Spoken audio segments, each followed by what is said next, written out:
You're listening to The Voice, a Boat Angel Family Films production. Written by Brian Stewart and narrated by Scott Jeffers. All materials copyright 2022, Boat Angel Family Films.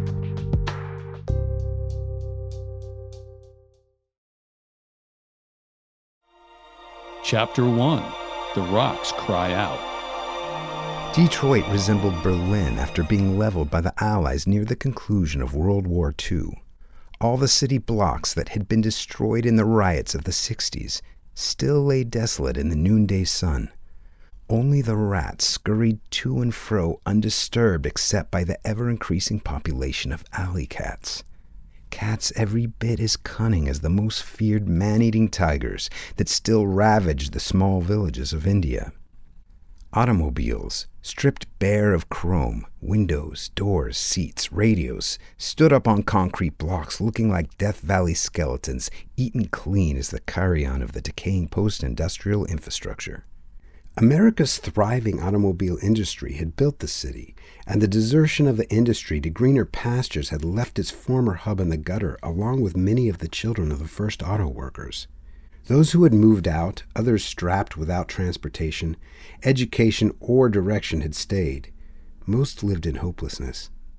There in the midst of the rubble and inner-city turmoil stood the one bright light, WOC, World Outreach Center. It stretched out nearly a city block, beaming its bright light. One beacon of hope for a neighborhood that had long ago sunk into utter hopelessness. The entire city block had been donated by a local bank that had been holding the deed so long they had jumped at the opportunity to get rid of it. Matching federal funds had helped pay for the school and studio which trained inner-city youth in the fine arts of broadcasting. Jack Wallace, the 30-something minister, had run a construction company in Vail, Colorado until, in the middle of the night, he had seen a strange light in the corner of his hilltop chalet. He rubbed the sleep out of his eyes and fell to his knees. It was the very presence of the Mighty One. The message he received was one word: Detroit. It had been several busy years since he had answered the call and had gotten off the plane and driven his rented car through the city, only to be stabbed 14 times. He realized then that Detroit was more dangerous than any place in the world. With each thrust of the knife from the gang members, intent on stealing his wallet full of credit cards and less than $40 cash, came the impetus to follow the call. He liquidated his construction company, houses, jeeps, emptied his pension plan, stock market accounts, and showed up in Detroit with a dream and enough seed money to get it off the ground. The church was in the heart of the ghetto, near the spot where he had been mugged. He managed to get it built and full in only 14 months, using used television broadcasting equipment and working on the construction himself, breaking his back nearly 16 hours a day, only stopping when his Irish wife Gail showed up with homemade bread and soup for the crew. Because of the area, the city waived the building inspection permits, and he was pretty much permitted to build as he pleased.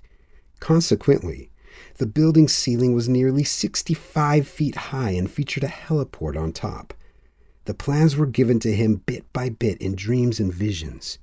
Drew Toney, his best friend from Kansas State and former business partner, did the architectural renderings and designed the landscaping.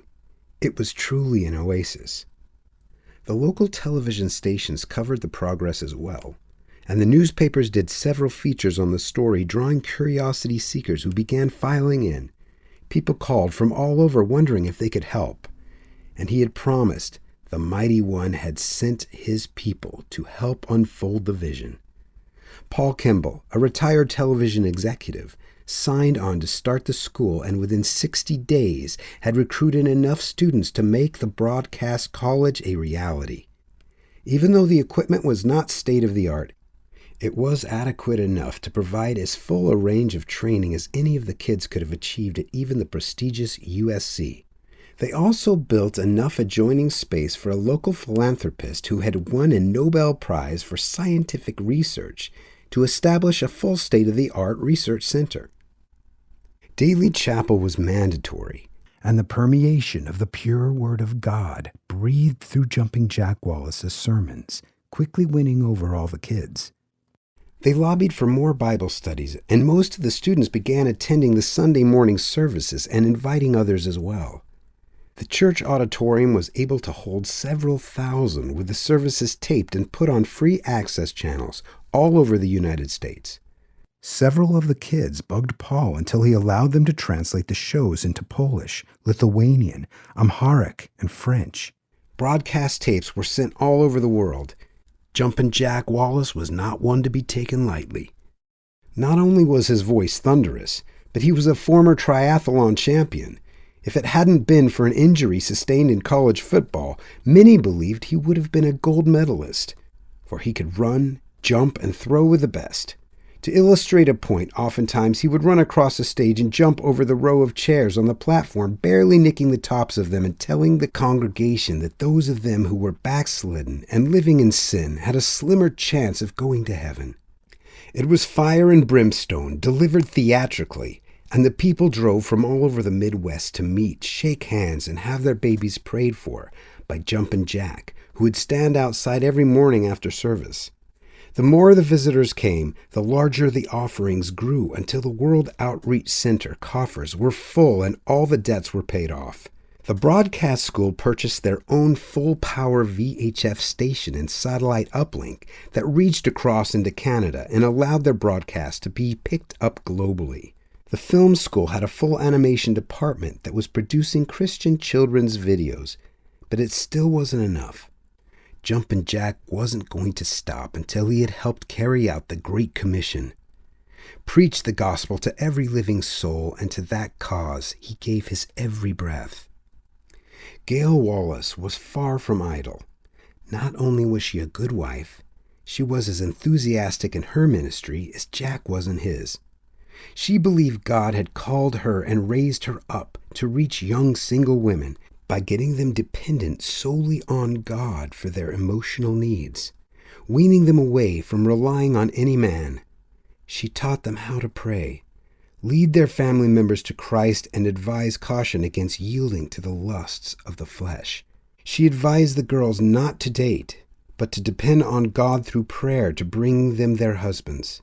She told them there was nothing wrong with kissing, but it just led to other things, including immorality, which was displeasing to a holy, pure God. Her fellowship group, the Holy Women of God, was 1,000 strong, with women praying for women sometimes until the wee hours of the morning. Each week, more and more women were drifting in to pray for their lost sons, spouses, and found the fellowship so rich that the services usually were the highlights of their week. Julia Reinhold, a single woman, was one of the most faithful members of Gail's group. She had experienced the pain of rejection directly relating to her sin of fornication while she had been engaged to Tim McDonald, a promising young Ford Motor executive. He had talked her into consummating their relationship 4 months prior to their set marriage date. She had felt guilty after giving in to him the one time and repented before God, and steadfastly refused his other advances. The spirit of lust controlled his heart and had him baying like a dog, delirious of any female companionship. She caught him in bed with a fellow co-worker one afternoon and left his condominium in tears. Betrayed and humiliated, she had joined Holy Woman of God at her mom's insistence and found herself truly enjoying the fellowship. Her degree in communication and applied science and engineering made her a perfect candidate to run the communication and computer division of World Outreach University. 2 years had passed, and she had forgotten about Tim and began to think of herself as married to God. She knew God had someone for her, and she was quite content to wait until he came along. Julie joined Gail for lunch at their favorite coffee shop, the Black Bean, and was in a heavy discussion when her mobile phone rang. "I can't get you right now," she said into the phone. "Yeah, I'll meet you there about 5 o'clock. She hung up the phone and put it back in her purse and turned and smiled at Gail. "It's my brother. He's brought home a friend of his from Israel, and he wants me to meet him." "What's the guy's name?" Gail asked. "Ben Gibron," Julie answered, reflecting on his picture. "A true Maccabean hero. He's a knockout. He has piercing blue eyes and stands 6'3". With soldiers like that, it's no wonder 6 million Jews can't be defeated by 200 million Arabs. 1 plus, God is a majority. Gail smiled. I know, Julie answered. Look, I don't know if I'm really ready to meet anybody at all. I feel like there's a battle inside of me. I totally hate Tim for what he did. I can't even stand looking at a picture of him. When I think about him, it's mostly weird thoughts, like watching him being tortured. I truly hate him for what he did. You've got to let go of your hatred and let God help you forget. You could be blocking a blessing God wants to bring in your life. Marriage is a blessing for me and could be for you as well. But for a woman who gets married with any hate at all in her heart, Solomon says she's dangerous. Gail prayed silently for the right words to tell her best friend. God is going to use the situation with Tim to show you his forgiveness. Forgive us our trespasses as we forgive those. Look behind you. Isn't that Tim pulling up in the Continental? Julie looked over. Her heart sank. With him was Vicky Petrolio, the girl he had cheated with. There was no escape. He was coming in their favorite spot with the new girl. The world was too small for both of them. Tim walked right up to her. Hi, Jules. He smiled, sensing the pain and trying to be casual about it. You've met Vicky, haven't you? Julie looked at him. How could I forget her?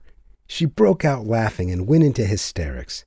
Gail sat stunned, and Julie couldn't keep a grip on her emotions. Look, Julie tried to regain her composure. I'm not laughing at you. I'm just laughing at the irony. You cheated with my fiancé, and now he's bringing you to our old hangout. Tim, I would have thought, as an advertising executive for Ford Motor Company, you would at least have had a more creative idea than that. Julie reached inside for strength from the mighty one. Tim, I really hated you for what you did.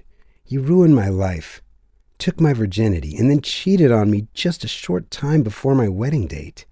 But I forgive you. I'm not going to hate you anymore because I know if I do, it's just going to eat away at me bit by bit until there's nothing left of me. So good luck to both of you.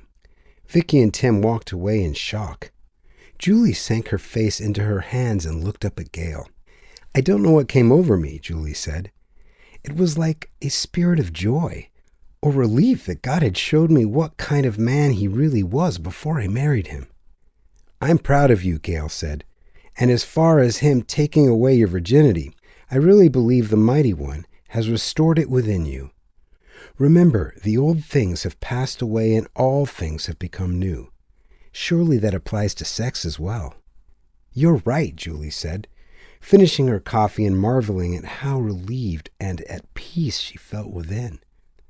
Her brother Doug still held on strongly to his Catholic beliefs. He went to church confession regularly.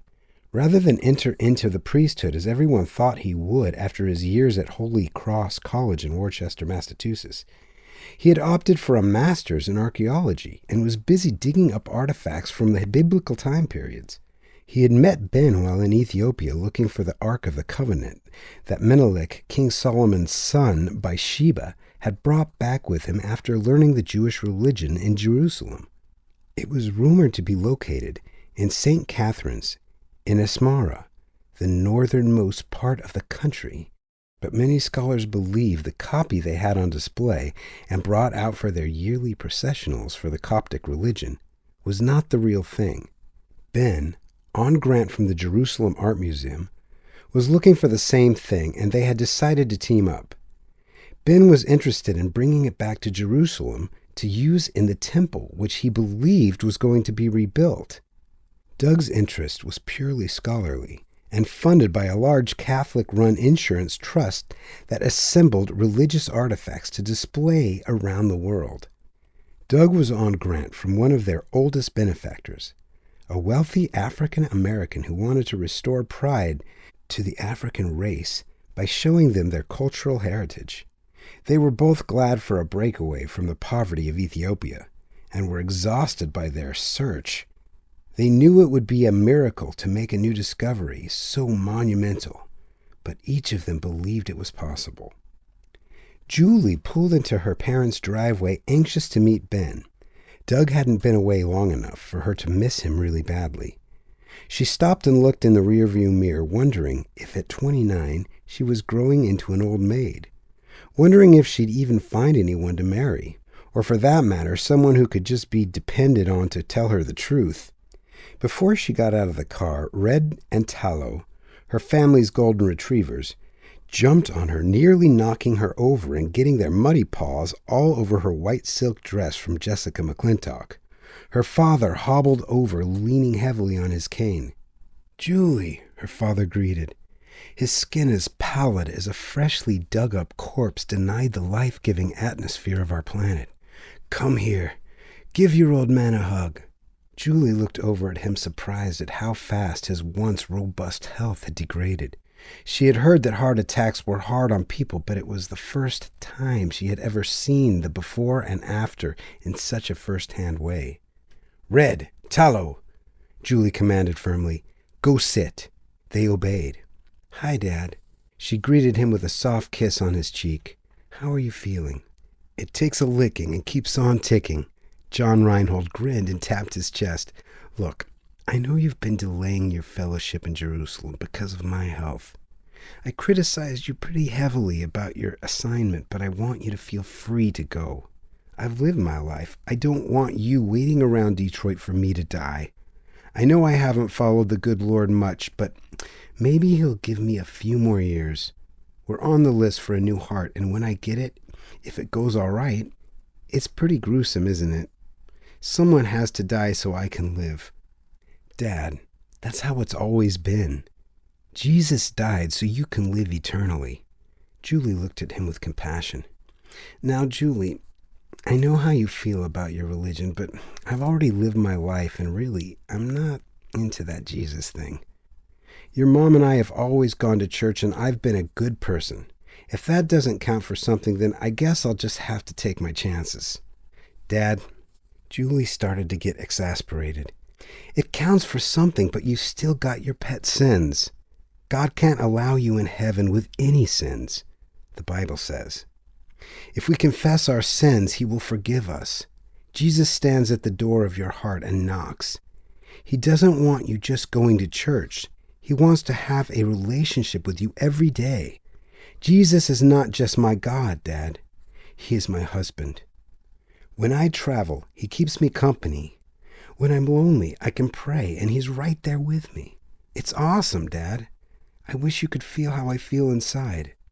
A glow had enveloped Julie, and her father looked at her, wondering why his daughter seemed as a light in the fog, just beaming with energy. He felt its warmth and was drawn to the love inside her. His heart, hardened from years of doing things his own way, began to crack a little bit as the light of the truths she spoke seeped into him. Just as he was about to respond, his wife called out, "John, you and Julie come in. Ben's here." "We'd better go in," her dad said. "We can talk more about this later." "Dad, it's best to make your peace with God while the Spirit of God is still calling you."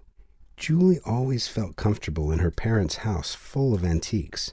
The grandfather clock her great-grandfather had brought over from Germany was the focal point of their well-decorated living room, full of priceless furniture. The couches and chairs her mom had custom upholstered, and their vintage Mason and Hamlin grand piano, at which she had studied so long when she was young, thinking she'd be a concert pianist, filled a nice spot in the front window, showing both signs of wear and care. She stopped for a minute and played an especially difficult section of Rachmaninoff's C-sharp piano concerto. Ben walked in, sat next to her, and helped her finish the piece. By the time they had reached the ending, the whole family had gathered around, with her brother clapping boisterously and yelling, "Encore!" "You play well," she said, giving Ben a warm embrace. "I didn't know Rachmaninoff had ever written for four hands." "I don't suppose he ever did," Ben replied, returning the smile. "I don't suppose that he ever wrote for four hands as rusty as mine, either. My travels don't permit me to play on a regular basis." "Jules," Doug interjected, taking advantage of this momentary lull between them. "What's this I hear about your fellowship going through? You're going to Jerusalem to find the voice of God? Everyone looked at her with strange expressions. "It was supposed to be a surprise, Doug. How did you hear?" Julie was mad that her big announcement had been treated so irreverently. "Julie, you're leaving now?" Her mom looked hurt. "I haven't fully decided, Mom. A grant that I applied for to do some applied physics in the Holy Land came through. $300,000 in funding. It's from the Guggenheim Foundation for the advancement of religious studies." "What is it you hope to find?" Ben asked. "The voice of God?" "Yes. My thesis was written on drift reduction multiple time sampling.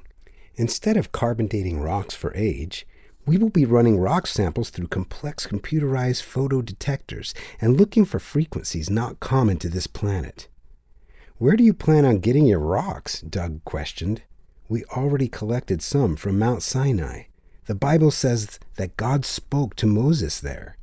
"Just think, if science can provide irrefutable evidence, like the finding of Noah's Ark, or the lost cities of Nineveh and Babylon, or the voice of God, more people will believe."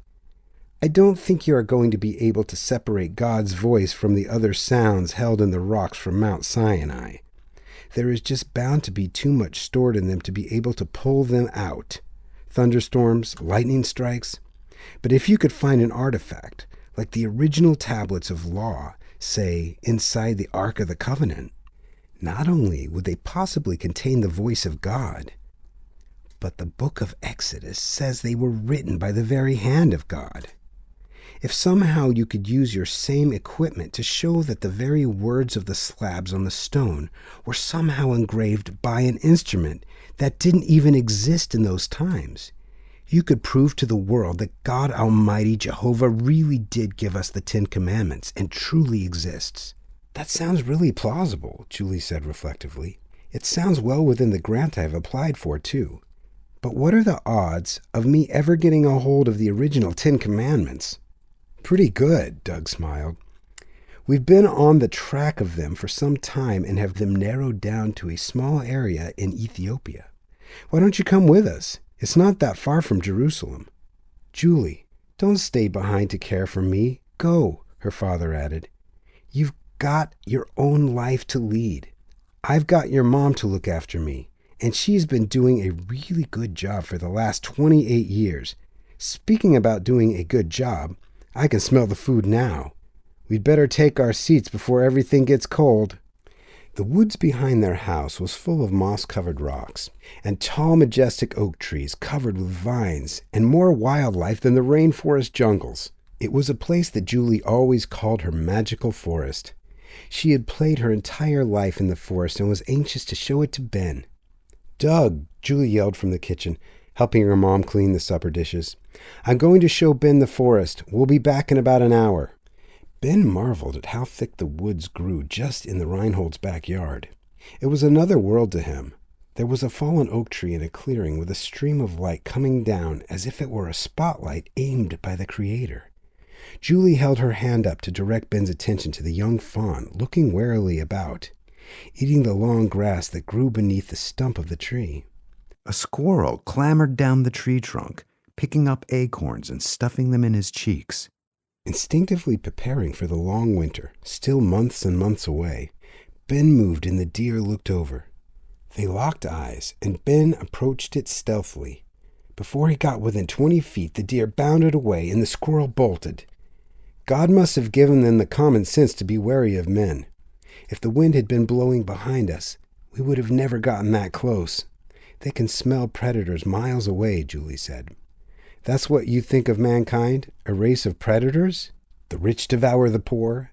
The strong rule over the weak? Ben questioned. Look at your own country, Julie pointed out. You were a Jew living with about 6 million other Jews surrounded by 200 million Arabs who would love to blow you and all your countrymen to shreds. Over what? A piece of land that was a wasteland inhabited by a few shepherds for almost 2,000 years? I'd say that was pretty predatory. I probably agree with you, Ben responded. I still don't like to think of myself as a predator. Even when I did my time with the Israeli Air Force, when I shot down the Russian-built MiGs, I wasn't thinking of the strong versus the weak. I was just protecting my homeland. Your territory, Julie added. Right, my territory. And also the defenseless women and children that lived in our kibbutz. I was their protector. Ben's mind drifted back to the missiles he had to fire on the fighter jet and the thrill he had felt when he watched the missile lock on and destroy the invading aircraft. Did you enjoy it?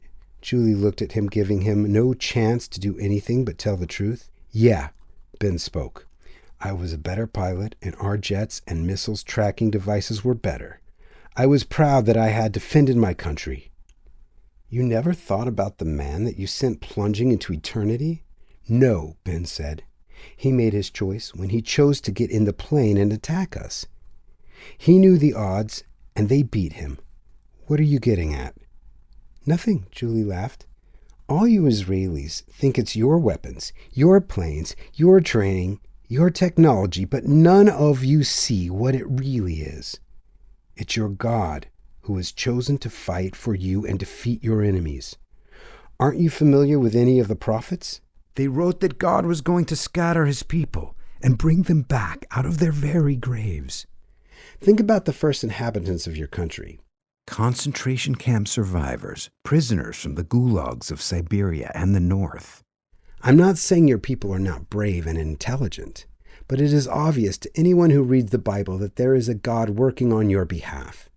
A Savior that the leaders of your people abandoned when they thought that the Messiah should have come with a show of force to run out the Romans, instead of, as Isaiah prophesied, as a suffering servant to be the Lamb of God and die for the sins of the world, just as the Passover lamb was slain to protect the firstborn in Egypt right before the first great Exodus.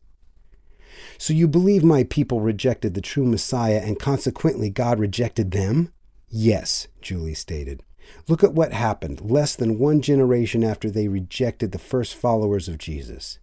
The Romans came and scattered the people and destroyed the Temple of Solomon. Literally pulled it apart brick by brick as the gold ran between its cracks. For 1900 years, they were in a nation of wanderers driven from one country to another until 1948, when Palestine became Israel. You really do believe in Jesus, don't you? You believe he was the Messiah. He was, Julie added. Sometime I'll go through all the prophecies that were foretold about him and he fulfilled. Okay, Ben said, looking at her. I'll be open-minded. Now show me more of your woods before it gets dark and they gotta send a rescue party out for us. On second thought, I don't think it would be too bad being trapped out here with you anyway. It's not going to happen, Julie answered. This way. There's a small hill where you can look over everything. Chapter 2, Money to Burn. Prince Farshad was 8 times removed from the royal throne of Saudi Arabia. It was a sure bet that he would never rule over the vast desert kingdom, mostly inhabited by foreigners, brought in to build the superstructures financed by the huge oil reserves. Although educated at Harvard and afterwards Edwards Air Force Base, he had never developed a tolerance for the Jewish race or Westerners in general. He admired their women as beautiful, strong, and independent. But he hoped for their annihilation. He was willing to give his life to an all-out jihad or holy war, and viewed his cousin who ruled the throne as weak and vacillating. Far more concerned about economics than Muslim politics, Farshad was the only member of the royal family that kept close ties with Iran's ruling elite. He used his vast wealth to finance many splinter terrorist groups and to monitor events in the holy city of Jerusalem, lest it be totally wrested away from the followers of Muhammad. He watched with alarm the Jews' plans to rebuild the Temple of Solomon, and knew if they ever succeeded, the Muslim mosque Dome of the Rock, which had stood on the former Jewish temple site for centuries, would be destroyed. He looked over the vast desert kingdom as his pilot flew him in his converted 727 to Addis Ababa, where he was checking on his vast holdings of hotels, factories, and farms. In the cockpit, the pilot, Stephen Dragoon, radioed his approximate arrival time. hoping that the air controllers at the small international airport had a landing slot scheduled. He had at first detested the African way of bribes, kickbacks, long waits, but after he had learned the system and how to get what he needed from the plane and crew, he had become quite adept at playing it. He looked over at the co-pilot and navigator for whom he had nothing but disdain. Quentin Girard, the co-pilot, was 35 and also an arrogant Frenchman who fit the prototype exactly. Loud and unfriendly, he carried himself with an aura of vast superiority, bolstered by the fact that he was the chief pilot for one of the wealthiest men in the world. He was a womanizer, a drunk, and could barely keep one paycheck ahead of his bills, blowing his huge salaries, pretending he was a high roller like the prince. Stephen wondered how long it would be before he lost his head and became an incident. Jack Owens, also a qualified pilot and another crew member, was another story. He was a solid, dependable graduate of the Air Force Academy, dismissed when he could no longer pass the rigorous physical. He had been a godsend, someone Stephen could truly call his friend. He viewed his job with pride and went about it in the most professional way. He had a young wife and 4 children manning the homestead in Melbourne, Florida, just downwind from Cape Kennedy. At first it was hard on him, month on, month off, but he had adapted well to the requirements of his professional life, and after serving together on the crew for 3 years, they had become fast friends. "Jack," Stephen questioned, "we've got a strong tailwind. Can you calculate a new arrival time?" "No problem," Jack answered on his headset microphone, checking the various controls and charts. "What do you suppose they'll charge us to land this time? They're getting more and more desperate for foreign currency." "Their money's not worth squat," Quentin interjected. "C'est mieux. Don't give us any of your fancy French expressions. Besides, Quentin, you haven't saved 100 francs in the last 3 years. If you didn't have a paycheck coming in every week, you'd be in just as bad of shape as the lot of them." "Maybe so," Quentin smiled. "But I make up for it by drinking plenty of champagne, so I don't remember what I spent." "Well, someday," Jack added, "you're going to be old, and then you're going to wish you had saved for that rainy day. Don't come crying to me for a handout or show up at my door." "In Florida," Quentin was delusional, "I'll win big and retire in Monaco. Maybe buy a place next to Prince Albert. Don't worry your head about me. I'll be fine." The airport was crowded with people carrying packages and large oversized bags from Europe and United States. Almost nothing was made in Ethiopia, and nearly everything except for coffee and other food items was imported. A limo was waiting to take the prince to his mountaintop estate, and a van to take the crew to the Hilton. As they walked out to the van, Jack looked around and thanked God that his family didn't live on the edge of poverty and starvation like so many in Ethiopia. None of them even noticed the Lufthansa airliner that landed moments later, carrying Ben, Julie, and Doug. She had agreed to come with them prior to their trip to Jerusalem. She'd already begun to fall in love with Ben, so not too much talking was necessary. Ben looked over her lap as they were landing. "You won't be able to escape your feelings of helplessness," Ben stated. "When you see all these kids on the street begging, it'll make you pretty ill." "Why can't we just buy them all something to eat?" Julie said naively. "You'd need a transport full," Doug interjected. "They're everywhere, eyes bugging out and hands motioning for you to feed them, tattered clothes, no shoes. The worst are the 2- and 3-year-olds. Most of the people here just walk by them. They've become invisible. You'll start feeling guilty for being so rich." "I'm not rich," Julie defended herself. Ben held her wrist. "Your watch costs more than they make in their lifetime. You're rich. We're all rich compared to them." The plane bounced down and taxied in. A feeling of dread came over Julie, and she didn't know why. It was a mixture of excitement and fear of the unknown. She realized she had stepped into the jaw of death to pursue her dream, and she wondered if it was worth it, or if it would have been better just staying home. Moussaoud Hadidsian's eyes darted back and forth, scanning the passengers that had departed from the Detroit-Hamburg flight. He was paid to let nothing slip by. He was dressed in a simple turban and a flowing gown and smoked a hand-rolled cigarette. He was nervously blowing out smoke, ring after ring. It was a skill he had learned in a Parisian prison before he had been traded back to Iran for some import French secret agents. He didn't have the faintest idea where the funding came from for him to continue this surveillance, but he knew that the Israeli and his American friend were up to no good, and that the ancient temple artifact that they were so obviously looking for in Ethiopia would be better left unfound. Either way, whether they found it or not, he had decided not to let them live. He laughed at how inadequate the X-ray technology used at the airport was at detecting the new Teflon bullets and plastic gun hidden under his robe. He despised his director's orders to let them live until they found the artifact, and looked at his watch, wishing he was in the mosque and could pay homage to Allah, as was his custom 5 times a day. If he could have, he would have stayed in Mecca, but he knew true devotion was the destruction of the infidels and their decadent way of life, and to that end he was truly devoted. He looked forward to the day when the followers of Allah ruled the earth. He had no use for the ways of the West or the East, and despised wholly the African way of bribery and inefficiency. He had no idea where the hate and the intolerance that ruled his spirit had originated from.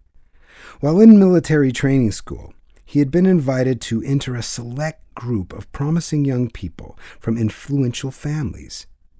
Since his father was a ranking member of the Shamshir Sayah, it was only natural that he would follow in his footsteps.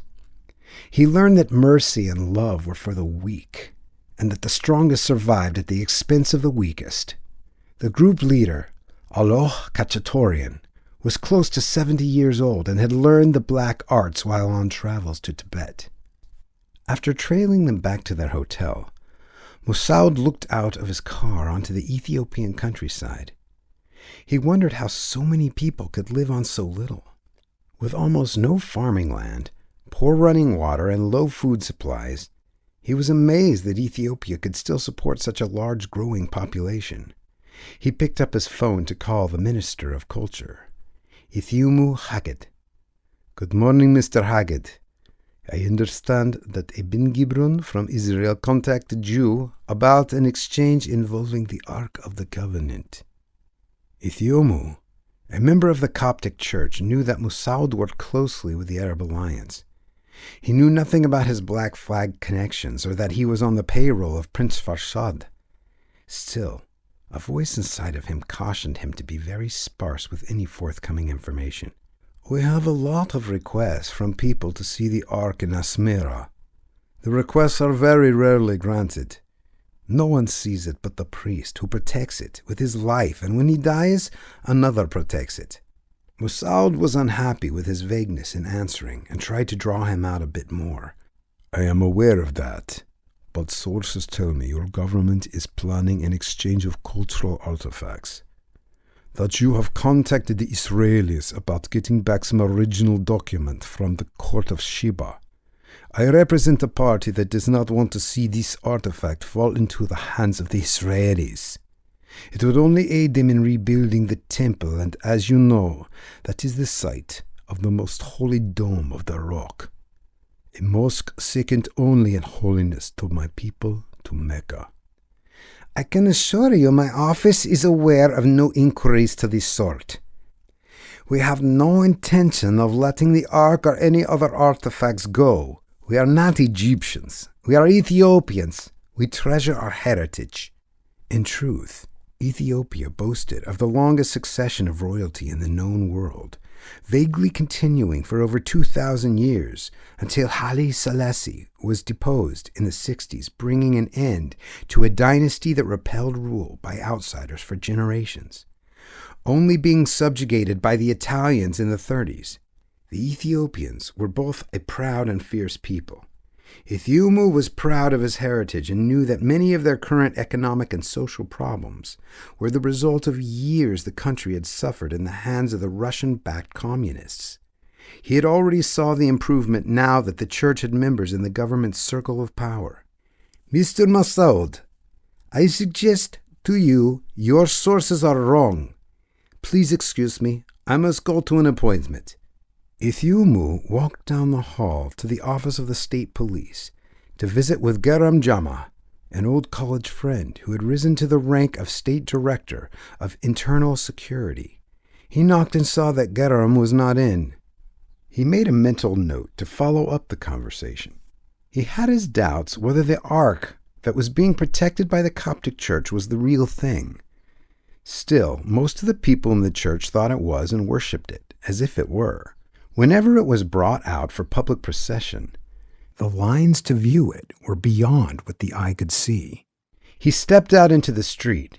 He had grown callous to the needs of the homeless children, more numerous than even the locusts were. He could feel the money thick in his wallet, but too heavy for him to lift out and share. Besides his reasonable salary as minister, he had considerable revenue coming in from the family coffee plantation high in the mountains. It was a large and prosperous business.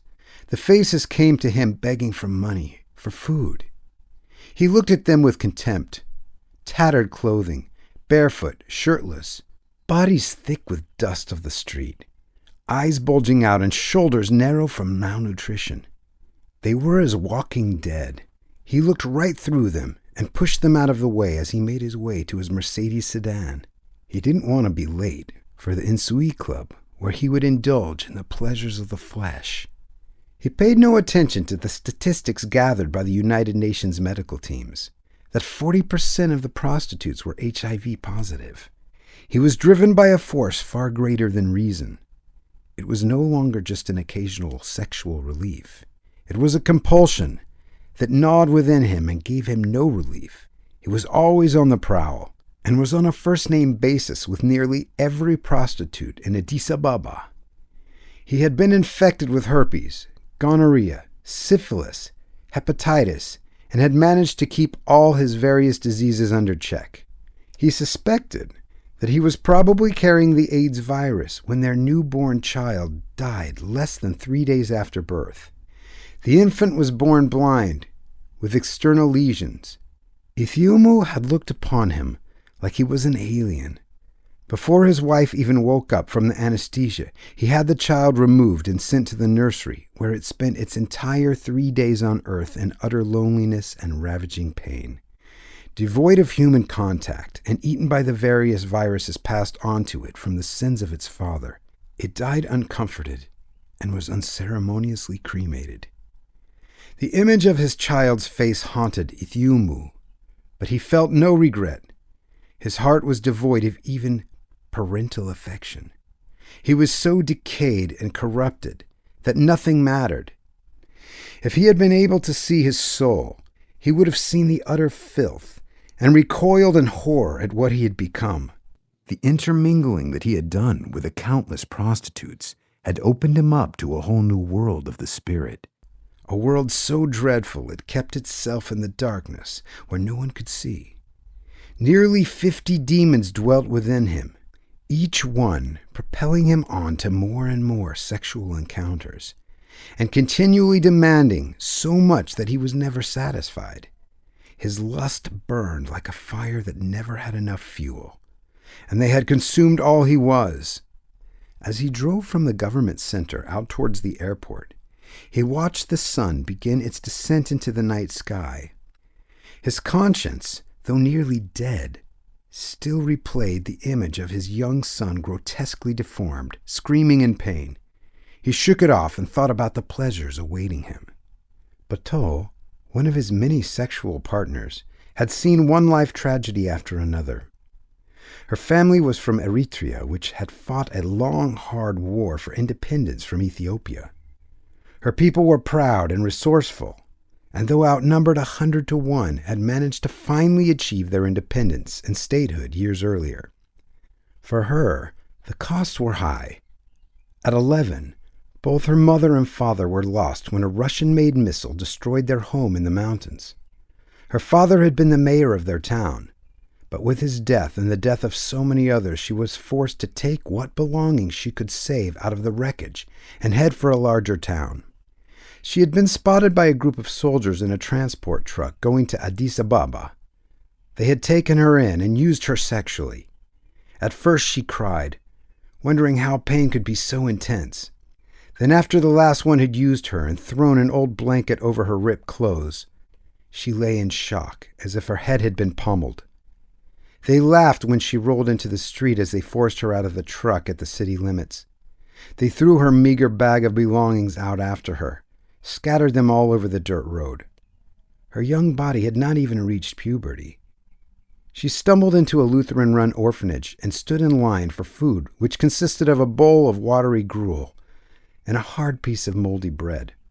She ate it hungrily and slept outside of the gate, hoping not to be bitten by the pack of scavenging dogs. After several nights of sleeping outside, one of the workers took pity on her, and she was given a bed of her own inside. They were surprised she was so well educated, and put her in charge of teaching the younger students. The director of the orphanage, Klaus Heinrich, invited her to live with him and take care of his flat. One night, after 4 years of faithful service, he walked into her room drunk and got into bed next to her. Though not as rough as the soldiers, he violated her just the same, bringing a further sense of shame into her heart. She ran away the very next morning and went back to living on the street. She had grown into a tall, shapely woman and eventually found it easier to sell her body, which she despised, and use the proceeds to sustain a meager existence. She knew she was infected with the AIDS virus, and also knew there was no hope of a cure. The sicker she got, the more she hated those around her who weren't infected. She lashed out at those who were well and hoped that they would die just like her in a steaming mass of viral decay. She didn't bother to tell any of her customers. She didn't care if they got it too. It served them right. She looked out her window and saw Ethiopia knocking. He reminded her of several of the soldiers who had attacked her. She put on an artificial smile and opened the door. "Ethiopia, welcome. I wasn't expecting you so early." "I couldn't wait. My visits with you are one of the highlights of my life." He noticed a Coptic Bible on her coffee table. "You read that?" "Yeah," Batu answered. "I'm going to die, and I'm curious where I'm going to end up." Ethiopia looked at her, puzzled. "We're all going to die sometime." "I'm going to die soon." She dropped her top, and he could see purple lesions on her chest. Skin cancer. AIDS. It is the final stage before death. "I can catch pneumonia, any bacterial or viral infection. My immune system is nearly depleted, and soon I'll be at the mercy of all." "That means," Ethiopia stuttered. "That means you have it as well. Didn't you just lose a child? You probably passed it on to him. You're going to die as well. The only difference is we both know our deaths are imminent. We can't delude ourselves into thinking we will grow old and have plenty of time to prepare ourselves to meet our Maker. Our appointments are soon. I'm just not so sure I'm ready to spend my eternity in hell." "I don't really believe in either heaven or hell. Why do you?" he questioned her. "My life on earth has been too horrible to believe there won't be something better when I die, and something worse to punish those who destroyed what God gave me without thought of consequence," Batu stated, pulling her shirt up to cover herself. "This Bible is quite literal in its explanations. I'm just trying to find the escape clause. The words that will help me believe with all my heart that I can escape hell and join my parents in heaven. They were both strong believers, as was I, before they were taken from me." Ethiopia had taken off early in the afternoon to gratify his physical desires. Desires which clouded out all sense of reason began to think clearly for the first time. He thought of himself as a mortal man standing on the threshold of a journey he had not prepared for and not ever contemplated. He spent the next 3 hours talking with Batu and agreed to help her remain healthy and get her some government assistance, possibly in a private sanitarium. He had seen the government hospices, or hovels as they should have been named, row after row of diseased women, men, and children lying on the floor on old burlap sacks. Many were blind and mentally debilitated, lying in their own feces. Others with open sores on their faces, hands, genitals, with white blotches on their tongues and throats which made the simple act of breathing nearly impossible. The moans of those in pain and the lack of medicine of any type of organized treatment centers made the agonizing deaths from AIDS even more brutal. He was thankful for the handfuls of Good Samaritan organizations that had come in from various parts of the world to minister to those sick and dying. He knew they had made a difference, and he hoped they could get Bateau placed with them so she wouldn't die as she had lived, alone and abandoned by all except those who wished to use her. He walked from her flat a different person, no longer lost and aimless. He was renewed with a mission to find his eternal destiny. With the end of his life in view, he was no longer able to look at the Grim Reaper and feign not seeing him. The knowledge of his impending death had brought him to the point where he knew he had to decide how to use his remaining precious days. He was like a man on death row, counting down his last hours. But it wasn't a last meal or a cigarette he wished for. It was for a sense of purpose that would give definition to his short existence. He looked up to the hills surrounding the city and realized, long after he was gone, they would still be there. The guilt pangs of possibility infecting his wife hit him full force like a tropical storm shreds the beautiful swaying palms. He thought of her dying, their 2 young daughters left alone, in a country that had so many abandoned children that most people thought of them as less than human and cared for their pets with more compassion. He decided it would be best to wait to tell her of his discovery until he knew for sure. There was never a good time to tell bad news. He needed to get a fresh look at what it was really like for the people with AIDS. He had heard it was a slow, torturous death, but had never had the courage to see it firsthand. Death was not something to be studied. It was something to be ignored. When someone died, the body was quickly buried, and those who remained did so by pretending life went on as usual.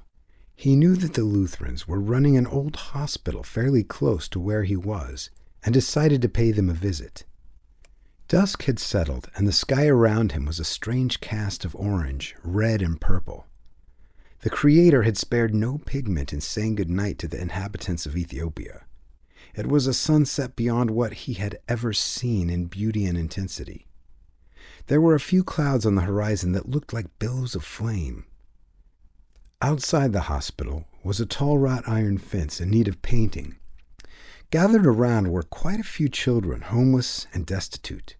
He wondered if they had parents inside. As he pulled up to the gate, a short man in a security uniform saw his Mercedes and waved him through, figuring him to be a man of importance. Ethiopia parked and walked into the front lobby. Sitting in front of him were 2 young-looking men. He could tell they were both blind. One had purple lesions all over his face. The other was pushing his wheelchair, and when Ethiopia looked closely, he could see his skin was ulcerated, with open sores nearly covering his entire arm. He had white warts covering his face and hands and legs that stuck out from under his hospital gown. As he was transfixed staring at them, he was approached unawares by a tall blonde German nurse. "May I help you? Are you looking for someone?" she asked.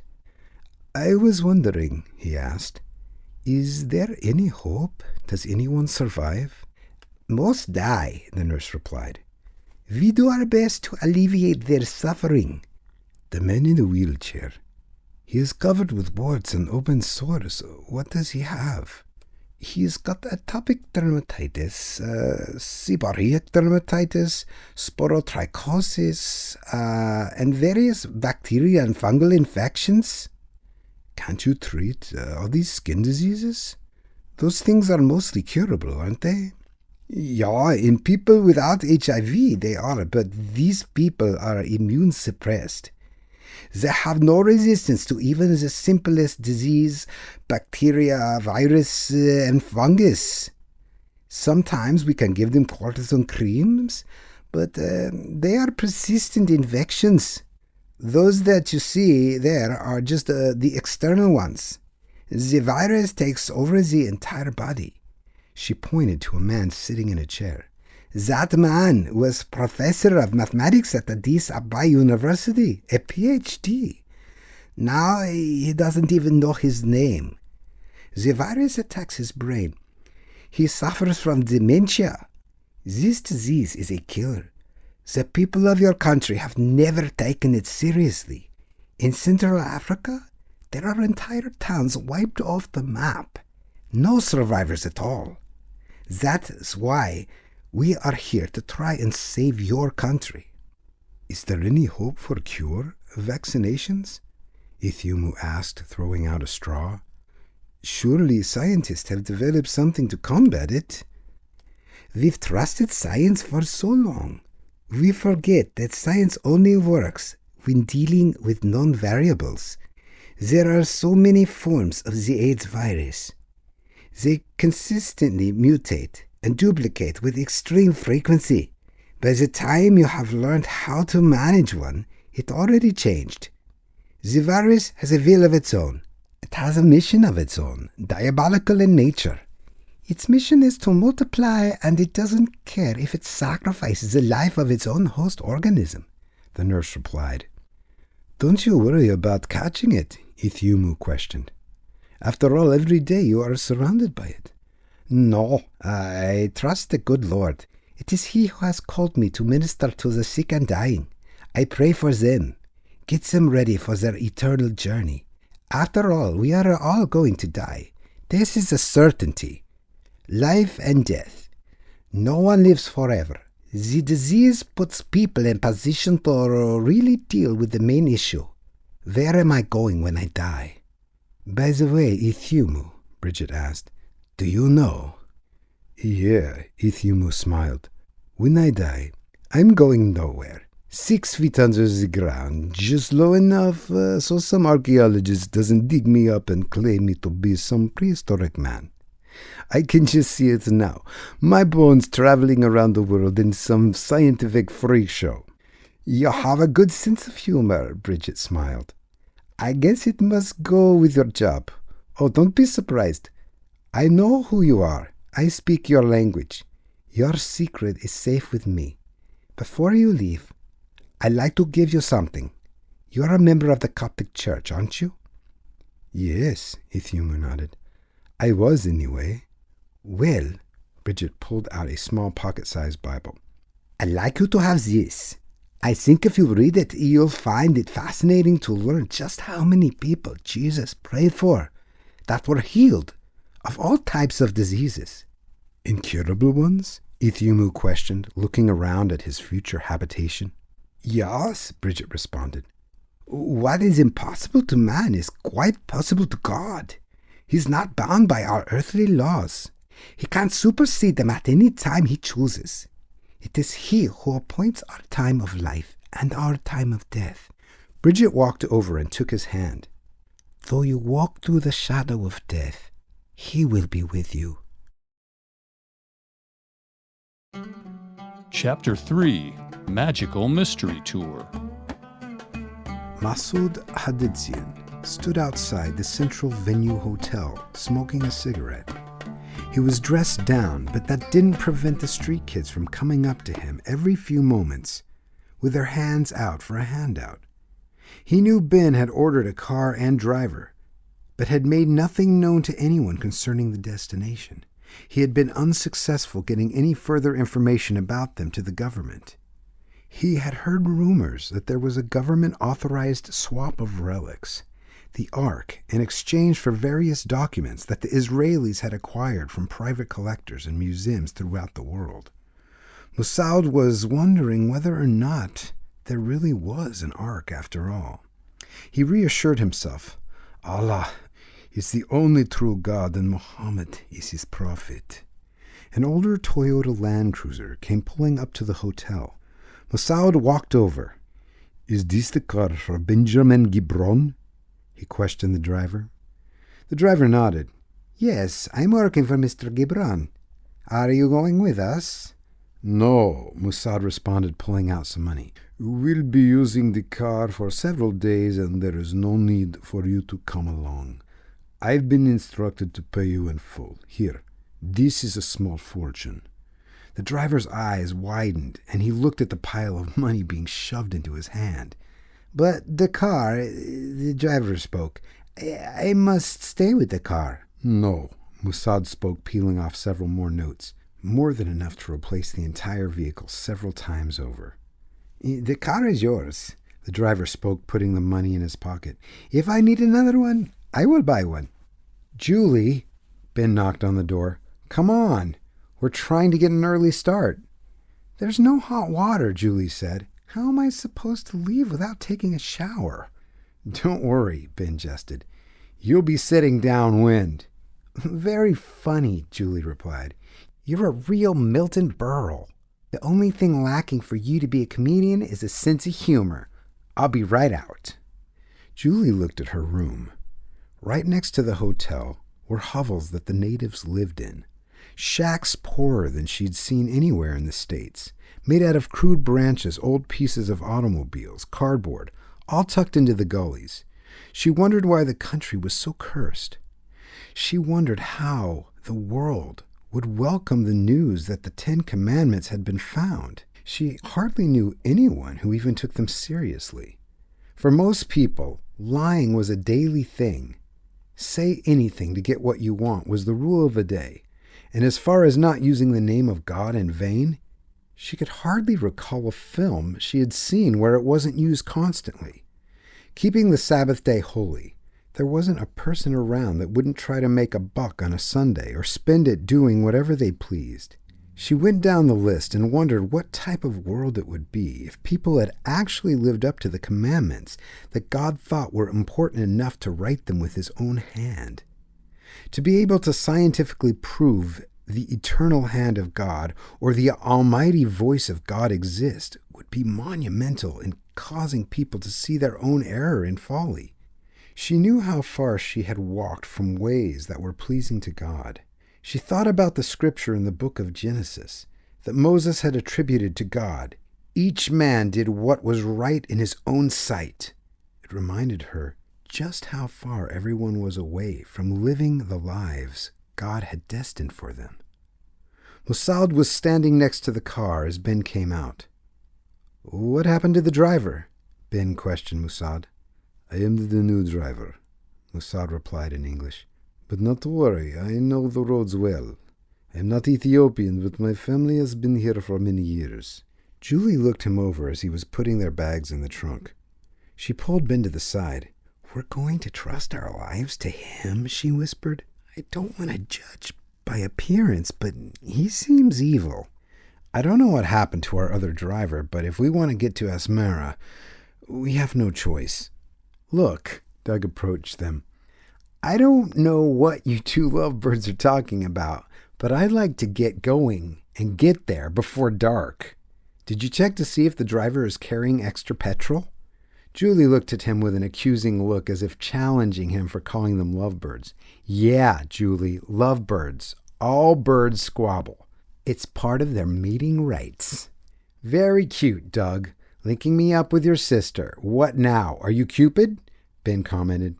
"No, just perceptive." "Is there extra petrol?" "Yes, 3 cans.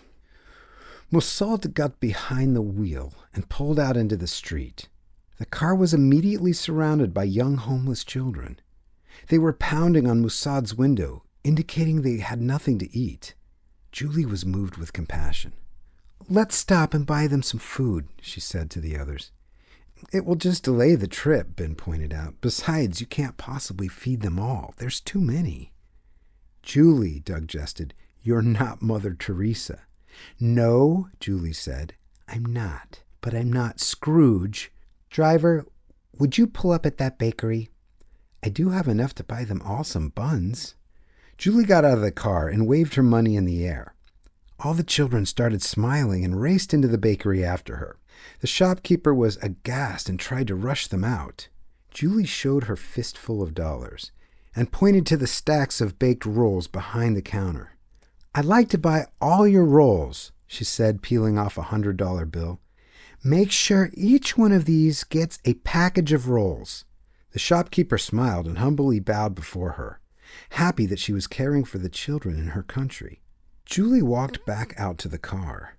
Children were streaming from all over into the bakery. They were chattering and excited, as if St. Nick himself had landed a sleigh on the roof. She opened the door and climbed back in, to everyone's astonishment, with a big smile on her face. "All right," Julie said. "I've done my part today to help stave off world hunger. Now let's go stave off world ignorance." Mossad turned to look at Doug. "Your sister, something missing in her head?" "No," Doug smiled proudly. "Something is different in her heart." Julie couldn't see because Ben was looking out the window, but she had brought a tear into his eye. The one act of kindness she had done changed his heart more towards God than any sermon she could have ever preached, or theory she could have proved. The Israelis were a compassionate people, but only with their own kind by and large. Julie had demonstrated to him that those in whom resided the love of Christ truly had a love of other kind. "You're really different. Did you know that?" Ben questioned. "But now that you've been the Good Samaritan for the day, we've got to get to Asmira for our work." Chapter 4. The Confrontation. Ethiopia coughed up blood, bent over their sink. It spewed up on his dress shirt and tie. His head felt as if someone had been pounding from the inside with a heavy hammer trying to get out. Nothing seemed to quell the pain.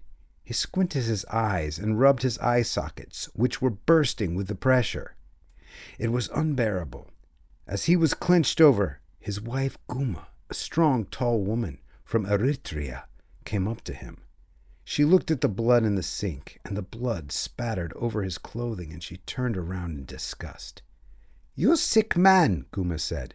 "You whoring around with these young girls, and you sick. You go. You got AIDS sickness. Go from the house, old man." There wasn't a hint of compassion, and Ethiopia knew it was useless to pretend he wasn't sick. Many of his countrymen had died from AIDS. There was no hiding it from anyone. He stumbled back into the bedroom and opened a large plastic suitcase and began to pack it with his clothing. His 2 daughters looked at him with horror and watched as he drug it down the hall. They both wanted to run to him, but were held back by their mother.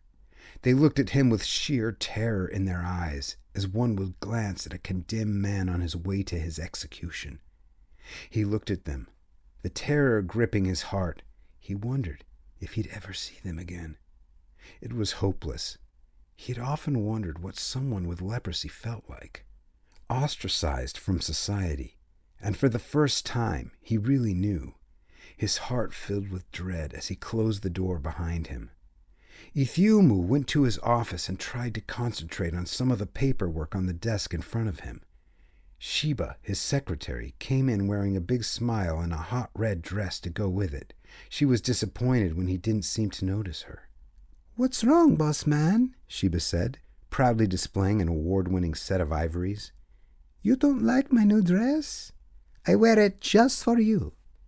You sick or something?" "My wife threw me out," Ethiopia announced. "My party's over. No more whoring around. I've got AIDS." "What about me?" Sheba asked, her skin turning a pale yellow from fright. "You too, probably. Mine's just beginning to show. I didn't even know it till I got a lesion on my tongue." "You've got a message from Prince Farshad," she said, disgusted with him and herself for sleeping with him. "Just one?" Ethiopia inquired. "Yeah," she replied. "But from the way it sounded, I wouldn't put it off. When you get off the phone, we'll both still be dying." She managed a wry smile and left the room. As Mossoud drove along, acting as if he were a subservient Arab driver, his eyes carefully studied the road for their planned ambush. He knew the disappearance of 2 Americans and 1 Israeli scientist would not be taken lightly by the international community. Anyone who witnessed the pickup at the hotel, distribution of food to the poor, would surely have their report to give to the police, along with a good description of him and his accomplices. The hillside was rocky and full of shrubs. Pedestrian traffic had slowed to a bare trickle.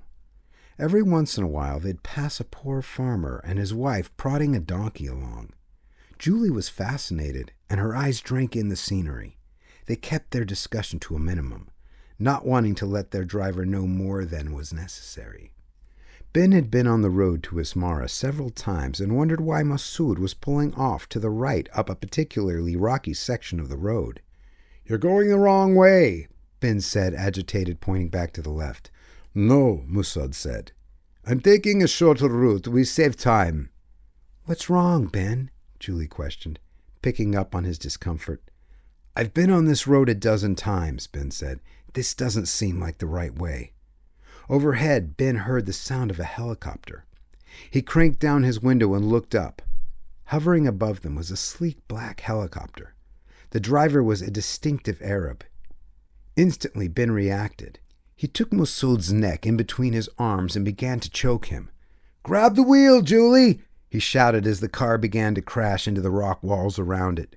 They seemed to sail through the air as the car, traveling wildly out of control, careened down the hillside into a ravine.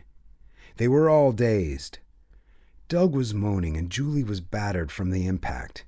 Ben had braced himself and was outside the car trying to pull everyone out into the cover.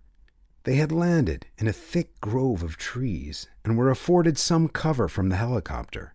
"Julie," Ben said, struggling, "can you move your legs?" "Yeah," Julie responded. "What's going on? Why the helicopter?"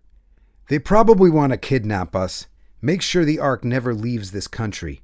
Whatever we do, we'd better get out of here." A soldier with combat experience has an edge over everyone else when he's in a life-threatening situation. His body and mind go into another mode, one where one's instinct takes over.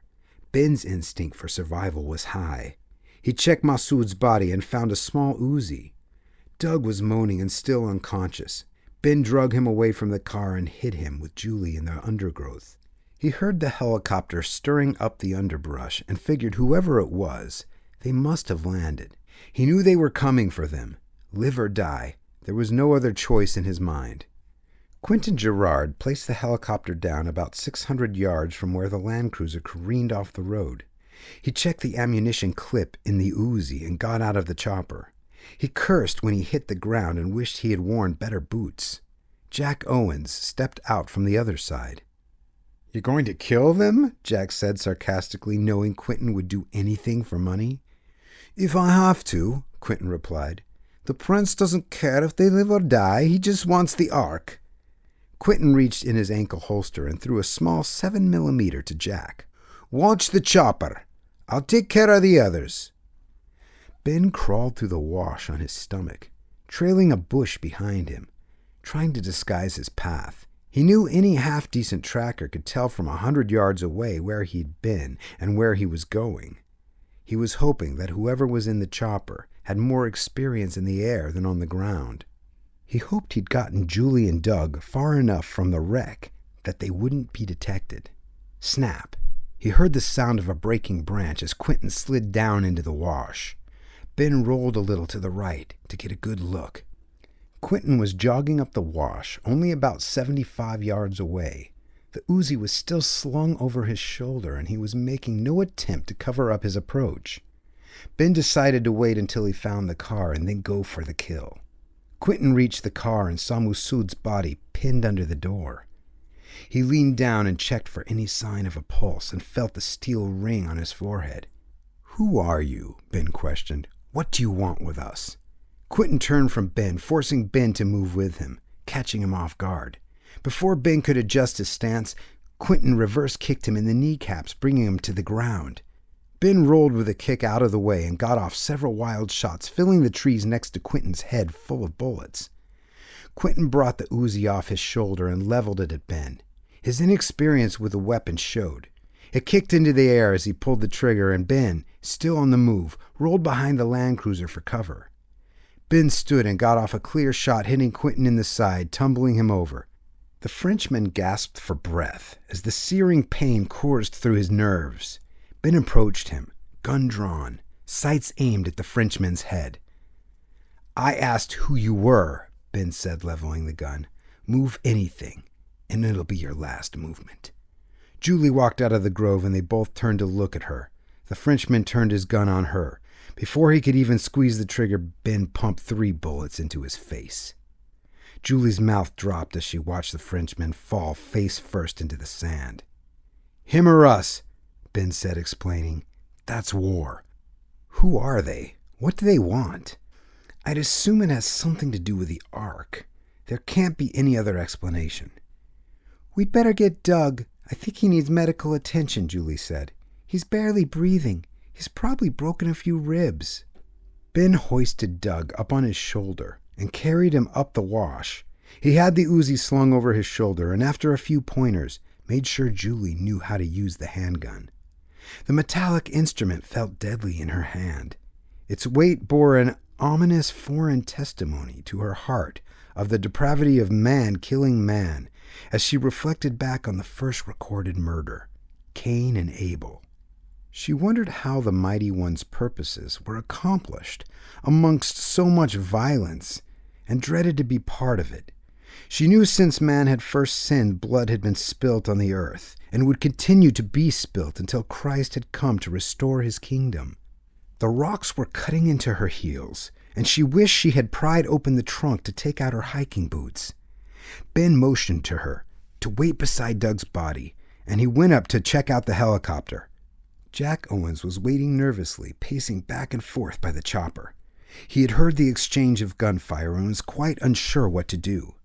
He knew he wanted no part in the killing. He reached inside his vest pocket and took out a flask of vodka and decided it was a good time as any to have a drink. The warm liquid felt good as he let it drain down his throat. He wished it could drain out the emptiness within him. Memories, pains, griefs. He knew it couldn't. It was no elixir or magic potion, just something to make his sense of recollection foggier.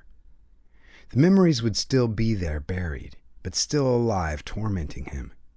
He heard the sound of Ben's foot scraping on the edge of the cliff and turned to see just a moment too late. Ben instinctively brought the butt of the Uzi up and clubbed him behind the ear. It was a brutal crunch, and Ben thought he might have broken his skull. He reached behind his ear to check for pulse. There was only a faint one. He whistled for Julie. Julie came up over the side of the wash and found Ben preparing the helicopter. "What's up?" "We've got some new transportation," Ben said. "See these registration marks? They are Saudi. The chopper belongs to the royal family. These people are really financed. Someone way up there doesn't want us getting our hands on the Ark." How'd they find out? Julie wondered. Who knows? They could have us on satellite surveillance right now. I've got to do some modifications or we're never getting out of here. Ben saw her reaction to the other body. "He's not dead. Not now, anyway. How's your brother?" "He's coming too." "I'll get him. Don't take your eyes off that one until I get back. If he tries to get up, shoot him." Ben didn't even stick around for her answer. Ben struggled with Doug, trying to be careful lifting him up. But it was about 200 pounds of dead weight. Even for his strength, it took everything he had to just keep from dragging him up. As he shifted him and pulled him up so Doug's body was pressed against his back, with his arms over his shoulders, Doug moaned. Ben deduced that he probably had broken some ribs and wondered if he was bleeding internally. 1,000 thoughts were going through his mind, and he wished he had a commanding officer to tell him what to do. He knew whatever decision he made not only meant his life, but the others as well. "Julie," he shouted, panting, "open the back door, would you?" Julie looked at him for reassurance. "Is he going to make it?" "Time to pray," Ben responded. "He's pretty banged up. I'd suspect some pretty bad internal injuries." "Can you fly this?" Julie asked. "Yeah," Ben responded, "but I can't just fly it anywhere. It's registered to the Saudis, and they're not going to think too highly of us killing a few of their pilots." "But they were trying to kill us," Julie responded. "I don't think they're going to ask questions first. We've got to pray that your brother hangs on long enough for us to get up to Asmara, and then get enough fuel to get out of here." As Julie opened the back door, Ben turned. hearing the man on the grounds groan. First he thought of leaving the man to die, and then, struck with a rare moment of compassion, he decided to leave him with a few canteens of water and food as well. He pulled Doug into the back and tried to stanch the bleeding. A thought flashed through his mind that Doug might not make it. He quickly dismissed it. Ben took the controls and after a few shaky moments of whirling in circles managed to get airborne. He looked back at Julie holding her brother's head in between her arms and wondered what it was about her that sparked him so much. The love he was beginning to feel for her was almost too much for him to handle. "Julie," Ben addressed her, "I don't know if we can get your brother any immediate medical attention. I hope with all that praying you've been doing that someone's been listening to you." "Thanks, Ben," Julie said. "God hears me. But I've got to trust him no matter what the answer is. That's the way it is. He's not some divine butler in the sky doing whatever I want him to do. He's God, Jehovah, the Mighty One. When we prove it scientifically, the world will have to listen." "That's wishful thinking," Ben reflected. "Some people will deny things no matter what. They can have the proof staring them in the face and still they won't admit it. I don't think people are going to come running to God just because we can prove there was an Ark of the Covenant. They've got to want to know God before they'll ever find him." "You sound like you're becoming a believer," Julie smiled. "I've always believed," Ben stated. I've always believed in God. I guess I just haven't known how to reach him. Look around us. Someone had to make this Earth. Space telescopes like the Hubble are telling us this Earth, this universe, is only 10,000 years old. That means that what Moses wrote in the Genesis account is scientifically true as well. It's pretty amazing." "You study astronomy too?" Julie said curiously. "I didn't know." "All pilots need to be familiar with the constellations. The stars are just like navigators on ships. When I grew up on the kibbutz, we had an old telescope. One of our elders, Saul Ashmara, explained all the constellations to me. He told me, from the beginning of time, God placed the constellations in the heavens to show men how to find him." "Why didn't you become an astronomer?" Julie questioned. "Why an archaeologist?" "Our country is full of history. Everywhere there are ruins of cities, digs. I guess I couldn't escape. When I'm older, then maybe I'll study the stars. We've got a slim shot of getting out of this country. The Saudis have heavy influence down here. Who knows what they've given the Ethiopian Air Force? They're probably scrambling planes right now to look for us." "What are we going to do?" Julie said in a slight panic. "We've got to get as close to where we're going and either ditch or hide this helicopter." "You're kidding, right? You want to try and hide this helicopter? Where?" Julie laughed. "Under a tree?" "Wherever. Maybe we'll build a structure around it. Netting, camouflage. It doesn't have to be anything great. Just as long as the pilots can't see it or pick it up on their infrareds." When Jack finally came to, he felt as if something had exploded in his skull.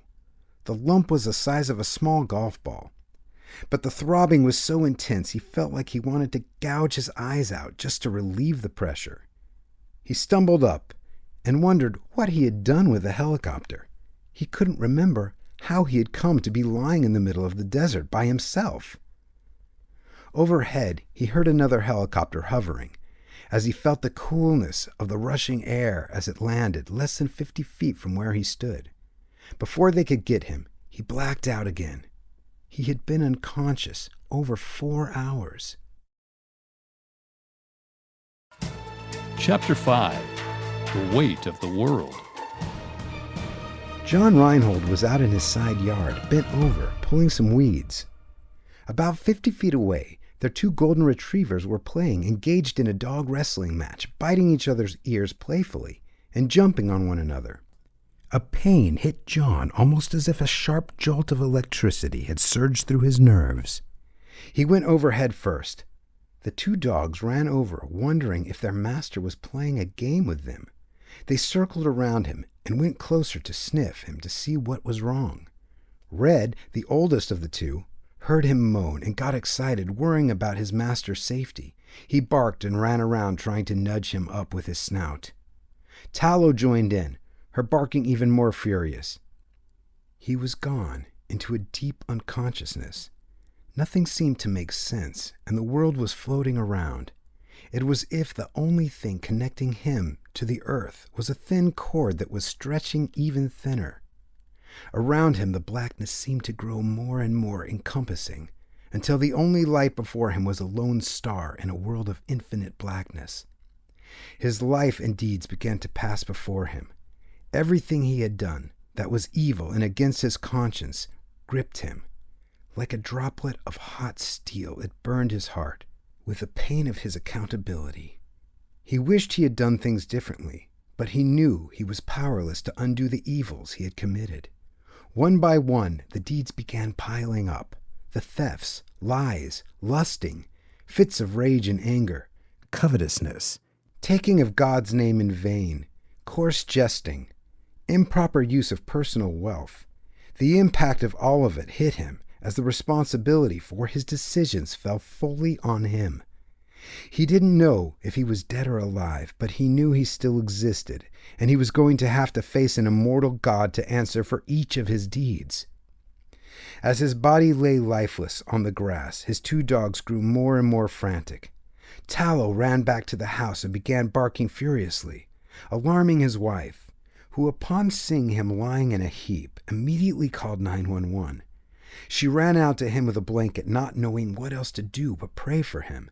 She saw his face turning an ashen gray as the life-giving blood ceased to course its way through his veins, the oxygen no longer pumping into his body.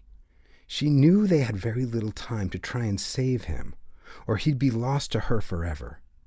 The finality of death seemed so severe, and she wished her daughter was around and could pray. It was funny how she knew her daughter's prayers were heard, and in her heart she cried out for Julie and her God to intervene and save the one person on earth she loved most, her husband. As John approached the light, it grew before him, and he saw himself ushered into a large hall. He looked down, and he was naked in a different type of body, but it was definitely him. The light coming from the being on the throne was painful. It seemed to permeate every cell of his spirit body. It stung him to the quick. The pain was so real and yet was different from any earthly pain he had experienced. It startled his conscience with the guilt of his own sinful condition. He bowed before the figure and began to weep, knowing that he was unworthy. "You stand before me, guilty of your sinful deeds, unwilling to turn from them and ask forgiveness. Yet your daughter has continually pleaded for your soul. So I have brought you here so you would see for yourself why you can't stand before me naked." The voice spoke. "What is it you wish for me to do?" John trembled, his voice shaking in fear. Am I dead?" "No. To those on earth you seem dead. But I have given you new years, only you must use them differently. I have given you a new chance to serve me, that your life may be redeemed from vanity of living you have chosen thus far, your preoccupation with material possessions, position, man's opinions. Those things you previously placed importance on will now vanish. You have seen the world that lies beyond, and though when you return, you will be able to remember only a little, the little will change your life. You must not try and stand relying on what you have done, but you must know that Jesus has made a covering for you, so your sinful deeds will not accuse you. And when you stand before me in judgment for your life, you will be no longer naked, but covered in a garment of righteousness." John felt a hand pushing on his chest and started coughing. The paramedic who was giving him mouth-to-mouth was taken aback by surprise when he found himself breathing into the mouth of a live person. The light in the sky seemed golden as John tried to remember what he was dreaming. He couldn't figure out what was happening to him. John, his wife spoke. "You're back." "Back?" John said, puzzled. "I haven't been anywhere." "You were lying here in the yard. You quit breathing. I thought you were gone. I can't believe it. I thought we'd lost you. But now you're here." "I can't explain what happened to me," John replied. "But I know everything's going to be different. I remember I was talking to someone, and he knew Julie. We need to get a hold of her. I don't quite know what is going on, but something is happening with her. I think I was up in heaven. I just don't remember much about it, except it was so beautiful. I've really got to change the way I've been living." The Saudi prince was furious when Jack gave the report of what he thought happened. He had lost 2 good men, a helicopter, and hadn't the faintest idea of where the perpetrators were. "Your Majesty," Jack explained, sitting in a room overlooking the city of Addis Ababa. Below, the streets were teeming with poverty. "I don't know where they went. I heard the shots and then the crack on my skull. I can't even describe what they looked like. But whoever stole the helicopter must have had considerable military training. You can't just turn that thing on and take off." The Saudi prince studied him. "I have already arranged for another helicopter to be flown here from Saudi. It's a fully equipped, rotorless Apache. I hope you're up for it." Jack was in awe. "It might take me a little time to get acquainted with it, but who's going to be the navigator?" "I will," the prince answered. "Excuse me, Your Majesty?" Jack answered. "Did I hear you correctly?" "Yes, you heard me correctly," the prince replied. "I have full instrument training on an Apache. Everyone in the royal family was trained by the United States Air Force. I chose the Apache. My brothers chose F-15s. I wanted to be different. In this case, that difference will serve us well." "So you can fly it as well?" Jack continued his questioning. "Yes, I can fly it," the prince replied. "But it is you who are the pilot. I will man the arm system and blow this Israeli swine and his American accomplice out of the air, disintegrate them. The only catch is we must find them first. Get yourself cleaned up and something to eat. The helicopter will be here shortly. Time is of the essence. They could remove the Ark." "What's so precious about the Ark?" Jack questioned. "Isn't it just an archaeological treasure? Surely it has no power of its own." "The greatest power in the world," the prince answered. "The power of superstition. Believe in an object. That alone can separate one people from another. Invincibility. Once they have their precious Ark, the next thing the Jews will be talking about is rebuilding their temple." "What's wrong with that? Everybody's got to have their own religion. Why can't they live independently?" Jack was uneasy with the change in mood coming over the royal prince. "There is only one true religion and one God, Allah, and Muhammad is his prophet. Until the world believes, all who do not follow Muhammad are infidels. Jerusalem is also holy to my people. Our mosque rests on the site of what used to be the Jewish temple, destroyed by the Romans in 70 AD. I know that you are raised a Christian, but Christ was only one of many prophets. The greatest of the prophets was Muhammad.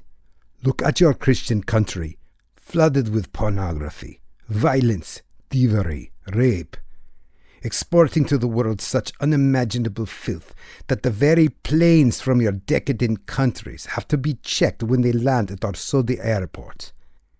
Is this the legacy that your following of Christ has brought you to?" The conversation was over. Jack was at a loss for words. He had been raised to believe in Christmas, Easter, the birth and resurrection of Christ, but he didn't see how it at all affected his life. He read pornography, loved violence, and lived pretty much saturated by evil. He thought back to the Viet Cong that had plunged to their deaths from the helicopters, cruelly thrown out by pilots and aviators who relished in the inhumanity, and realized that Christianity hadn't done anything at all for most Americans. We are corrupt, but it is because we have the freedom to be corrupt. In our country, we don't legislate morals. What is right is not considered right for everyone. If someone wishes to purchase movies and videos with pornography, they can do so. Jack added, knowing that it was a hollow argument. I have met the young women who have been in your videos and magazines. Although I have not indulged myself with them, many others of my family have hired them for parties and for entertainment.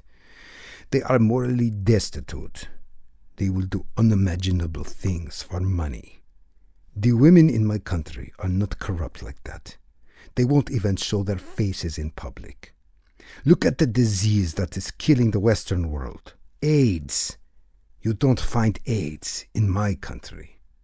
We are not cursed as you are cursed. This ark represents to the Western world a return of power to Israel. I am sworn to stop it at all costs. This voice must not speak from the grave. Moses is dead. It is best it remains undiscovered. The prince was livid. If we get it from the Israelite and the Americans, what will you do with it? Suppose it was the dwelling place of their God. Jack was probing to find out what he had gotten himself into. Was he unwittingly fighting against the creator of the universe? The very creator that had led millions of people out of captivity and kept them alive for 40 years in the desert? The one who had entrusted to Moses the 10 Commandments? How can you wish to destroy such an archaeological treasure? No, I do not wish to destroy it, the prince answered hotly. But I will not allow it to return to Jerusalem, where they can put it on display before the world. If I am forced to destroy it, to keep it from going back, then I shall. There is only one God. He dwells not in an ark, but in the lives and thoughts of his followers. Surely your religion has taught you that. Now let's take some nourishment. It won't be long before the hunter stalks his prey. Ezra Davidnov was a first-generation Israelite. His father, Ben Sabid, was a survivor of the camp of Buchenwald, one of only 3,000 who walked out alive. Katrina Davidnov, his mother, was from a wealthy merchant family that had started hotels in Tel Aviv and opened a small cargo service that brought goods back and forth by plane to Europe. Ezra was also the best friend to Ben. He was wondering why Ben hadn't made his usual afternoon call and was beginning to grow alarmed. He had a few connections with the Israeli space program and decided to check and see if their satellite over Africa could pick up anything unusual that could give him information as to Ben's whereabouts. Colonel Yassar, Ezra spoke firmly. This is Ezra Davidnov. I've got a problem. Ben hasn't checked in. How long overdue is he? The colonel replied, trying to weigh the gravity of the situation. 6 hours, Ezra answered. I'm not trying to sound like an alarmist, but these calls are scheduled. So if anything has happened, we can get aid to him right away. Can you get a visual over Ethiopia? The satellite's not due over that area for another 5 hours. Can you supply me with his last known coordinates? The colonel questioned, writing everything down. Yes, Ezra said, but it's probably not where he was heading. He was on his way to Asmara to make the rendezvous. He told me the road he was going to take. I have a map of it. I don't know how detailed to scale it is, but it's a start. I'll fax it over to you. Look, I'm not going to wait around. It's only 6 hours by plane. I'll fly one of our courier jets over. Then call me on your sat phone when you arrive, and I'll let you know what I find out on satellite. Good luck. The Saudis are using the AWACS, so you better fly at sea level, otherwise you'll be blown to pieces. Ezra threw a few pieces of clothing into his bag. He checked the clip on his machine gun, oiled and ready, and threw in a few thousand extra rounds of ammunition. He had a full arsenal. He was one of the top explosive experts the Israeli army had.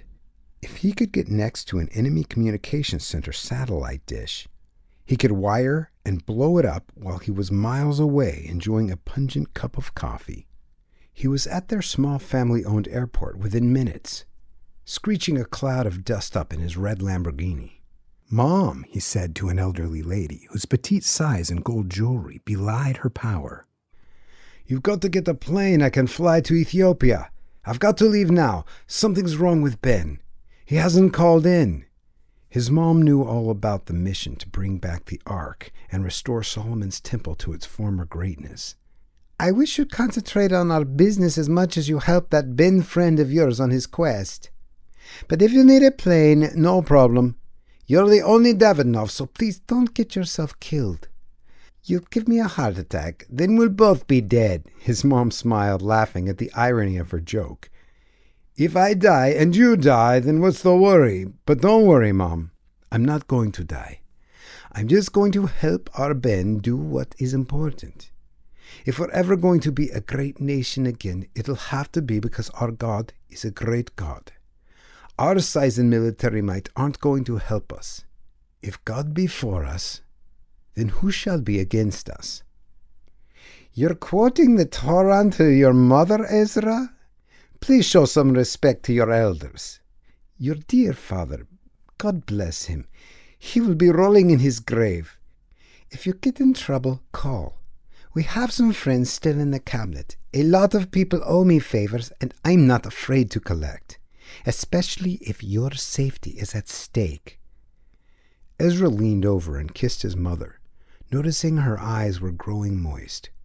He lingered just an extra moment, wondering himself if he'd ever see her again.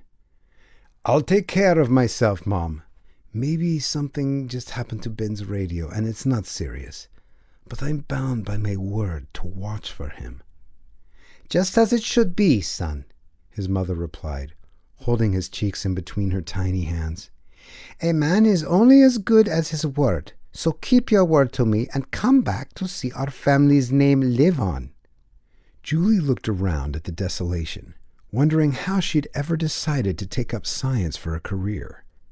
Doug was barely alive, and Julie knew if they didn't get medical attention for him, each minute he was getting closer and closer to the door of death. The air was dry, and she could taste the sand in her mouth and feel its grittiness in her hair. She reached for a canteen and looked up to see Ben coming back from his rendezvous. "Don't drink too much," Ben stated. "There'll be plenty of food and water where we're staying." "Where's that?" Julie looked at him, admiring his strength under fire. "Have you gotten any help for Doug?" "There's an American missionary doctor with Mission of Mercy. They radioed him. He's coming right over." "How far away is he?" Julie wondered out loud. "Doug is getting real bad. He needs help." "I don't know how long it'll take him to get here." Ben pointed to a group of Ethiopians.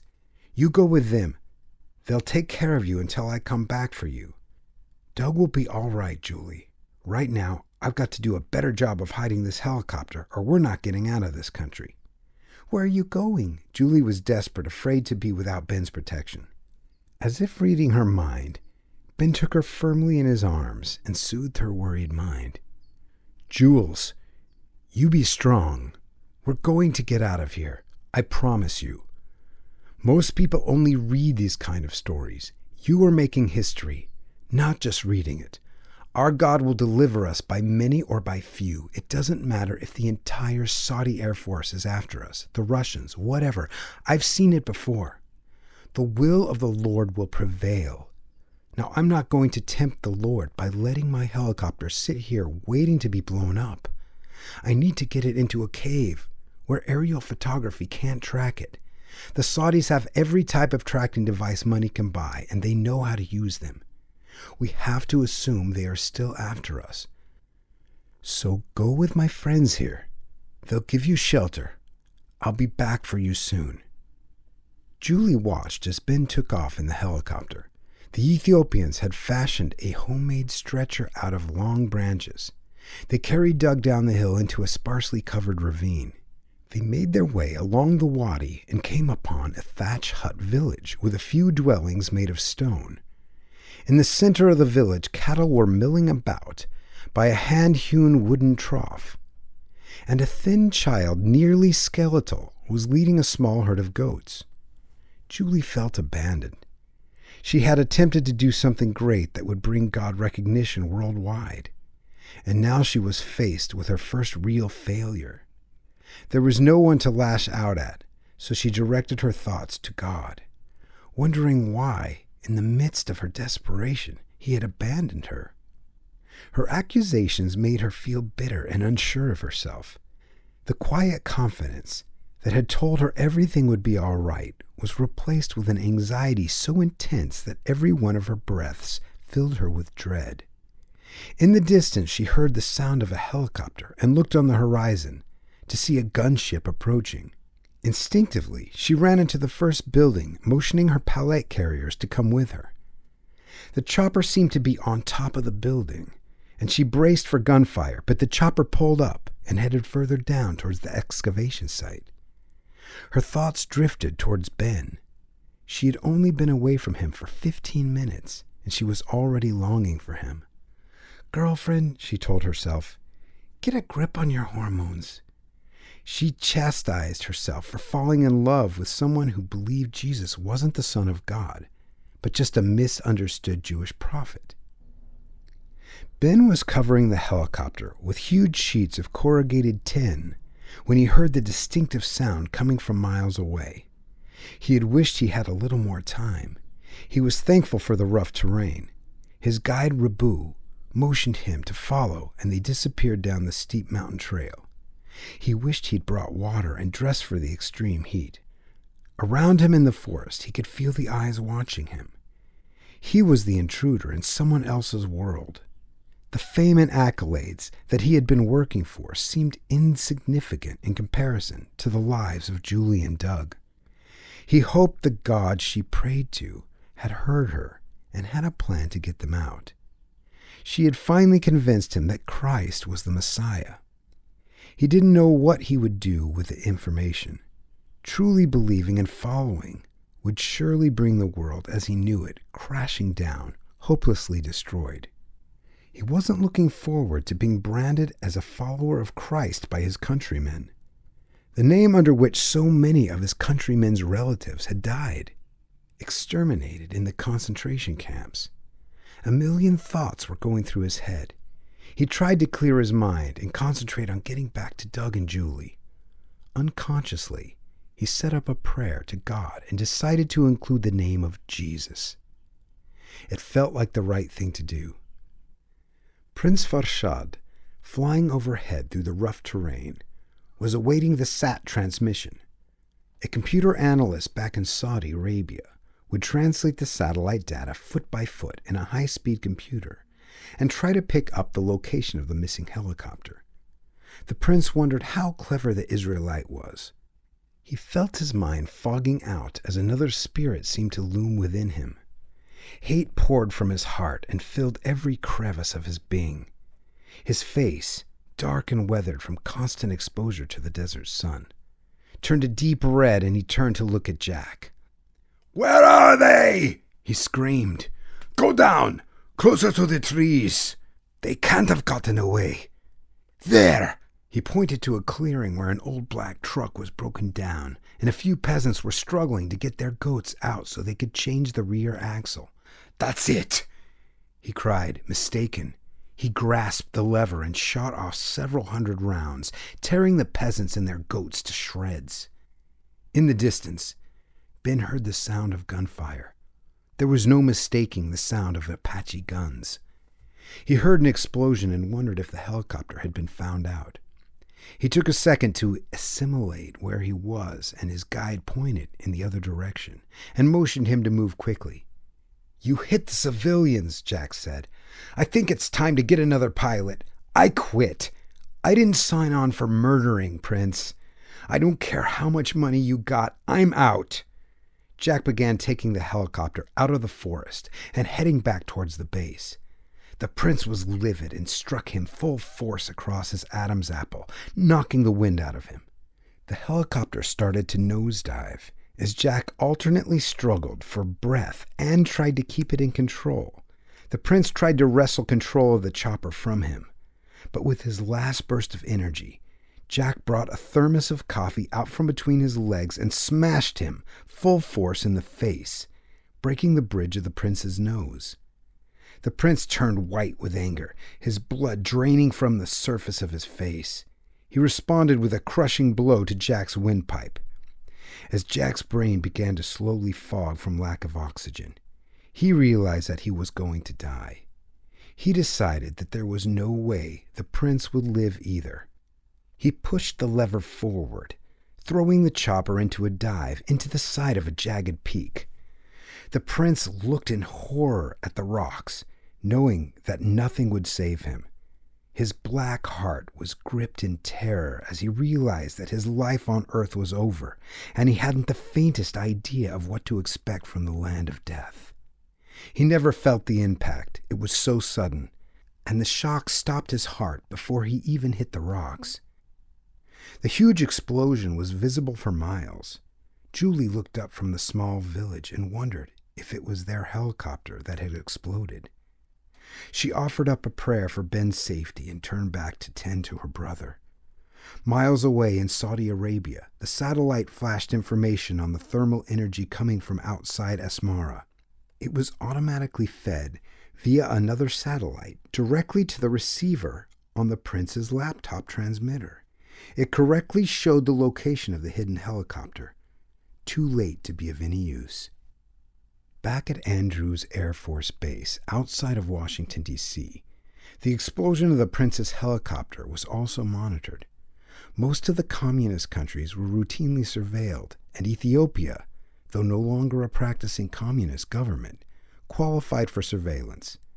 The tracker, Ralph Jensen, reported the incident to his supervisor. They were able to get satellite footage of the helicopter right before it crashed.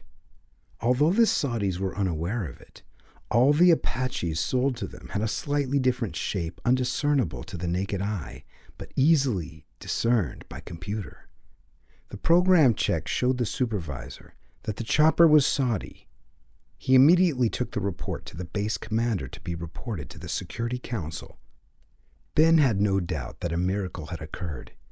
He knew with the sophisticated equipment carried on the Apache, it would have only been moments before they tracked him down. He bowed his head in reverence for his deliverance. His thoughts turned to Julie, alone with her brother, and he wondered how to get them out with the Ark. "Ben," Rabu addressed him. "We have hidden the Ark not too far from here. Do you want to take it back to the helicopter now?" "The real Ark?" Ben laughed. "You never told me you had definitely recovered the real one." "Have you opened it?" Ben was curious. "No." Rabu was superstitious. All his life, he had paid homage to replicas of the Ark as each year the Coptics paraded them down before the masses. "I have seen many of the replicas. There is no doubt in my mind that this one is real. Come, your friends will be safe. Let us get it before something else befalls us." Chapter 6. All That Glitters. Ben and Doug had studied at least 5 of the replicas. Those versed in Mosaic traditions had told him what to expect from the real Ark. He had seen replicas made from the information written in the scriptures. He had seen artifacts thousands of years old and examined them for corrosion patterns. He was ready for the real item. He looked over at Rabu and grinned at how fortune had led him to a villager whose dedication and cunning had led him to the real Ark. "How much farther, Rabu?" Ben said, panting. Rabu whistled a sharp series of bird-like sounds. A response echoed back. "Not very far, boss," Rabu smiled. "Who is that?" Ben questioned. "Mori, my son." Mori was only about 12 years old, but like his ancestor, King David, he was very good with a slingshot. He was tall with a carved Semitic face and very sharp features. He was handsome to look at and possessed delicate hands, the hands of an artist or musician. Many weeks before, Rabu and Mori went wandering in the hills outside their village and had come across a small cave, nearly hidden from view. It was near the dig that Ben and Doug had established, but had been revealed during a slight earth tremor. Mori was small enough to fit in the opening, and had found a clay jar covered with dust. When they opened it, they found scribbling on it that they believed to be in Hebrew. They had later discovered it was written in ancient Samaric, a script such as was no longer taught in the schools. Rabu had tried to preserve the parchment, but without ability to seal it from the air, it had quickly disintegrated, prompting them to search the cave again to see if they could find another one. They had worked at night, away from the watchful eye of the Coptic officials, who would never have permitted such a discovery taking place. When Maury's shovel had hit a wooden box, he knew he was on the right track. A subterranean chamber had been carved in the side of the hill. They had found the resting place of the Ark. They had told no one. They preferred to wait until Ben and Doug returned and share their discovery with them. Maury had volunteered to watch the entrance and had been guarding it, only leaving occasionally to get food. No one from the village questioned why he was gone so long. They were all aware of how he made a living. His long absence never had to be explained.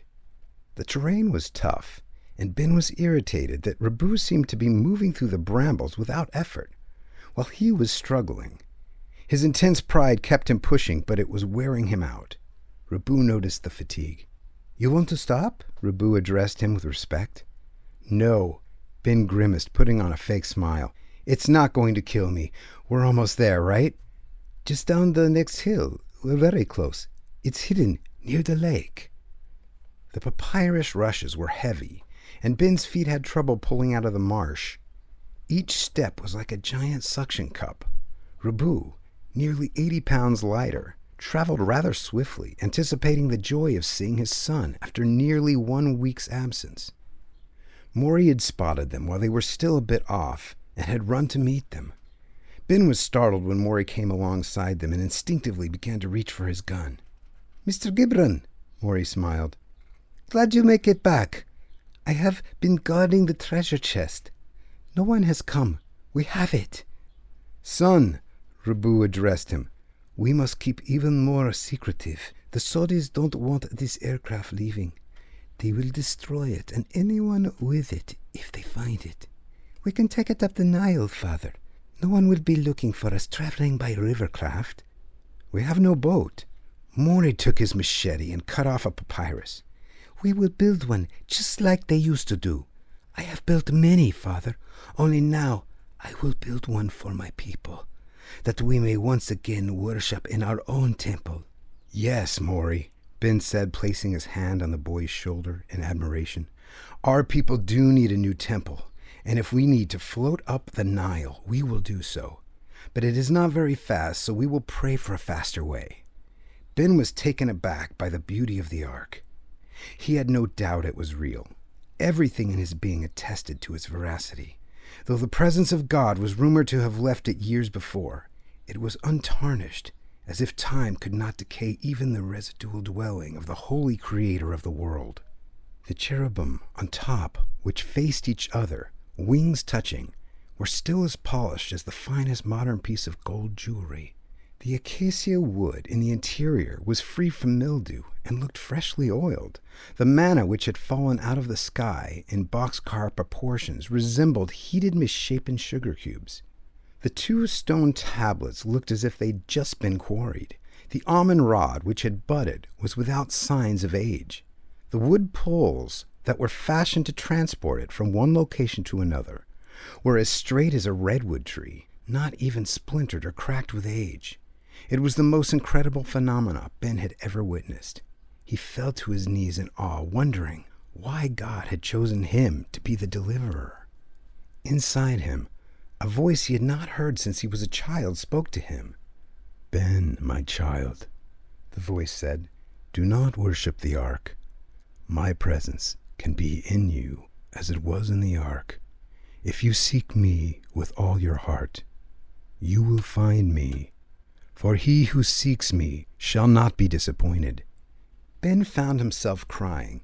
The weight of his sinful life was too much for him. He was a Jew, the son of generations of chosen people, and yet he believed more in science than in the God of the Scriptures. He marveled at how God could care for him when he was so undeserving of any love. He had set out to find the Ark where God had dwelt in times past, hoping to make a name for himself in the field of archaeology. He had gotten far more than he had ever thought possible. The presence of God had come to him and helped him find a faith so real he knew he could never lose it. He had an unquenchable thirst to know God, to live with him as one. He knew he had to open his life to it, and in doing so, he would be altered forever. A peace settled over him as he left the cave. He was clear in the intention to bring the Ark back to Israel and share his story with everyone. He knew he would never use the discovery for his own personal benefit, but rather to bring glory to the one who had worked a miracle for him. Ezra flew low over the hills surrounding Asmara. It had taken him just 3 hours to fully check his instruments and arrive in Ethiopian airspace. He had flown so low to the Red Sea, the white cap's foam had misted the plane the entire way.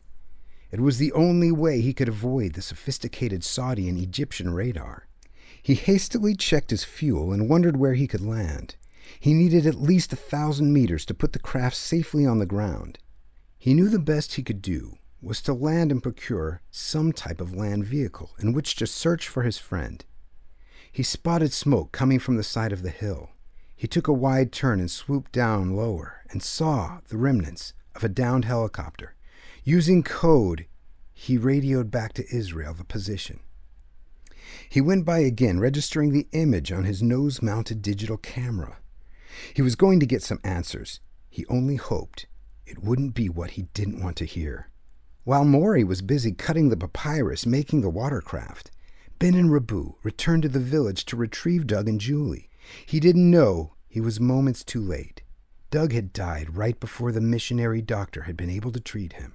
He had succumbed to a massive head injury, and had he lived, he would have been severely brain damaged. Julie was in shock when Ben arrived in the village. She spotted Ben and ran to him, clutching him in a death-like grip. He was unable to respond to her level of grief. He reached down and embraced her, allowing her to bury her sobs in his chest. "Julie," Ben said soothingly, "it's all right. Doug's okay. I know he is. He's with God."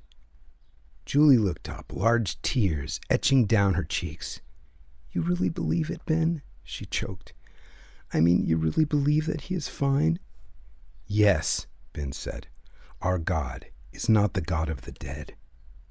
He is the God of the living. Your brother is still alive.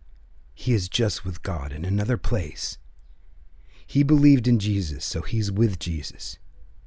Julie, please listen to me. A helicopter crashed. They were trying to kill us to prevent us from getting the Ark back to Israel. We've got to go. They'll bring others back looking for us." "Are we going to take the helicopter?" Julie asked. "No, I'm not sure. We may even need to go by boat. We'll never be able to refuel the helicopter, and they'll be looking for us everywhere." "Where are we going to get a boat?" "The old way. Rabu's son Maury is building a craft now out of papyrus. We'll dress like natives and float up the Nile if we have to. We have the Ark. It's unbelievable. I saw it. It's beautiful. God spoke to me. I heard his voice, just like when he spoke to Moses." Julie began to cheer up, realizing that grief for her brother could be put off. There was no time for self-pity. She had a mission to accomplish. Doug was dead. There was nothing she could do to bring him back. "I'll start gathering up some food." She slipped her gold watch from her wrist. "This ought to buy us plenty." "What about Doug's body?" she asked Ben. "They'll give him a proper burial here, and when we get back, we can send for his body. He's not here anymore, Julie." Ben looked up. "He's there, in heaven, smiling down on us right now." "You're right. I'll have to call Dad and Mom soon and let them know what happened. I don't know how Dad's going to take it. He and Doug have been pretty close most of their lives." Julie didn't have the faintest idea on how long the journey would take. The Barkar River was a treacherous waterway dotted with rapids, snakes, and hippos with jaws big enough to crush a man in two. And after they passed the last populated area in Agordat, they would still have over 100 miles to go. It was an impossible journey, but Julie knew somehow God would be with them. After not hearing from his children for several days, John Reinhold decided to call one of his friends in the Defense Department to see if he could get any information from U.S. people in Ethiopia. Ford Motor Company had a manufacturing division that did many items for the national defense, from all-terrain vehicles to brake pads, and John had made several contacts with the government through the years. Robert Sweeney was in a meeting when John called and had to return the call. After a brief getting reacquainted chat, the talk turned to John's children in Ethiopia, and Robert wondered what they were doing there. They're trying to get the original Ark and return it to Jerusalem for temple sacrifice. They went with an archaeologist from Jerusalem, Ben Gibron. My son's been going on digs with him for over a year and a half. You haven't heard from him in 3 days? Is that unusual? Yes, John answered. They always stick to their plan, and their plan was to call in every 3 days, no matter where they were or how expensive the call might be. I checked with their hotel in Addis Ababa, and they checked out yesterday. This is the 3rd day since they were supposed to call. Is there anything you can do for me? I've got a contact with the station chief in Addis Ababa. Works for the U.S. Embassy. Let me get a request over to him and see what's happening. Was this thing government sanctioned? I mean, if the artifact is on Ethiopian soil, I don't imagine the Ethiopians will be too thrilled to have it leave. There was some kind of swap going on for some of their national treasures. Do you have any contacts there? Names of people that might have been in touch with them? There was an Ethiopia fellow with some government branch there, John added. They didn't leave me much information. I've got a number for Ben Gibron's parents in Tel Aviv, but I don't want to alarm them before I find out whether anything is wrong or not. Look, John, Robert explained, drawing himself up in his chair, gazing over the trees outside. Ethiopia is not a real friend of America or Israel. Just a short while back, they were totally communist, so hold tight. It might take a while to get some information. What's your friend's name? John asked. Wilbur Tawney, Robert said. He knows the country well, and he's fluent in 6 languages. Plus, he's got some good contacts with the Israelites. After a little more small talk, Robert hung up and made some calls. First, he called over his secure line to Wilbur in Ethiopia, and then he dialed a friend in the Department of Defense. He found out about the unidentified crash of a Saudi-armed gunship and knew somehow the incident had to be connected. It was rumored that Prince Farshad had not returned and was missing. It was no secret to anyone in the intelligence community that Farshad was violently anti-Semitic and despised his own ruling cousin who accommodated the Israelites. About 3 hours later, Robert got a call back from Wilbur. I checked on the name, Ethiopia. His last name is Hebron. He's the Minister of Culture. It's rumored that he's dying of AIDS. Does he have any Saudi friends? Robert asked. I was just getting to that part, Wilbur said. We ran a check on his bank account, and he just received a rather large transfer from a Saudi-controlled account in Switzerland. So apparently he's selling them something, or someone, Robert said. Have you got any news about the helicopter crash up by Asmara? We just heard about it. Wilbur was impressed. How'd you hear about it before me? I'm supposed to be the station chief, for crying out loud. A lot of Saudis have just flown in. Rumor is it might have had some high-level family member in the gunship. Whatever it is, it was never registered to fly in Ethiopian airspace. It was a rogue acting independently of any official government sanction. Do me a favor, Wilbur. A good friend of mine has 2 kids over there missing. See if you can get anything out of Ethiopia Hebron. You think he might want to clear his conscience? Wilbur asked. It's worth a shot, Robert said. Look, I'm going to owe you one big time. You already do, Wilbur laughed. But who's keeping track? Wilbur left the embassy and stepped out into the Ethiopian haze. A city of 10 million people with inadequate food, transportation, and water. It was like living in a famine zone. Everywhere he looked, there was hungry, starving faces wondering why they were born into a world with so little to offer.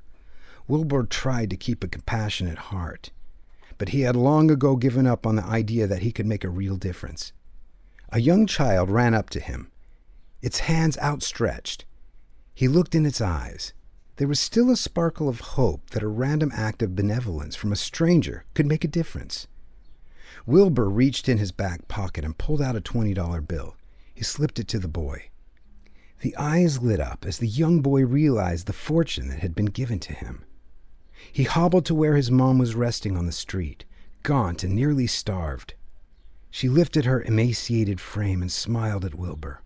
One at a time, he thought, and walked away.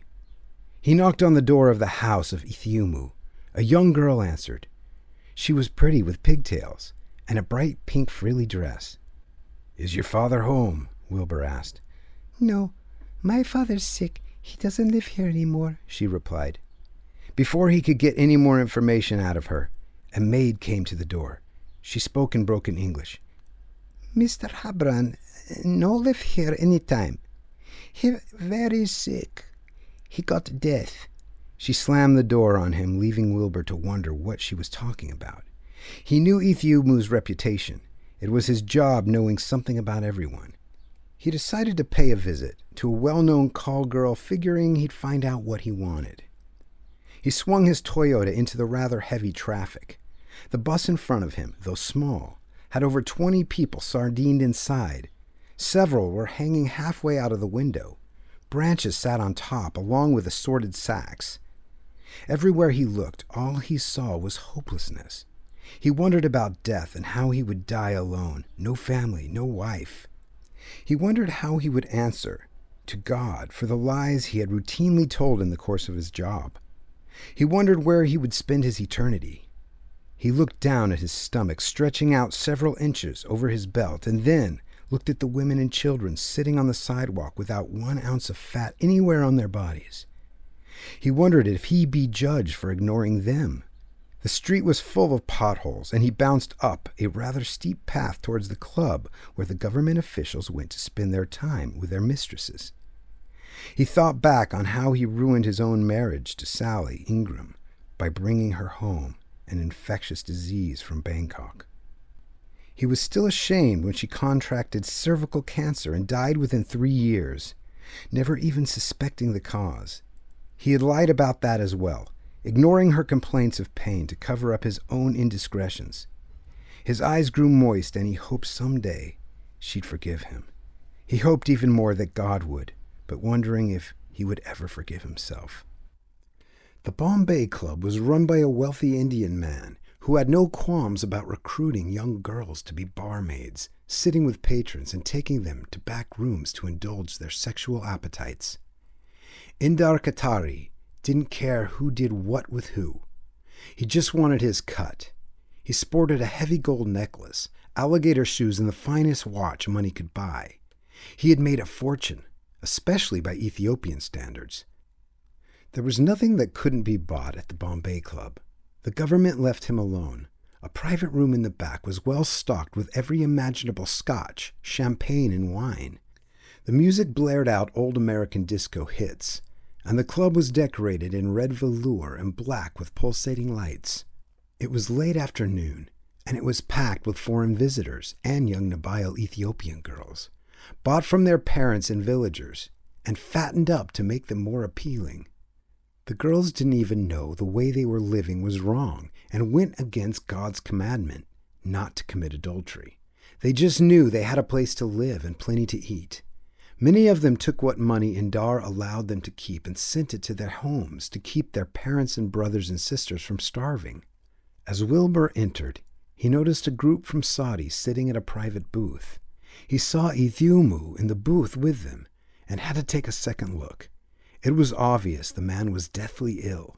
His face was distorted, and he had a large purple welt on it, and he was coughing, rather hacking, as if he had a mouthful of phlegm. Wilbur edged up, trying to get within hearing distance while not being obvious. He knocked over his drink, and the waitress came scurrying over. "You want another?" she asked him. "I can bring you a fresh one." It was too late. Wilbur felt the eye of a dark-skinned Saudi man bearing through him, as if he were at the end of a laser beam on full power. "Sure," he replied nonchalantly, appearing to ignore the conversation. I think I'll move to another table." He knew there was no chance to listen in, and he decided to follow Ethiopia after the Saudis left. The prince's disappearance had created a furor in Jeddah. Several of his brothers had talked to the king and openly complained about Farshad's disappearance and rumored death, and his quest to prevent the rebuilding of the Jewish temple. They had succeeded in convincing the king to mount a full search in Ethiopia. The king had thrown his full weight behind the search to find his missing cousin and demanded that the Ethiopian Minister of Defense allowed armed Saudi aircrafts to enter the Ethiopian airspace. They were not just interested in finding Farshad. They were interested in keeping the Ark from ever returning to Jerusalem, where they were sure it would raise the national consciousness to such a fever that the people would demand a new temple that would threaten the Muslims' second most holy site, the Dome of the Rock. Word traveled back quickly through the CIA, and it wasn't long before Robert Sweeney got wind of it. "John," he said, "I've got news out of Ethiopia. The prince is rumored missing, presumed dead, and his quest to have this ark stopped from leaving Israel has been taken over by the old king himself." "Any news of my son and daughter and their Jewish friend?" John was sweating, and he tried to keep the salty liquid from stinging his eyes. "No, not much. Some rumors from our man in Addis Ababa. He finally spoke with the Minister of Culture and found out that all along they were just using the Israeli team to flush out the Ark. They've never had any intention of letting it leave their country. The Saudis have thrown a lot of money into Ethiopia and pretty much get what they want done there. I've got some friends that do airlifts to some of the relief groups up in the northern part of the country. I'll give them a call and see what they've heard. And I do some praying. Rumor has it the Ethiopians are going to allow Saudi aircraft over their territory, and there's nothing the Saudis haven't bought from us." Ben stood next to Julie. The body of Doug, wrapped in white sheets, was laid out in the grave, and Ben had his arm around her. Julie, choking on her own tears, knew she had to say something, but she couldn't coordinate her mouth. She was convulsing too bad. Ben, misty, but having been hardened to the realities of war and death, drew her closer to him and began his prayer. "God, we know you are good, and we know you've taken Doug out of this world into a better place. So I'm asking you, God, to see him safely on his journey and make a place for him in heaven with you.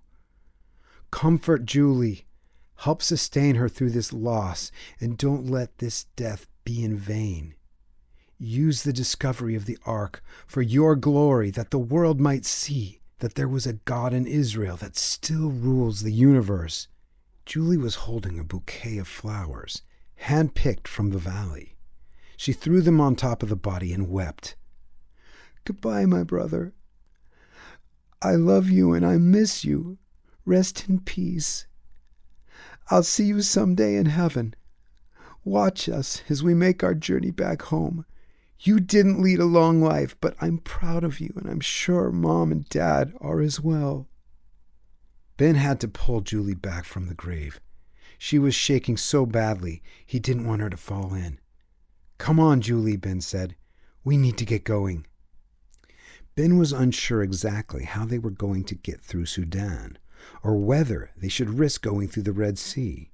He knew it would take an act of God to get them back to Israel, but he couldn't bring himself to share his uncertainties with anyone else. It was on his back, and even if the load was going to break him, he was determined to bear it alone. He snuck a sideways glance at Julie. She was eating some wat with Ngedi sponge bread. He marveled at how quickly she had come to terms with her situation. He'd met a lot of girls like her in Israel. He'd served in the armed forces with them, but no one like her since he'd been out of the army. Her will to succeed was contagious. They both knew that if they didn't return with the Ark, that Doug had died in vain. He looked over the map, studying all the possible escape routes.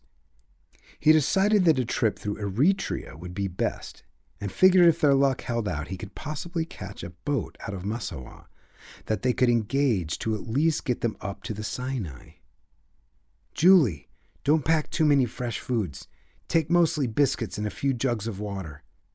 It's going to be almost 5 days by boat to get to Massawa, so don't take things that are just going to spoil." "Okay," she replied. "Some of the women made us barley cakes, and I've got a bunch of sugarcane juice for energy. Look, I found out there's a phone not too far away. I'm calling my dad to let him know where we are." "If anyone sees you," Ben hesitated, but he knew she had to tell her parents about Doug. "Look, just make sure nobody sees you. Cover yourself up, veil your face, and don't be down there too long." "What should I tell my dad?" she questioned. "Tell him we're on the way to the harbor." Ben reached in and gave her a number.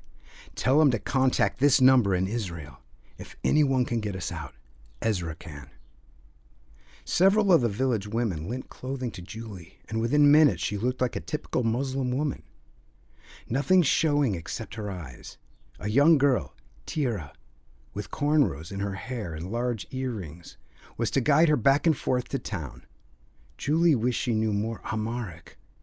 She was unsure whether or not the local phone exchange would be able to get her in touch with an international operator. They climbed out of the small valley and looked at Aksum, not a large city, but one dotted with small thatch-like houses and a few brick buildings alongside the main Coptic temple. Julie felt a pang of guilt for helping remove their most sacred treasure, but knew God had led them to it and was honored that he had chosen to unveil it during her lifetime. She felt weightless. Something was happening inside of her. She had never felt the depth of emotion that she felt for Ben. There was no way she could even register how he made her feel. She knew the odds were stacked against them in returning to Israel, but she felt confidence in Ben's ability to get her there safely. As she walked down the path, she wondered about how life would have been if she had been born a Muslim, born believing in Muhammad, into a culture where women were treated as chattel and in no way equivalent to men. She was grateful for being born into a country where there was respect for women, and even more grateful for having the opportunity to hear about the saving grace of Jesus Christ and having been able to experience his forgiveness. Underneath her feet, she could feel the hard rock of the mountains. The ground was unsteady, and several times she struggled to keep her footing. She wondered why, in a country where so many were on foot, so few owned any decent shoes. She thought of her closet, and how she had shoes for every occasion and every sport, and how they made do with just one pair of poorly made sandals. The sun was setting and making it harder and harder for her to see. She could hear the screeching of nearby baboons and wondered if they would challenge her passage through their territory. The town square was clogged with Daihatsu transports. They were miniature in size and held a disproportional amount of people. Each one seemed to have at least 15 or 20 people, with everything from bags of coffee, goats, chickens, and bolts and cloths piled high on the roof. No one paid her much mind as she went to the Ministry of Communications to make her call. She never noticed the man standing across wearing dark Wayfarer-style sunglasses, smoking a cigarette.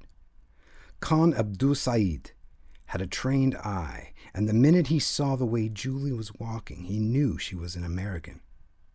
She was much too assured of herself and walked with far too much grace to be a Muslim woman. He threw down his cigarette and followed her in. He watched her fumble with her small cloth coin purse and hand the lady money for a phone call. It was obvious she was unacquainted with Amharic. He smiled and wondered how his director knew enough to plant a lookout in Asmara. His skills in English were not good enough to allow him to hear what she was talking about, but he knew she was the one he was to have found, and he smiled at the thought of the fat reward coming his way. Chapter 7. Angels All Around. "Mom?" Julie exclaimed, wondering why her own voice was continually repeating itself, not understanding the echo on overseas calls. "Julie, is that you?" her mom answered. "How is Doug? Your father and I are so worried about you. You agreed to call us. Where have you been? We called your hotel and the American embassy. Your father even got a hold of some government friends. Your father's not here." "Mom," Julie thought and decided not to withhold the bad news.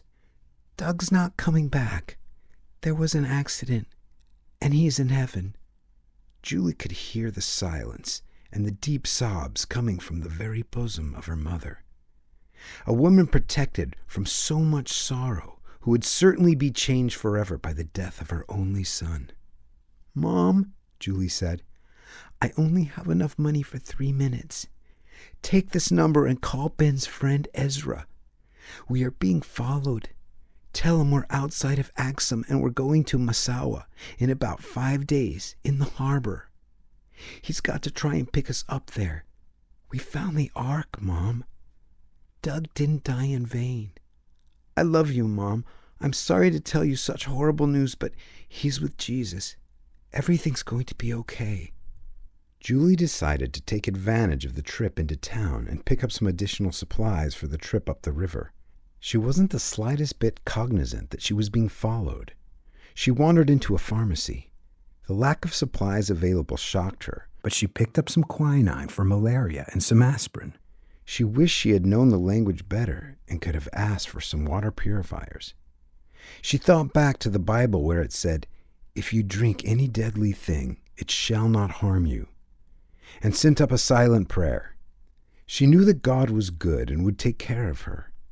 She caught a glimpse of a Middle Eastern man coming into the store. As he passed her, she noticed a glimpse of blue steel under his jacket. Her heart began to race. As she stepped out, she looked for the woman who had accompanied her to the city. She was nowhere to be found. A Mercedes limo pulled up in front of the drugstore. The windows were heavily tinted, and there was a small flag where the antenna should have been. She didn't recognize the pattern and couldn't identify the country. She tried to get around it, and out of the corner of her eye she saw the rear door open and 2 men, smaller in height than her, race towards her. She wished she hadn't dressed in such cumbersome clothing. She tried to run, but only got about 10 steps. All around her, people turned the other way. She felt her arm pulled back almost to the point where her elbow joint was breaking.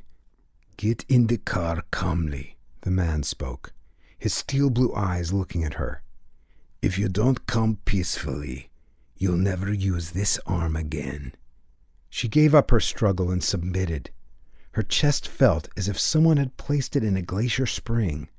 She began to shiver quite involuntarily, knowing that whoever it was that was after the Ark had made her an integral part of the game. They hauled her between them into the rear seat. The man who had wandered into the pharmacy came out chewing a chocolate bar and got into the front seat. 4-1. She knew the odds of beating them were insurmountable.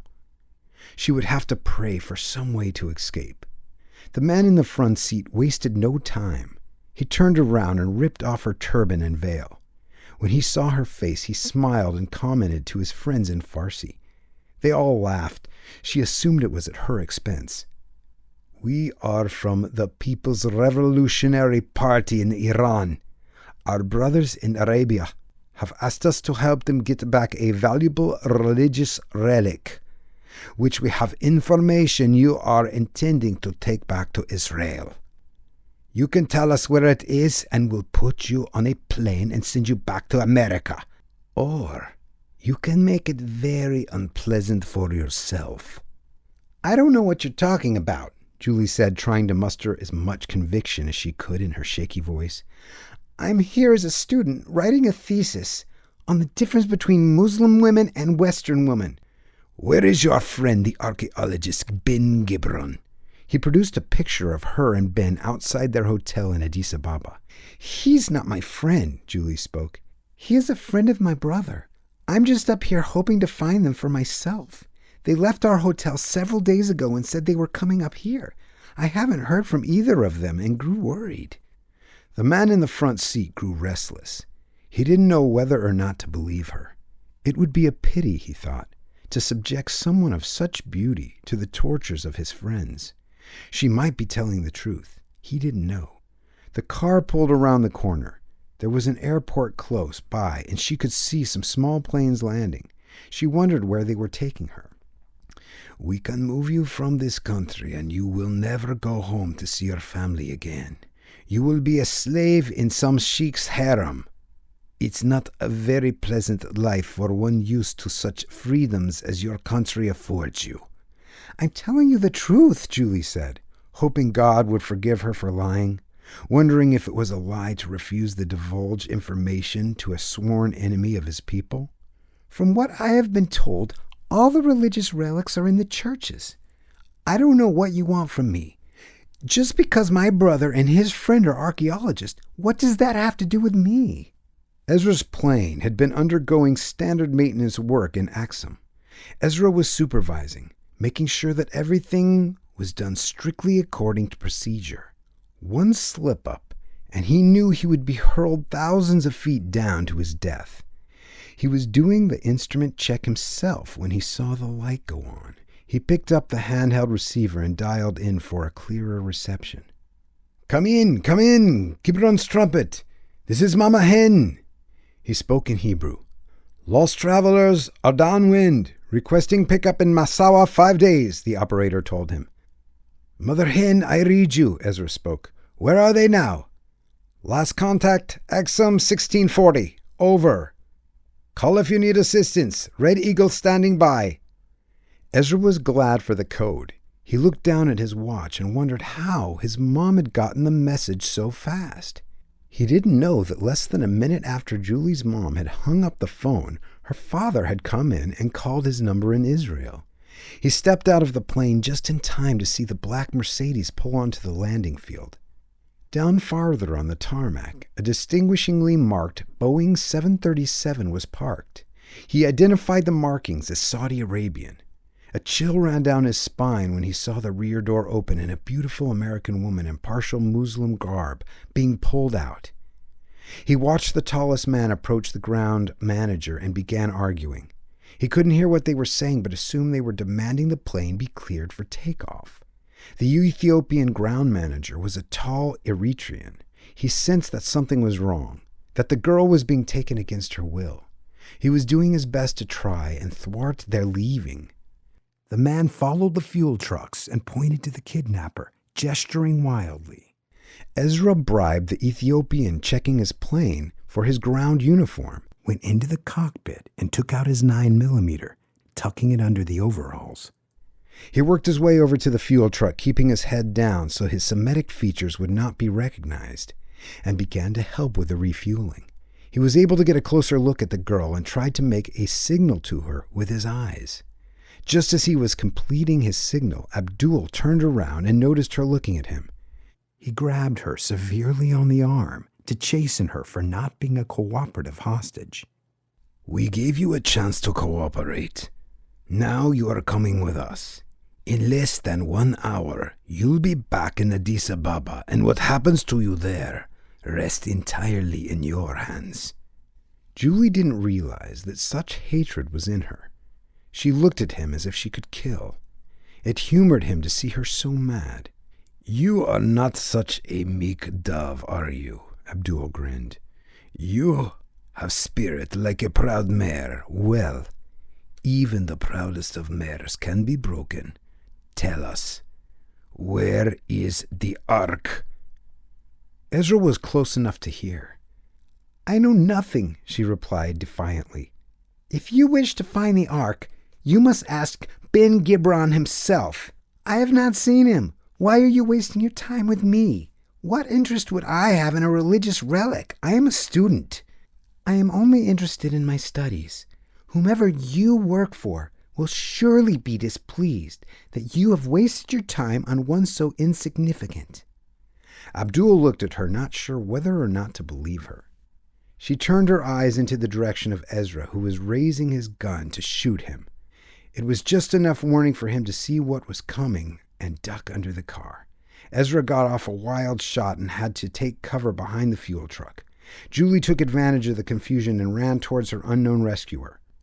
She found him crouched behind the fuel truck, pinned down by insistent machine gun fire of her former captors. "Ezra," he said, extending his hand. "I saw you taken away. I figured you must be Doug's sister, right? How did they capture you? Julie nodded and replied, I went into town for a phone call. They must have had lookouts posted to see if any of us would turn up with the Ark. Ben is still in hiding in the valley. We were planning on floating down to Massawa in a homemade boat. First, we need to get out of here. When I give the signal, get in the fuel truck. Ezra stood and fired off several shots, hitting one of the Muslims, who were spraying everything with their automatic weapons. Ezra motioned, and Julie jumped into the truck cab. Ezra piled in next to her and pulled out, ripping the fuel line from the plane and spilling fuel all over the ground. Ezra looked back and fired in the direction of the fuselage where the most fuel was spilled. The spark caught and set off an explosion. Ezra took Julie's arm and dove out of the fuel truck. She twisted her ankle as she hit, but he pulled her up and they headed towards the terminal. He watched from the window as the Saudi plane went up in flames. He saw the face of Abdul through the flames and wondered why it looked so familiar. Ezra wasted no time in getting Julie out of the airport. He was hoping no one recognized him and wanted to get enough distance away that he wouldn't be identified as the owner of the other plane. Outside the airport, a maintenance truck was parked. The large crew was working on the landscaping and had left their keys in it. Ezra looked in the front window and, not noticing anyone, motioned Julie to get in. We're stealing this truck? Julie questioned. That's right, unless you are suddenly bulletproof. She jumped in and they headed for the exit road. A lone guard was outside watching the Saudi plane ignite, melting everything near and sending loud explosive sounds reverberating. Ezra put his head down and motioned for Julie to do the same. They crashed the wooden pole at about 30 miles per hour, totaling their front windshield, spraying the inside of the cab with shards of safety glass. The security guard was too shocked to pay them much mind. They pulled out into the street and headed back towards town. Dilapidated fire rescue vehicles were heading towards the flames. One was no more than a converted water truck, and the other one was an ancient ambulance that looked like it had been left from the Italian invasion of the 40s. You know how to get back to the village where Ben is? Ezra questioned. Yeah, Julie said, speaking before thinking. I think if you head northwest of town, we should find it. There isn't much of a road. We pretty much walked on a dirt tire track. The road back was full of potholes and obstructed by several fallen trees and boulders. After about 30 minutes of driving and maneuvering, they pulled into the village. Julie glanced at a large group of villagers gathered together. Ezra honked and they moved aside. Maury was holding Tira, and some of the women were gathered around. She had a nasty gash on her forehead, the one that the Iranians had delivered to her. No one could believe Julie was back, and when she got out of the truck, they parted for her as if she were a ghost rising from the dead. She saw Ben and ran to him crying. He welcomed her with open arms. Ben turned and looked at Ezra. I'd never believe it. I owe you big time, Ezra. Ezra smiled. I don't know what you've done to have gotten half the Saudi army on your case, but whatever you stirred up, I don't think we should stick around for the consequences. I just blew up one of their private jets, and someone is not going to be too happy with me. We've got to get back to the airport and fly out in my little eagle. Did you refuel? Ben wondered, knowing the range of the fuel would have been expended on the way down. Yeah, Ezra said. I refueled, but I didn't pay yet. I was in the middle of the maintenance check when I saw the lady here and her armed guards, so I stepped in. Ben smiled. I owe you one more. Yeah, Ezra commented. I think I may have a way you can pay me back. What? Ben questioned. I'll let you know later, Ezra quipped. Ezra had asked to see the Ark, wanting to know firsthand what he was getting into. He was raised Orthodox, but no one had ever made a deal about the Ark from Solomon's temple. As they approached the hiding place, he sensed something different. It was almost as if there was an electrical current running through the ground. He didn't quite know what to make of it. There was a sense of power, fierce and unforgiving. He felt like Moses walking on the Sinai when God had spoken, "Remove your shoes, for you are standing on holy ground." All he could think of was how unworthy he was. Without any reminder, his life began to pass before him, as if someone had made a trial of the sins he had committed. Every lie, stolen item, swear word, lustful thought came back and burned in his heart, as if they were knives cutting to the quick.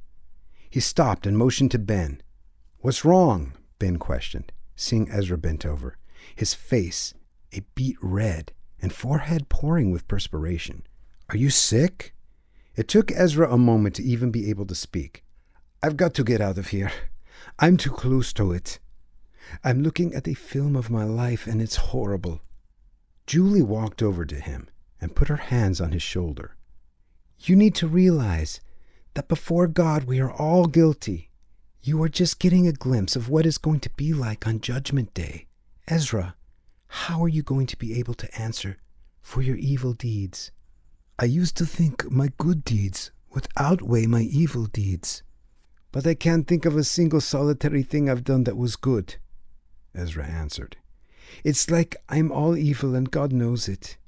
He's got a record of my entire life. Even my thoughts, it's horrible. It's only horrible for those who haven't been forgiven and who stand naked before Him. Haunted by their very conscience, I have asked and accepted God's condition for complete, entire forgiveness. I accept the Lamb of God, the Messiah's death as payment for all my sins. When I stand before Him, He won't look at the evil I've done. He'll look instead at the sacrifice His Son made on my behalf, Ezra. You're trying to do it on your own, and it's just not going to work. Don't be afraid of judgment. Prepare for it, and you'll find it's a day for rejoicing, not terror." Ben walked over and put his hand on Ezra's shoulder. "I never thought I'd come to believe in Jesus, especially after the way I was raised. But He was as Jewish as you and me, and He was the Son of God, and died for our sins, and rose from the dead to prove it. I saw millions of tourists always going up to the empty tomb, and I just ignored it. But when I finally asked myself, why would so many people follow a hoax? I had come face to face with my doubts and prejudices. It's not a hoax. Jesus rose from the dead. His first followers were all Jewish, and for years they worshipped in the temple until those who stood against God, wrapped up in their own self-righteousness and pride, created trouble for them and forced them underground. Ezra, I wouldn't be your friend if I didn't tell you to believe, to pray and accept the Messiah's forgiveness. Watch and you'll see your evil deeds disappear as if they had never happened. A weight will be lifted off of you." "I'm ready," Ezra spoke. "I can't live with this guilt. I believe everything you're saying." "Then pray with us, Ezra, and make the Messiah the ruler of your heart, and His presence you feel will not make you nervous, but will fill you with joy, even as it fills Ben and me," Julie added. They all knelt on the path and prayed, confessing their sins, and listened as Ezra poured his heart out to God. Eons away, God heard, and that moment Ezra's transgressions were blotted out as if they had never happened. Ezra opened his eyes, and the thoughts that had troubled his mind were gone. He was filled with an unbelievable peace and began to dance around to music playing only in his heart, but with such rhythm that he couldn't still his feet. It was a moment of unbelievable joy and ecstasy. A glow emanated from his face, and his tear ducts overflowed as he realized how real it was. He couldn't believe the simplicity of creating a relationship with the Creator, the God of the universe. A part of him wondered, why didn't they do so earlier? Why he had waited so long to experience something so glorious. Chapter 8. Longing for Freedom.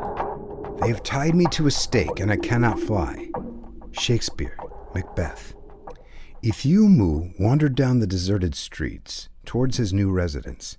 Under his arm, he could feel the ache of his lymph glands, full of disease, as his body rallied to fight off the dreadful bacteria that sought to turn his organs into breeding stations. He wondered how long it would be until he'd end up at the hospice. He was haunted by the look of his child's face as his wife had forced him out of the house.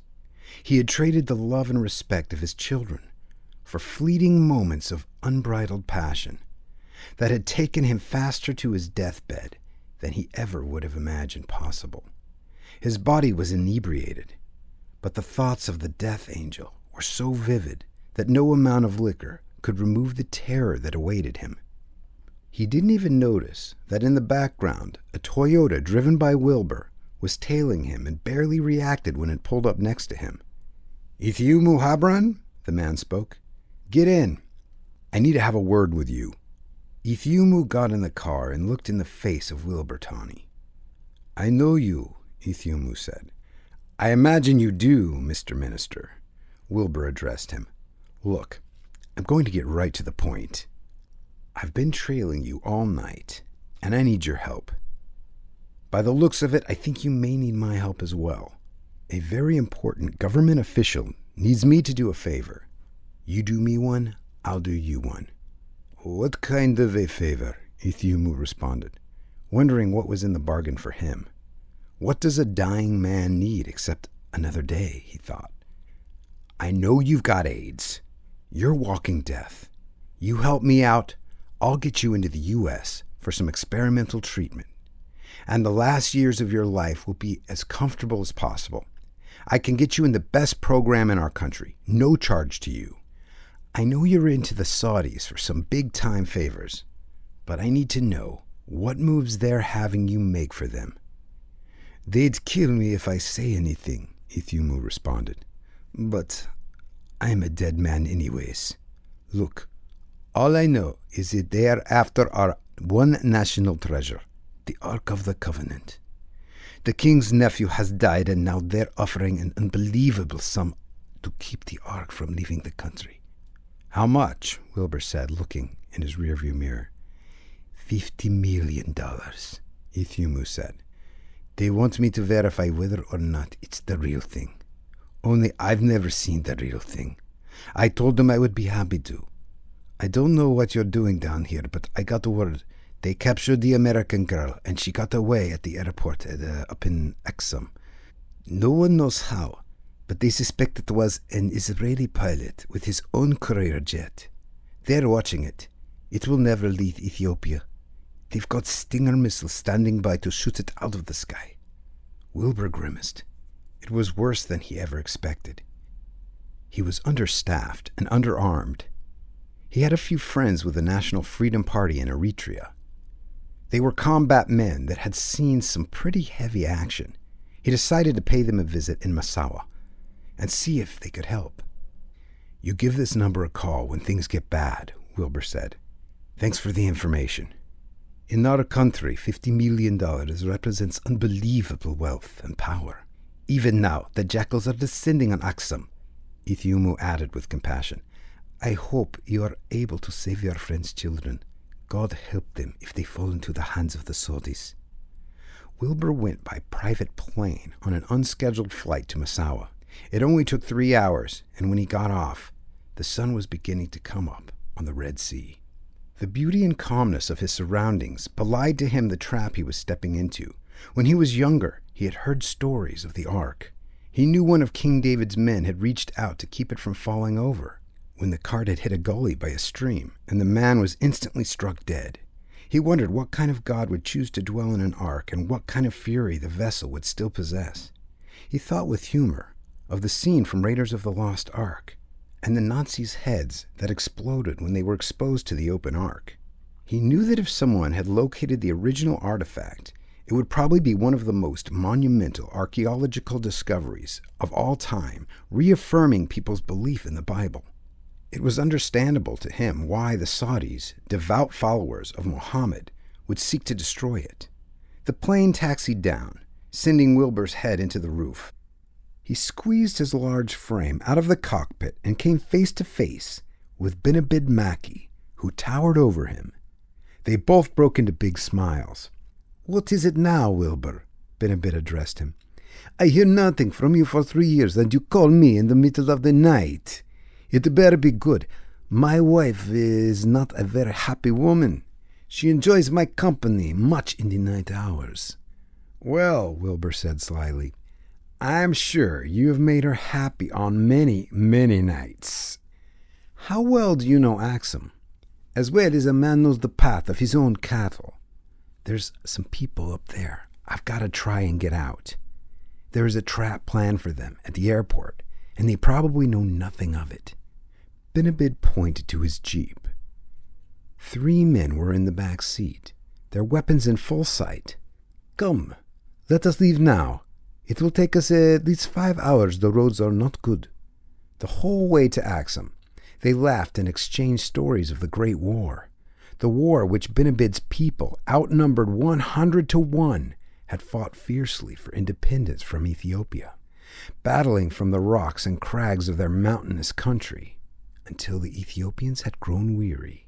They had won because of additional help from people like Wilbur, who without official U.S. government sanctions, had warned them time after time of government ambushes and guided them to caches of arms.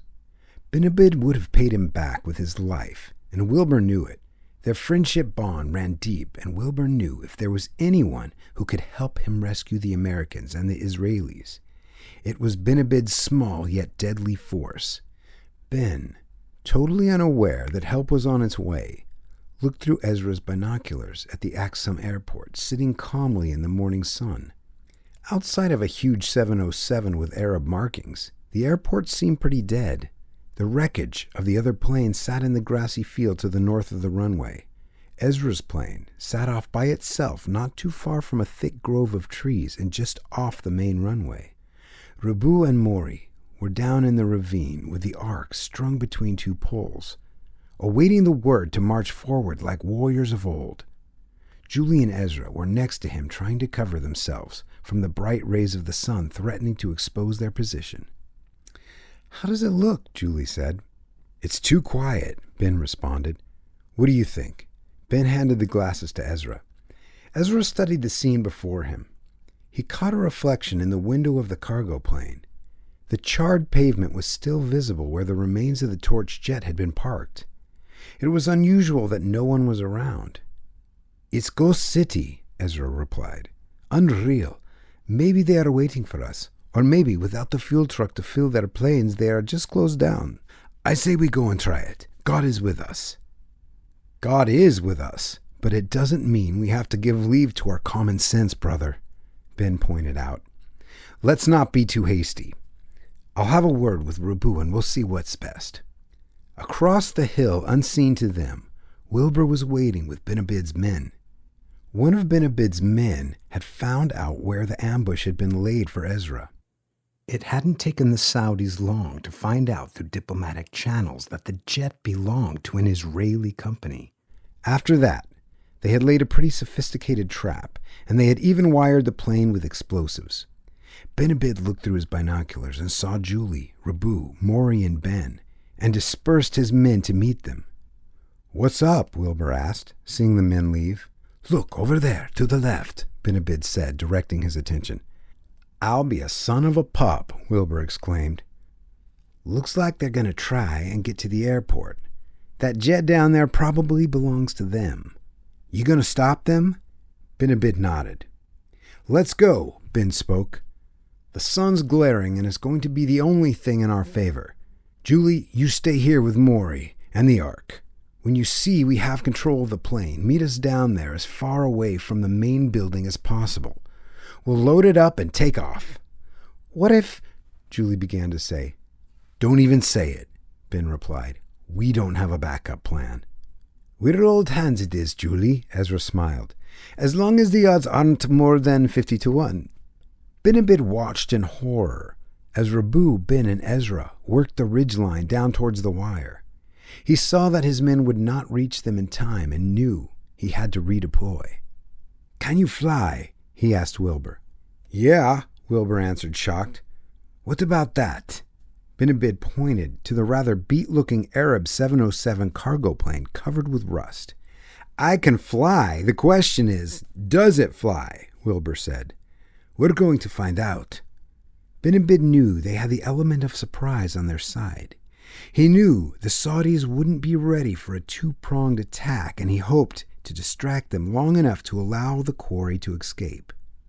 In the control tower, Gerem Jabora was lazily watching the runway.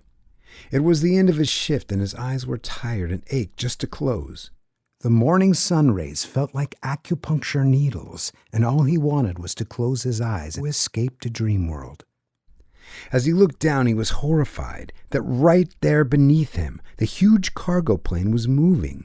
The wing of the plane was heading for the building beneath him and crashed through the window, shattering glass, waking up the sleeping interception forces. Unable to keep their vigil, they had been awakened only to find debris all around them. They scurried about looking for their weapons, but when they saw the huge plane bearing down on them, they began to trample over one another looking for the door. Ben and Ezra wondered who had come to their aid, but gave it no second mind, sprinting to the small jet. Ben pulled the landing blocks while Ezra started the engine and pulled down the runway. Gerem watched in shock as the quarry made a run for it. He picked up his radio but found that the wires were dead. The cargo plane, just slightly damaged, was heading down the runway, giving the jet cover. Julie and Maury took the Ark between them and began to work their way down towards the fence where Rabu had cut a big hole. They were shocked to find soldiers in front of them. Julie began to retreat, but one of the tallest soldiers broke into a big grin and grasped one of the poles and helped her with the Ark. The air around them was pulsating with visible electric current, and out of nowhere, the fog began to roll in. They were able to make out the shadow of the jet before them, but all around the control tower, visibility was reduced to less than 3 or 4 feet. Wilbur stopped the cargo plane, fearing he'd run into the jet. Thinking the situation through completely, he knew the small private plane was a sitting duck if the Saudis got a reading on their radar scope. He phoned Gideon Terpil. Gideon was the commander of a secret Israeli radar location on the furthest southern point of the Sinai. Gideon, dozing lazily in the shade, answered after several rings jarred him from his repose. Commander Gideon, this is General Ben-Zud. Try and wake yourself up. We have a low-flying jet returning back from Ethiopia. We need you to pinpoint its direction so we can provide some air support. The mission is vital to the safety and future survival of our country. Do you have the coordinates of the takeoff site? Gideon questioned, pen in hand. After Gideon got the coordinates, he accessed the large transmitter which the Israelis had continually sweeping the southern Sinai. It registered every ocean and sea-going vessel coming up through the Red Sea and the Suez, and could detect and identify every plane, large or small, with the utmost accuracy. The Egyptians had the technology to do the same thing, but lacked the ability to run the complex computer programs that were necessary to make it work. Gideon had immigrated to Israel after finishing his computer science degree at Cal Poly. To the dismay of his parents and friends, he had come back from a trip to Israel, enthralled and feeling that he had found his place in life. The government had wasted no time in sending him into compulsory military service, and they had found his extreme ability on the computers a real asset to their budding satellite operation.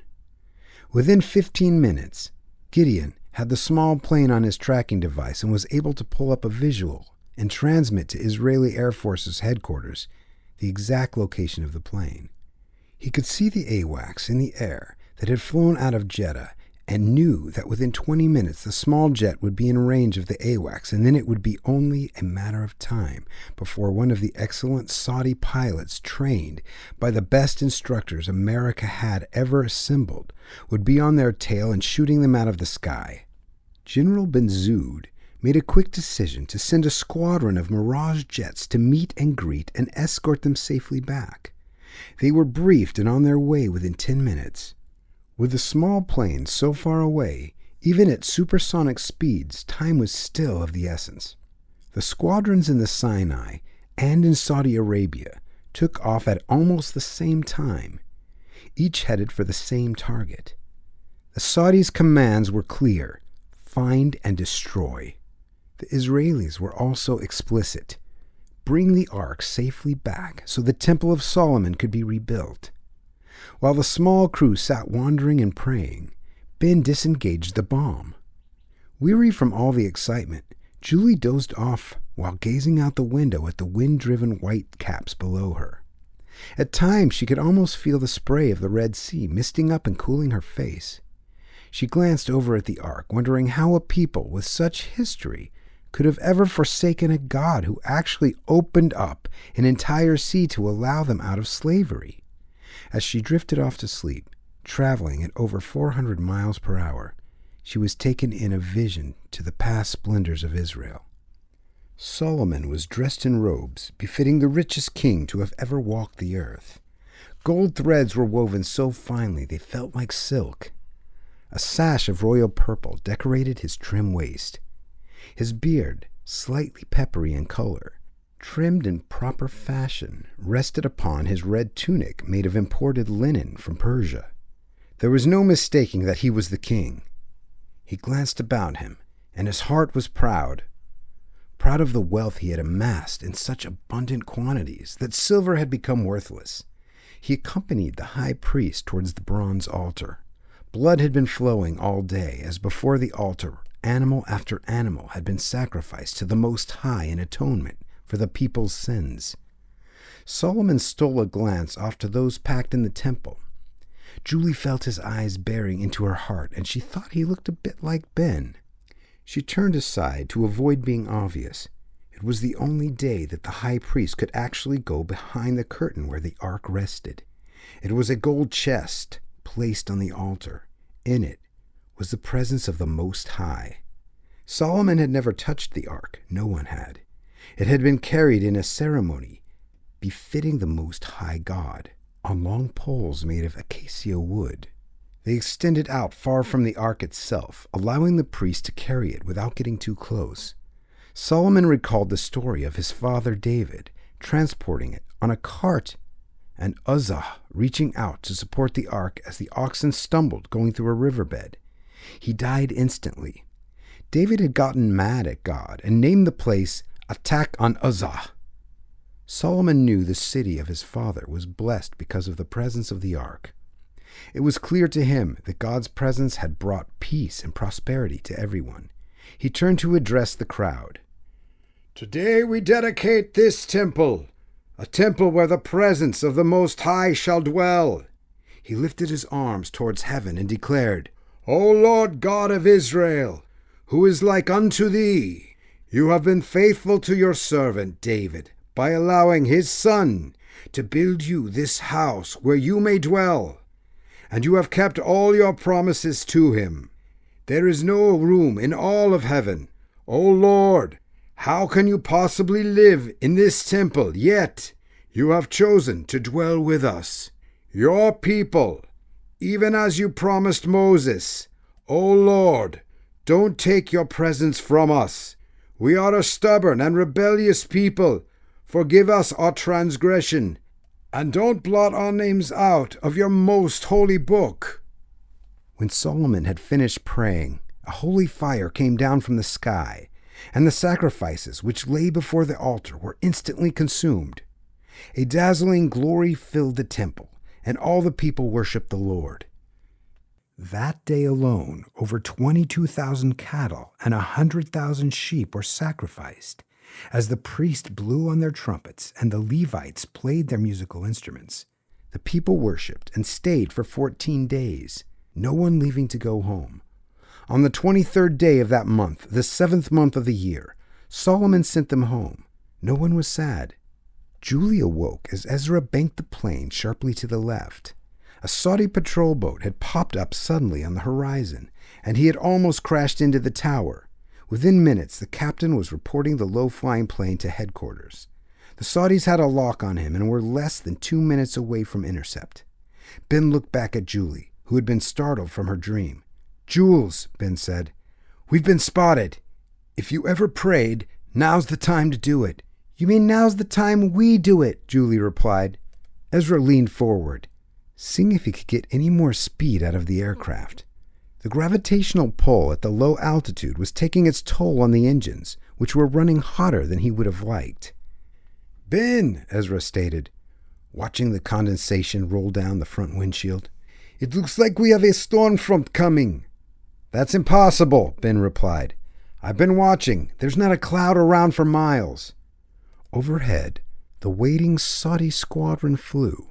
The private jet was no match for them in speed or in any other capacity. The squadron leader had watched as the tiny radar blip had disappeared in a cloud. Without notice, a large jet stream suddenly appeared, as if out of nowhere, extending up nearly a mile in height, and was traveling at hurricane speeds. The F-15s directly overhead found themselves being tossed to and fro, as if they were feathers caught in an updraft. They were flying in a tight wing formation, the leader in the middle and the other planes wing to wing.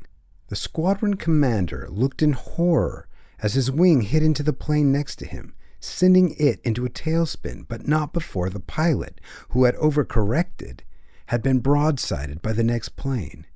Before the commander had known it, half of his plane was in flames, and he was struggling to navigate in a severe electrical storm. Unknowingly, and without warning, he had led his squadron into total darkness. He tried to relay to the others to break off, but the static on his radio prevented him from communicating to the point that they could understand him. It took him a minute to realize that his automatic pilot computer was shorted out and he didn't have the slightest idea what direction he was traveling. He broke through the cloud just moments before descending into the Red Sea.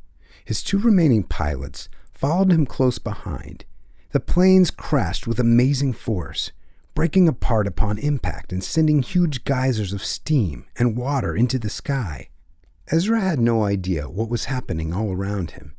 He had heard about the cloud that had followed the Israelites when they left Egypt, and which the Lord had used to lead them 40 years through the wilderness when they refused to enter the Promised Land.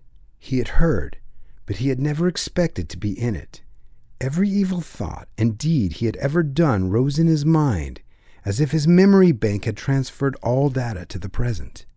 He felt the presence of the Almighty God, Supreme Being, a presence so holy it was as if fire was consuming his very bowels. Julie was full of awe.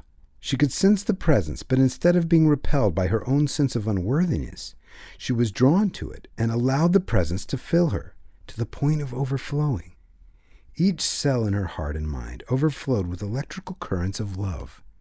At peace with herself and at peace with her Creator, she looked at the ark next to her and saw a stream of light burrow itself back into the box, as if the gold lid covering had allowed the light waves through. It was like suspended molecular movement. She sensed for the first time the awesomeness of the Creator, how out of nothing God had made all. She felt drawn to the compassionate one, who had not only created mankind in his image and likeness, but also died and made a way for man to have fellowship with him without guilt. It was beyond words, and she could do no more than bask in the afterglow of her Creator's presence. Ben looked back at her, curious about the light emanating from her face. He found his mouth unable to open. Overhead, a squadron of Israeli Mirage jets were searching for them. "Bravo! Bravo!" the lead pilot spoke. "We have visual contact. Repeat. Advise." "Good news, Telios," the dispatcher spoke. "Predator's gone for a swim. Bring the little bird back to nest." Telios slowed down and flew next to Ezra, making sure that Ezra could see the Star of David. He made a motion to follow, and Ezra acknowledged. Within 10 minutes, they were on the ground, and the ground crew was rolling out camouflage nets and covering up the aircraft. The base commander walked out to greet them. Gideon, a man of large physical proportion, with a robust nose and bushy black hair, extended his hand and smiled warmly. "Welcome home," he greeted, and was shocked to see Julie with them. Ben was amused at his reaction. "Commander," Ben spoke, "please allow me to introduce you to Julie Reinhold and Ezra." "Yes," Gideon smiled even broader. "You don't have to introduce me to this rascal. Who else could fly in broad daylight through enemy lines in 600 miles an hour just a few feet above the water? Good to see you, Ezra. The general insists you wait for a larger escort. Please come into my quarters. We'll have something cool and you can tell me all about your discovery." They could hear the smaller jet's engines not too far away and went up to it just as the Ark arrived, accompanied by the rest of the rescue team. Before Julie could say anything, Wilbur extended his hand. Your father sent me to help you. Look, I'm going to radio one of our carriers and see if I can't get you an escort back to Israeli airspace. But, just in case, tell them to fly low over the Red Sea. The Saudi AWACS will never pick you up on their radar. Julie got on the plane with the Ark and waved a short goodbye. Before them, as miraculously as the Red Sea parting, the fog cleared and they sailed towards Israel. Ben and Julie tied down the Ark, securing it with bungee straps in the rear compartment. "I've got to go to the bathroom," Ben exclaimed. As he was sitting on the toilet, he looked over and saw a bundle of plastic explosives and a timing device on them. He struggled pulling his pants back on and went out of the bathroom as if carried by a tornado. "What's wrong?" Julie spoke. "You look white." "The Saudis have wired the plane with some kind of radio transmitter. I'm going to have to defuse the thing." "Do you know how?" Julie asked with a look of puzzlement on her face. "Just depends on how they have it wired. You only get one chance with these kinds of things. If it's radio operated, we might not have much time. Get the electric repair kit from the cockpit. I'm going to give the thing another look." On the ground, the fog had lifted, and the Saudis had regrouped. They were still having trouble with their communication system. The transmitter that was to detonate the plane was lying in a heap of rubble. 4 soldiers were gathered around it, trying unsuccessfully to put it together. Madullah Sarani, aide to the king, strolled in, surveyed the hopelessness, and immediately boarded the royal helicopter which he had pulled out of the hangar. They had less than 3 hours to bring down the plane, or he knew it would be his head on the block. Wilbur and Benedict, after seeing the jet safely off, returned to Massawa. On the way, Wilbur stopped at a payphone and got himself connected to an overseas line. He used his password, and before a minute had passed, he was talking to Joachim Smarta, security chief of the Mediterranean section of the CIA. He explained what he needed and hung up the phone, wondering whether or not Saudi influence would negate his request. He walked back to the jeep. "Well," Benedict spoke, "are they giving your people air support?" "I don't know. The decision has got to be made much further up the ladder. The U.S. considers the Saudis our best allies. We get half our oil from their country, and they spend their money buying lots of military hardware. They're pretty well entrenched, but anything can happen." Israel was not without friends in the Defense Department. They knew the jet was in the air less than 15 minutes later. Joachim Smarta made one phone call to a girlfriend in Reston, Virginia. And within another 10 minutes, the word had filtered back to Israel that 2 of their citizens were fleeing with the Ark of the Covenant back to Israel. Air Force Chief of Staff Judah Ben Zud thought the situation through completely. Chapter 9. The World Awaits. General Ben Zud flew to the Sinai with a squadron to personally oversee the transportation of the Ark to Jerusalem. He stepped off the plane into the hot sun and squinted up, wondering why there were no clouds. He looked at the desolation about him and tried to think what it must have been like for his forefathers traveling by foot from Egypt. He laughed when he realized that he could reach Egypt in 15 minutes, and his forefathers had wandered about 40 years until the entire older generation had died, and Jehovah had started with a fresh group. As he approached Gideon's quarters, he caught a glimpse of the American girl. His heart skipped a beat. She reminded him of his wife when he'd met her on the coast of the Mediterranean 35 years earlier. He could hear laughing and celebration outside of the room. The commander stood at attention the moment the general stepped into the room. The civilians looked up at him with a puzzled reaction and began to get to their feet as well. "At ease, everyone," the general spoke. "This is like a day of rejoicing." He glanced at Julie's face, wondering how it got such a glow. "Thank you, General," Julie spoke, extending her hand, "for safely orchestrating our return to Israel. We know you met with some opposition." "I understand from the commander you disappeared in a cloud that came out of nowhere, not unlike my ancestors." Ben stood to his feet. General Ben-Zud, this is Julie Reinhold, a woman of extraordinary courage. Like old Golda, hey? The general reminisced. Yes. He shook both their hands. Well, maybe you'll think of settling here close to your beloved Ark. I've got direct orders from the Prime Minister that you are both to be given a special reception tonight and our highest decoration. He turned his attention to Ezra. You as well, Ezra. Now, where is the Ark? We thought it best not to disturb it, Ben replied, looking to Julie for reassurance. It's still in the jet. We don't have the necessary poles to use in moving it off the plane. What he's trying to say, General, it might be a religious artifact, but it's definitely something with an extraordinary presence. Can't you see my face? If you turn the light off, you will see how I glow. There's a power in it, sir. And we're unsure just how to treat it, so we opted for the way they used to treat it. And in those days, no one was allowed to touch it. They carried it about on poles made of acacia wood. For some reason, God has decided to unveil this Ark, and he definitely doesn't want anyone messing with him. All due respect, she added. Very sound advice, the general replied. I'll make sure, then, when we arrive at Jerusalem Airport, that there are bearers with acacia wood poles to carry the Ark. The word leaked out to the Jerusalem Post of a secret mission and of several Saudi planes that had crashed not too far from the Sinai in hot pursuit. The press and photographers were packed 5 deep around the perimeter of the Jerusalem airport. Security was tight, but people had climbed the fence hoping for a better look. The reputation of Ben Gibron was well known. The Israelis treated their archaeologists like celebrities anyways, and with his dashing figure and handsome features, he had more than his share of popularity. The government had decided to have the Ark carried from the plane by the rabbinical students of the Orthodox Church. When the plane landed, the red carpet was rolled out, and Ben and Julie stepped out to the cheer of the crowd. They stepped aside as an honor guard standing at arms walked up and lined up on both sides of the carpet. 4 rabbinical students came out and managed to get their poles into the plane and slowly manipulated the Ark out of the aircraft.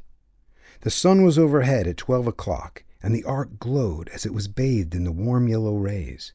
Hundreds of cameras went off, and videos from news reporters all over the world were recording the momentous event.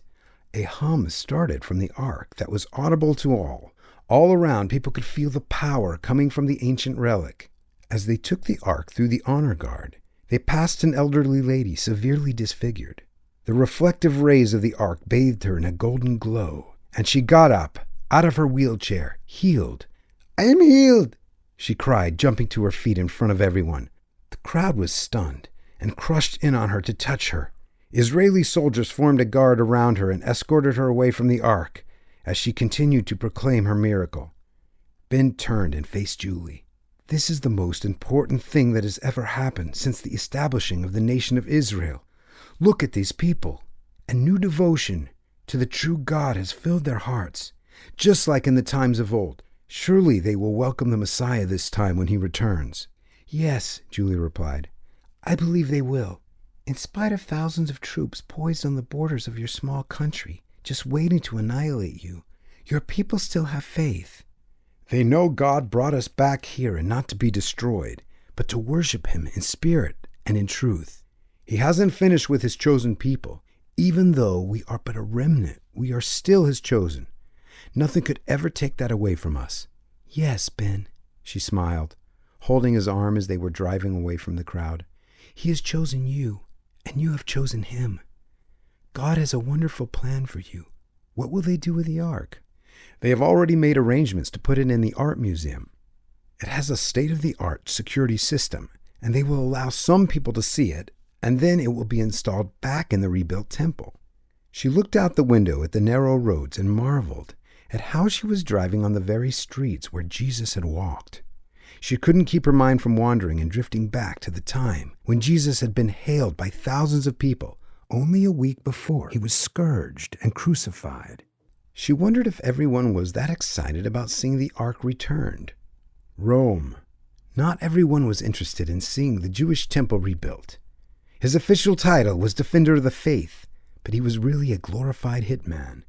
Ignacio Rabella didn't even have to consult with those above him at the Vatican.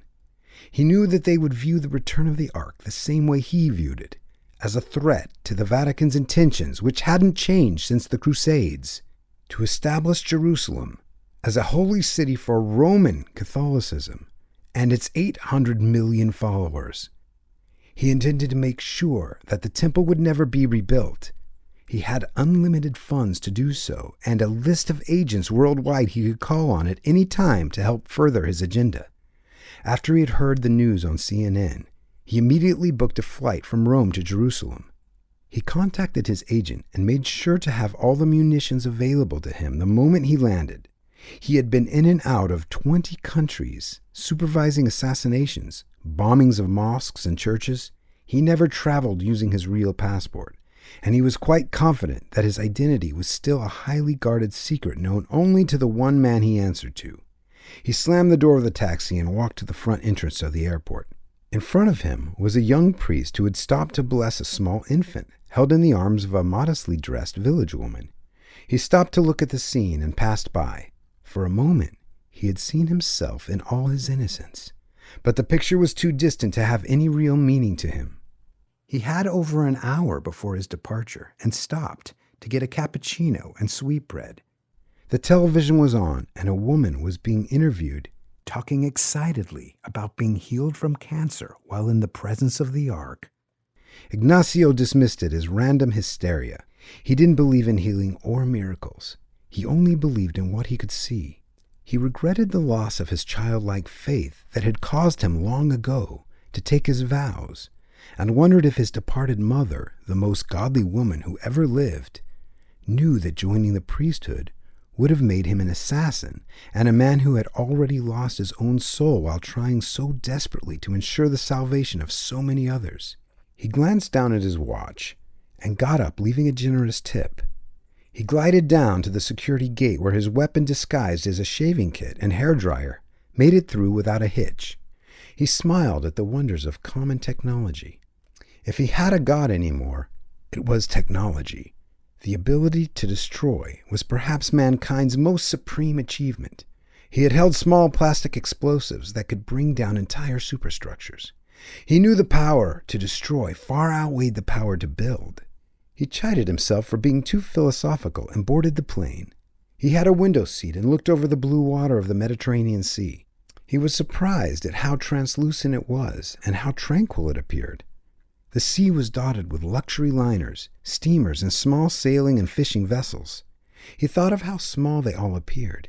They had no idea of why he was going to Jerusalem, but would all hear about it soon enough. The thought gave him some satisfaction.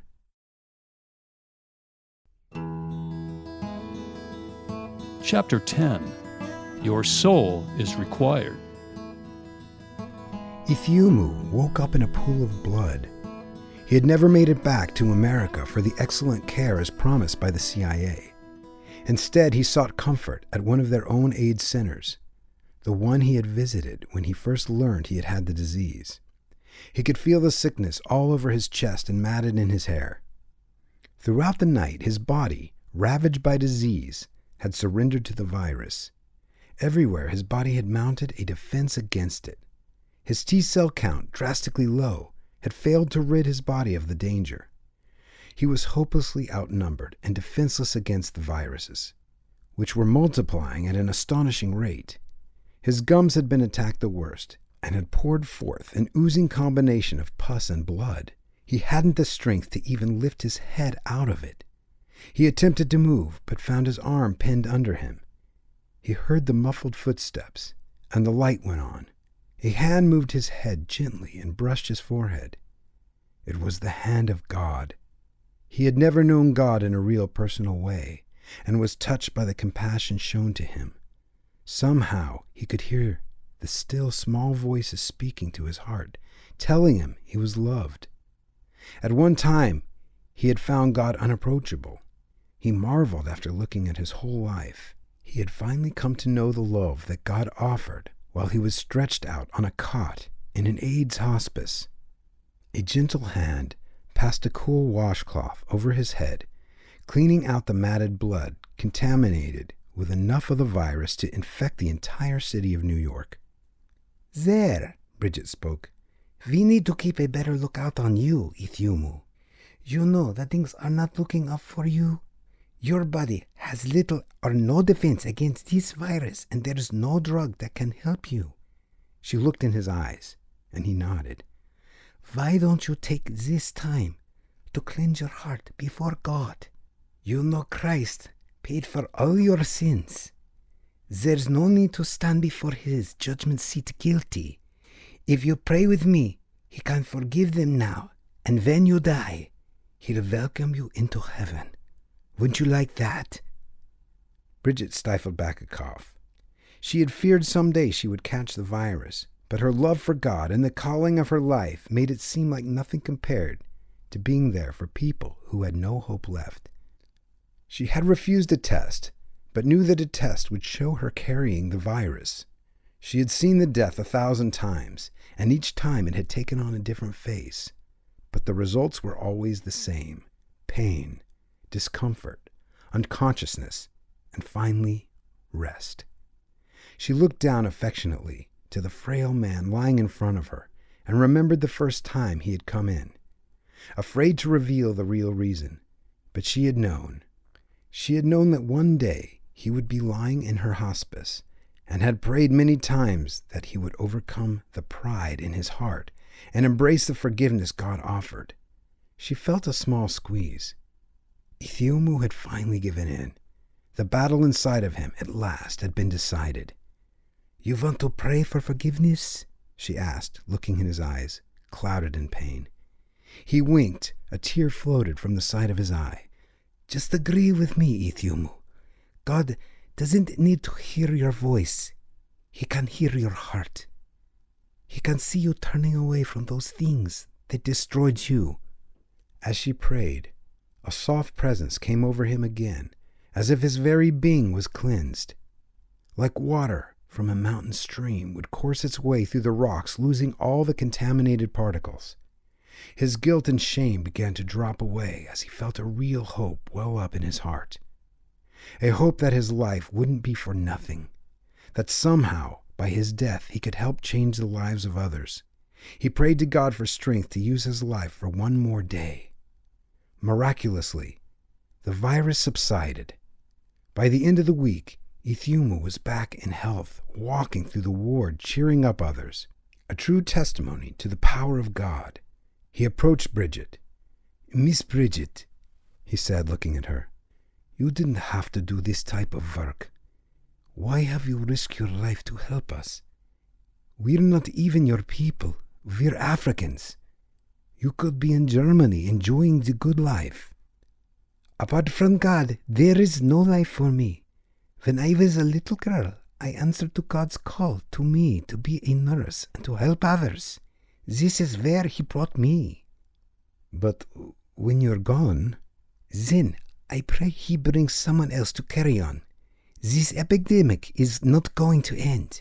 Maybe another little girl right now is praying to God for direction in her life, just like I prayed.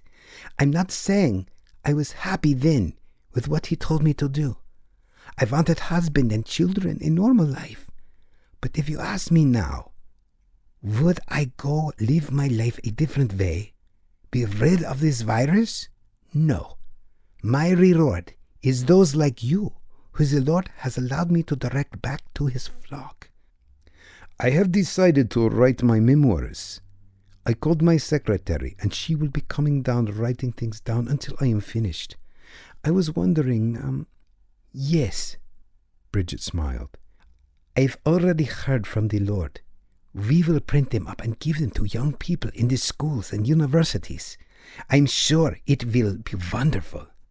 Ethiopia busied himself in between visits by his secretary with putting down his memoirs. He also pored over scripture passages to include in his book.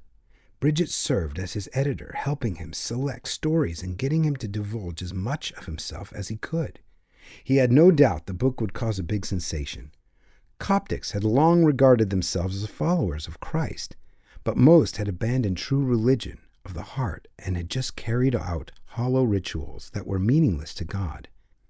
After a week, Ethiopia felt his strength ebbing away once again. Bridget sat next to him, rubbing his forehead with a damp cloth, trying to bring him comfort. It's a miracle I lived this much longer, isn't it? Yes, she replied. You've beat all the odds. Ethiopia pressed a note into her hands. I'd like you to give it to my wife and my daughter. The address is inside. I need to die with a clear conscience. I understand, Bridget said. I've already talked to your wife and your children and told them how sick you are. They're coming by today. Ethiopia waited the rest of the day, wondering what they were going to think of him. He had read most of the Bible and had seen the passage that stated, "Your sins shall find you out." He had seen firsthand that his had. His years of cheating on his wife with many females had taken its toll. He thought about all the good he could have done for his country with his wealth and power, and how instead he squandered it on his lusts. They all seemed so meaningless to him as he watched his life ebbing away. He drifted off to sleep and began to dream. He was in a field. All around him, people were sweating, roasting in the sun's rays, being scorched. He was walking up and down the field, spooning out water from his bucket. Everybody got more than enough to drink, and yet his bucket seemed to remain full. He understood that there was no limit to love, and that what he was accomplishing in his last few days on earth would have true significance. It was a warming thought. He drifted off to a deeper sleep. He looked down and saw his wife and daughters gathered around his bed. His wife was reading the note he had left her. He could see her crying and the children comforting her.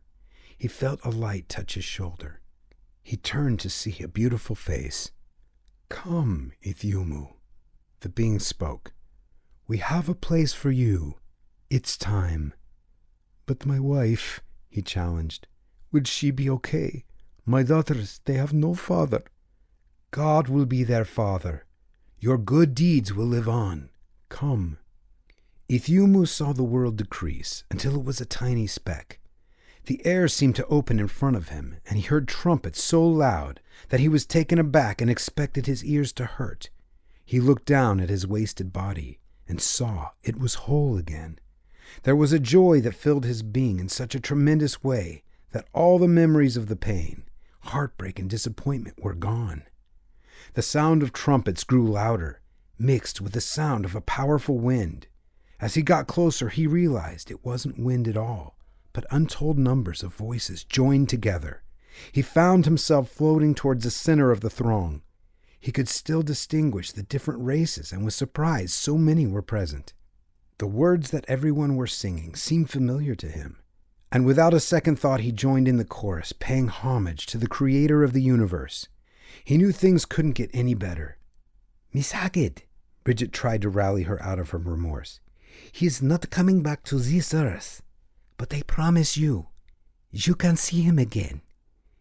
"If only I wouldn't have made him leave," she spoke, sobbing, holding on to her two daughters, as if a fierce wind would rip them away also. "No," Bridget spoke in reassurance. "You did the right thing. It was God's plan to come here, and that we prepare him for his final journey. As you see from the note, he was prepared, wasn't he?" "Yes," she said, cheering up a bit.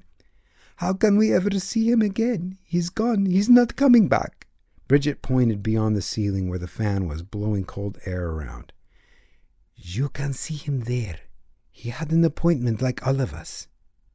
You can prepare for your appointment and see him there if you're ready. Would you like to? You need to repent of your sins as well. Claim God's forgiveness. Your hatred of your husband, even though he wronged you, was a sin. You need to ask God to forgive you for your hate." "I don't hate him anymore," she responded and dropped to her knees to pray. "God, I'm sorry for my anger. I'm sorry for holding back affection towards my husband for all those years, for being demanding and driving him out of my bed. Forgive me, God. Thank you for dying for my sins. For Christ's death on the cross, I need." Beyond the earth, her prayers were heard, and Ethiumu's heart filled with even more joy as the knowledge of his wife's salvation filtered up to him. The story that Ethiumu had written was printed and distributed all over Ethiopia. His wife took over the distribution and personally answered the hundreds of letters that came from people seeking the peace and forgiveness of God. Each time another person made a decision to seek God, Ethiumu's happiness increased. Musaad's spirit was wandering over the Ethiopian countryside. There was no rest for it. He was aware he no longer had a physical body, but didn't know how to process the information. He knew there were others looking for him. Twice, he had barely managed to escape from those whom he knew would bring him to an even more dreadful death. His luck was not to last much longer. Rothar, the spirit that had exercised influence over him, driving him to incredible vile acts of torture and murder, was intent on finding him and tormenting him. The spirits loathed their loss of the Ark and the attention it was bringing the Creator. Rothar looked out over the Ethiopian wasteland. It was night, and he sensed the presence of his former host close by. It was as if he could smell the rotting carcass of a heart so black with sin that the stench it gave off was unbearable. It was a smell that he had grown attracted to. He stretched his long webbed fingers and leaned back and howled as if he were a ravenous wolf. His hair was long and unkempt and hung in long dreadlocks to the middle of his back. Hardened with the fires of hell that had tempered it and given his skin a lacquered look, black and shiny, his eyes, inhuman, had a distinct reptilian nature to them, almost a reddish-orange hue, and out of them came no light, no mercy, no love.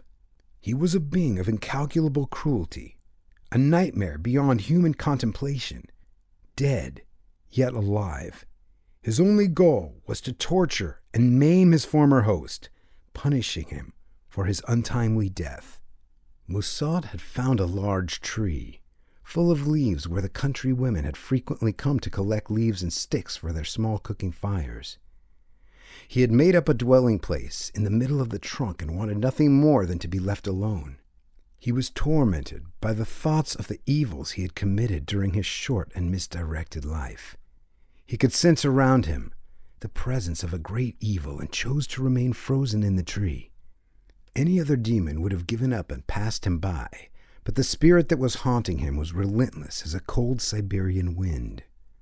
Rothar sniffed about and smelled the fear which emanated from Musaad's diseased spirit. The claws reached into the tree and found him. He cried in pain as the rough hands drug him out into the moonlight. "You can't hide forever," Rothar spoke, revealing a mouthful of rot. "Why don't you just leave me be?" Musaad pleaded. "I did your bidding here on earth. I am sure there are things I can do for you now that I am invisible." "Yes," Rothar laughed.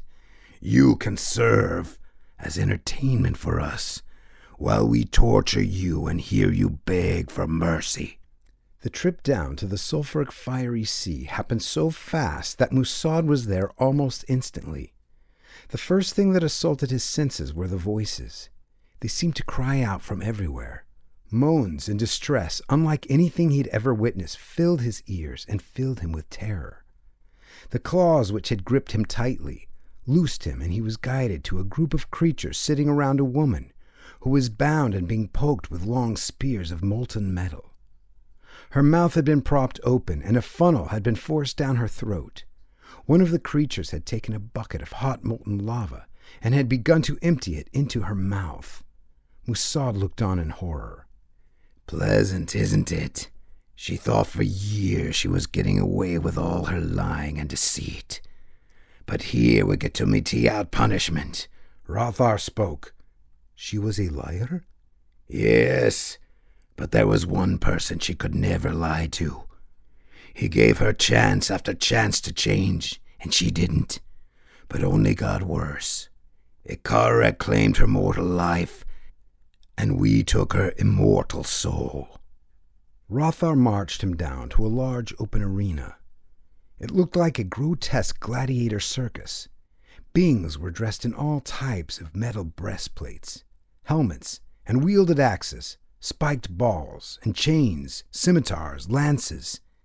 In the middle of the arena was a group of men and women huddled together. Surrounding the arena were many watching, who had died at the hands of those being tortured. They were screaming for vengeance. "Those who live by the sword will die by the sword." Rothar opened the gate and thrust him in. "Wait," Musad cried. "You don't expect me to face them with no weapon, defenseless?" "That's how your victims were, weren't they? Why should it be any different for you? It's your turn." "Let the games begin!" Rothar shouted. The carnage was swift and violent. Those who in their past lives were the tormentors were the tormented. Legs and arms were hacked off and bodies drug around, while those in the stands threw rocks at them. Several had their heads severed from their bodies and were battered about, gaping in horror as they realized that even though they were decapitated, they were every bit alive. Musad was impaled on a spear running up through his rear. Bit by bit, a reptilian creature began to chew off his feet. He cried out to Allah to save him, and a large imposing creature came to him. "I am Allah." The thing spoke. "You have your reward now. This is your paradise. You and the millions of others who sought to serve me by shedding of blood and vengeance." "But you're supposed to take us to an eternal abode of blessing. I died in battle for your cause."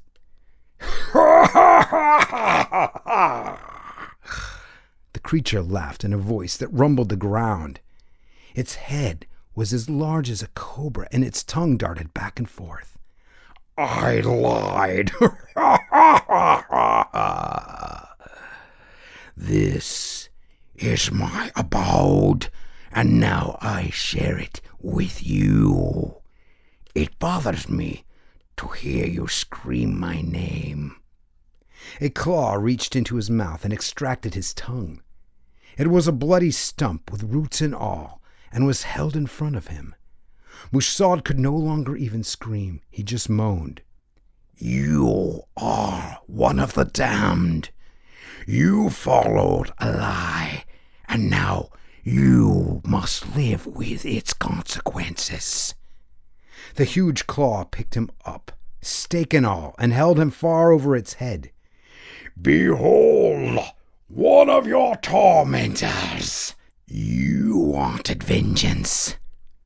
The limp body of Musad was thrown into the stands where it stuck in the ground upside down.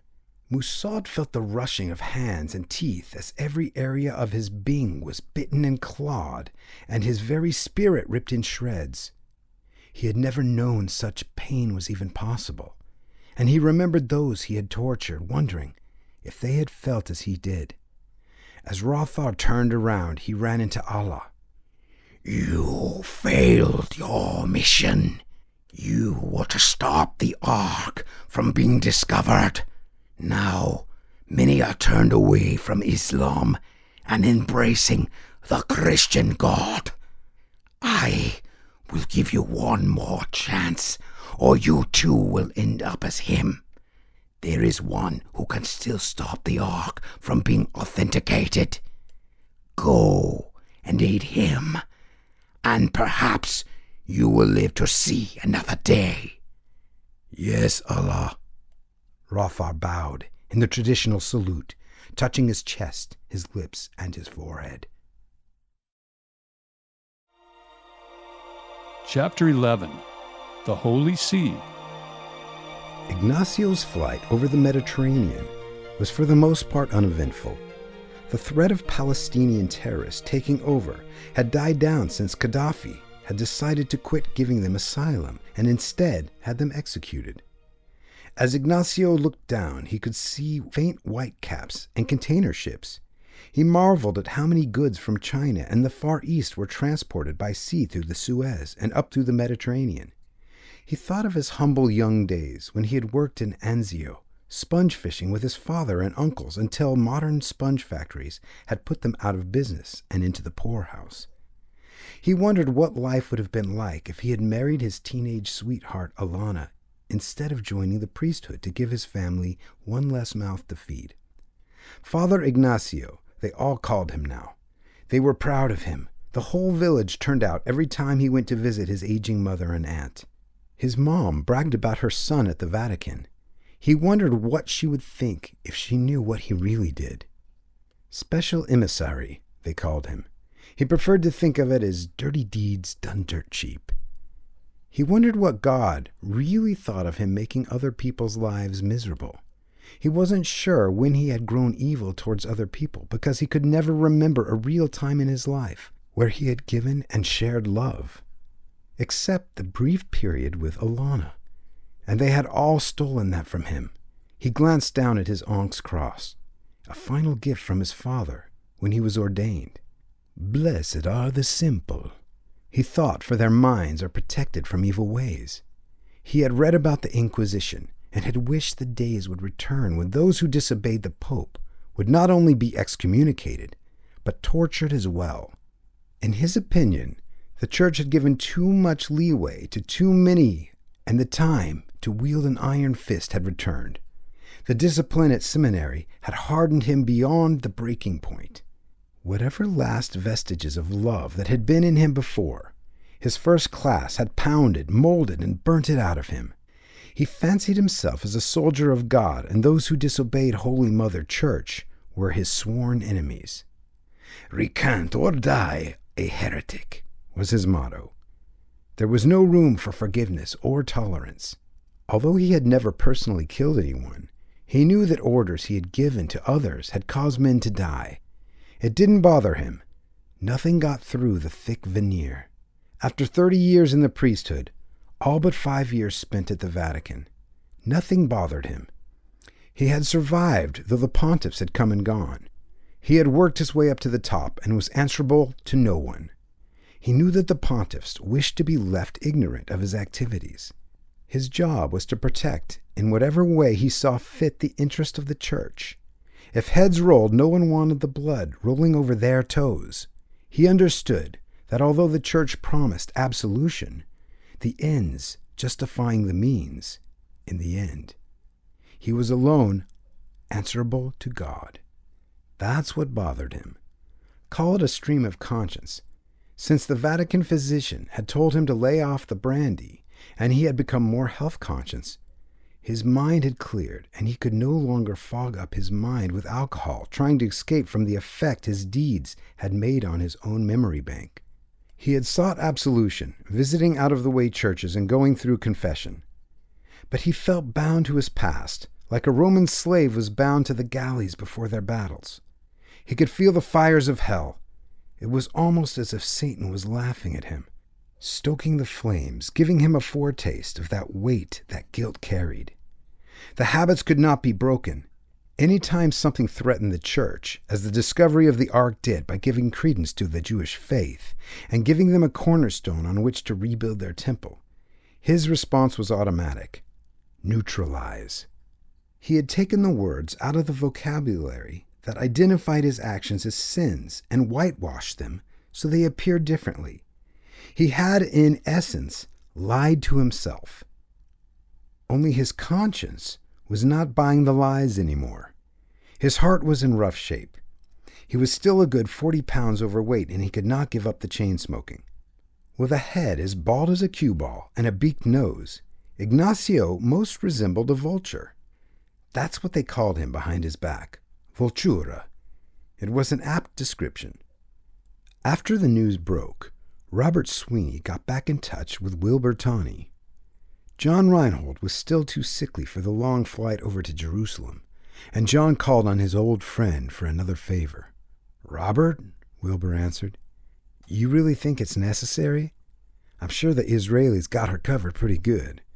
I've still got some loose ends to tie up here, and I'm trying to keep an eye out for any new Saudi developments." "I've got first-rank clearance, Wilbur. The action has moved, and everyone feels that since you know the players, you should quarterback this thing until it stabilizes. When can you get up there?" No official flag, Robert responded. I'll have a pouch for you at the embassy in Israel for your eyes only. We value our Israeli partners. They're crazy, but not as bad as the 200 million fanatics around them. Look, when the girl returns, I want you to be her unofficial shadow. Word has it she's coming back soon with some incredible artifacts.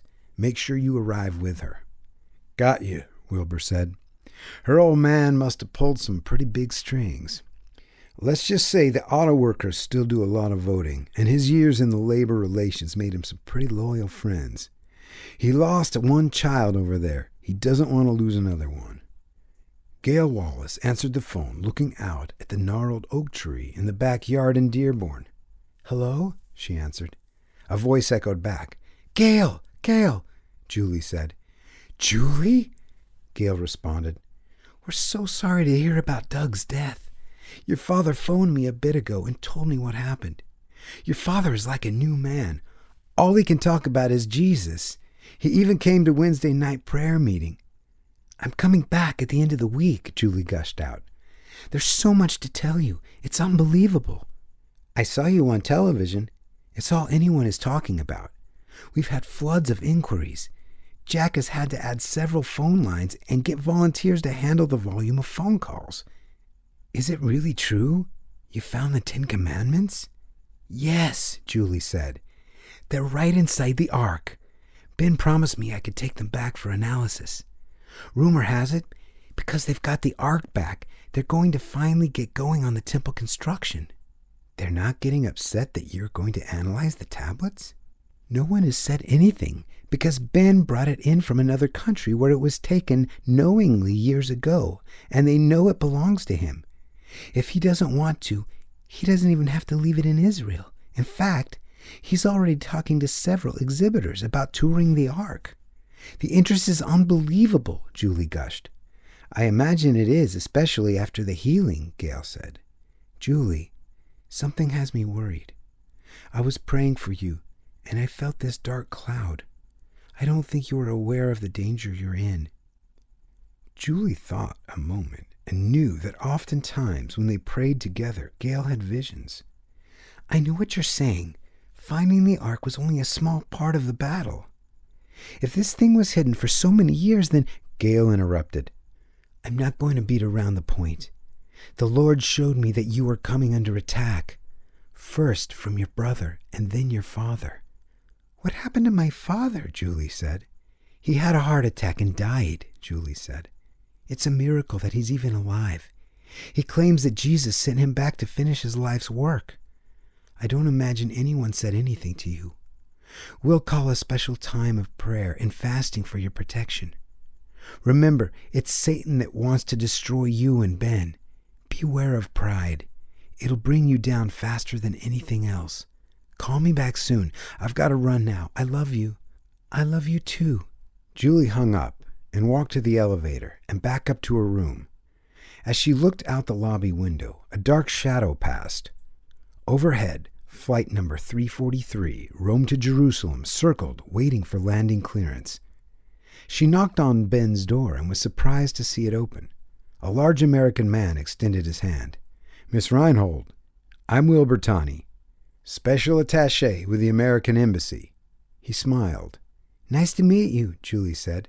I understand that you'll be returning to the United States to do a scientific analysis of the 10 Commandment tablets. I'm just going to make sure nothing happens to you or them and that you arrive on U.S. soil safely. I'll be sort of your guardian angel. You won't even know I'm around most of the time. I wanted to let you know so you wouldn't think someone was following you. I'd prefer it if you'd just act as you normally would and not draw attention to me. Julie, Ben said, I think it's a good idea. We'll need somebody watching out for us when we go back to the States. We? Julie was puzzled. But your work is here. My work here is done, Ben said. My scientific paper's an account I can write anywhere. Besides, what is science without testing? You can give the scoffers of the world a true chance to examine your data, prove the age of the tablets, and see if your theory can be proven. We already have a geologist bringing some samples from the Sinai Desert that we can take along with us for comparative analysis. Do you mind, Miss Reinhold, Wilbur said, if I ask you what type of analysis you'll be doing? Is that an official or non-official question? Julie responded, bothered that Big Brother was going to be looking over her shoulder. Unofficial, he responded without even thinking. I plan on proving to the world that these 10 Commandments were actually given to us by God. Did you know that most people can't name but a few of them? Our society in general has forgotten about them. We remain grossly ignorant to them, and as a consequence, we degrade further and further every year. While population increases in small increments, crime increases at unfathomable proportions. Soon we'll be a nation of prisons and detention facilities. We have more people in prison than Russia did during their worst purges. It may be great for the prison industries, but when 20% of black males are incarcerated, it makes raising of children an extremely difficult task. You suppose your papers will make a difference? Wilbur was serious, not just goading her. I'm a scientist, Mr. Tawney. My approach is one of science. But I'm also a Christian, and if God gives me the grace to show the world the error of their ways in ignoring His wishes, then I am doing what He placed me here for. Ignacio woke up from his short daydream when the jet tires skidded down on the airport runway. He was happy for his various diplomatic passports and his ability to go in and out of countries without having to walk through metal detectors or custom inspections. Even if he had been caught red-handed at the scene of a murder, he'd still walk. The beauty of diplomatic immunity. He got up out of his first-class seat and walked out into the terminal. After passing through immigration with no problems, he saw his liaison, Hiram Jaram, wave to him. He motioned him to silence and followed him out into the airport parking lot where they both got into a gold Jaguar. Have you found the answer I asked for? Ignacio said, coming directly to the point. I understand we may have very little time until the girl leaves for the United States. Yes, Hiram replied. As you have suspected, the plans to rebuild the temple have garnered tremendous support since the discovery of the Ark. Then it must be destroyed, Ignacio said. This city is the place of Jesus, the son of our beloved Virgin Mary. We cannot permit the Jewish religion to return to its former splendor by rebuilding their temple. I knew you would feel that way, and I have already anticipated your request. Allow me to show you the plans I've made. Hiram, half Jew and half Lebanese, was loyal to no one except his pocketbook, and he was well paid by Ignacio to be his eyes and his ears in the Holy Land. He drove the car through the back streets past the Via della Rosa, down a small cobblestone road past several vegetable carts and merchants selling olive wood statues, into an open courtyard. They got out of the car and went up the stairs where Hiram took a large key from his keychain and opened a medieval lock that resisted, but slowly gave way to the huge key. It took an effort from the small man to push the door open, and they stepped into the dark. A young boy, Thomas, was sleeping by a large wooden crate. Hiram kicked him awake. He got up as if he were a maltreated animal and groveled before Hiram. Open the shutters, Thomas, and fetch some wine for our guest, Hiram commanded, enjoying the subservience as one does who enjoys the raw nature of cruelty. Excuse me, Hiram said. I found him when he was abandoned at the Palestinian camp nearly a year ago. He was going through my trunk, and now, as you can see, he's... Ignacio interrupted. He is your servant. Very wise. Now, the suspense. It's a nice touch. But you didn't bring me here to see your servant, now did you? Ignacio had a chilling way of questioning Hiram, and it immediately brought the conversation back to its center. Over here, Hiram said from the window. That's the museum where they are keeping the Ark. Hiram reached in his shirt and took off a key from a small string around his neck. Here, open that box. I think you'll be satisfied that the arrangements are complete. Ignacio took the key, looking at Hiram's foolish grin, not giving him the satisfaction at smiling back. He walked over to the crate and opened it. He removed the plastic cover and looked at the SAM rocket launcher. He lifted it out and saw the 8 rockets. He was impressed. "Don't even ask me how I got it," Hiram stated. "But it can't be traced to here. It was brought in through Golan. It's quite effective and from this distance remarkably accurate. A few well-placed missiles and that building will be a mound of rubble. All that will remain of the Ark will be a mass of molten gold, indistinguishable from the other artifacts. One of the most extensive collections of Jewish art in the world," Ignacio thought, as his mind was racing with hatred. "Destroyed as well." Ignacio knew he'd have to destroy the man and the boy after the attack. No one could know that the church was behind an attack of this magnitude. He turned with a smile. "You will be richly rewarded. You have indeed done well. We shouldn't waste any time. Who knows where they will be moving it to?"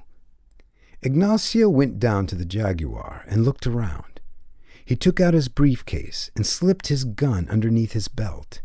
He couldn't see that Thomas was looking at him from the window. Thomas had a sixth sense. Anyone who had grown up on the streets learned to trust no one and suspect the worst from everyone. Thomas knew that those who carried guns had no reservations about using them.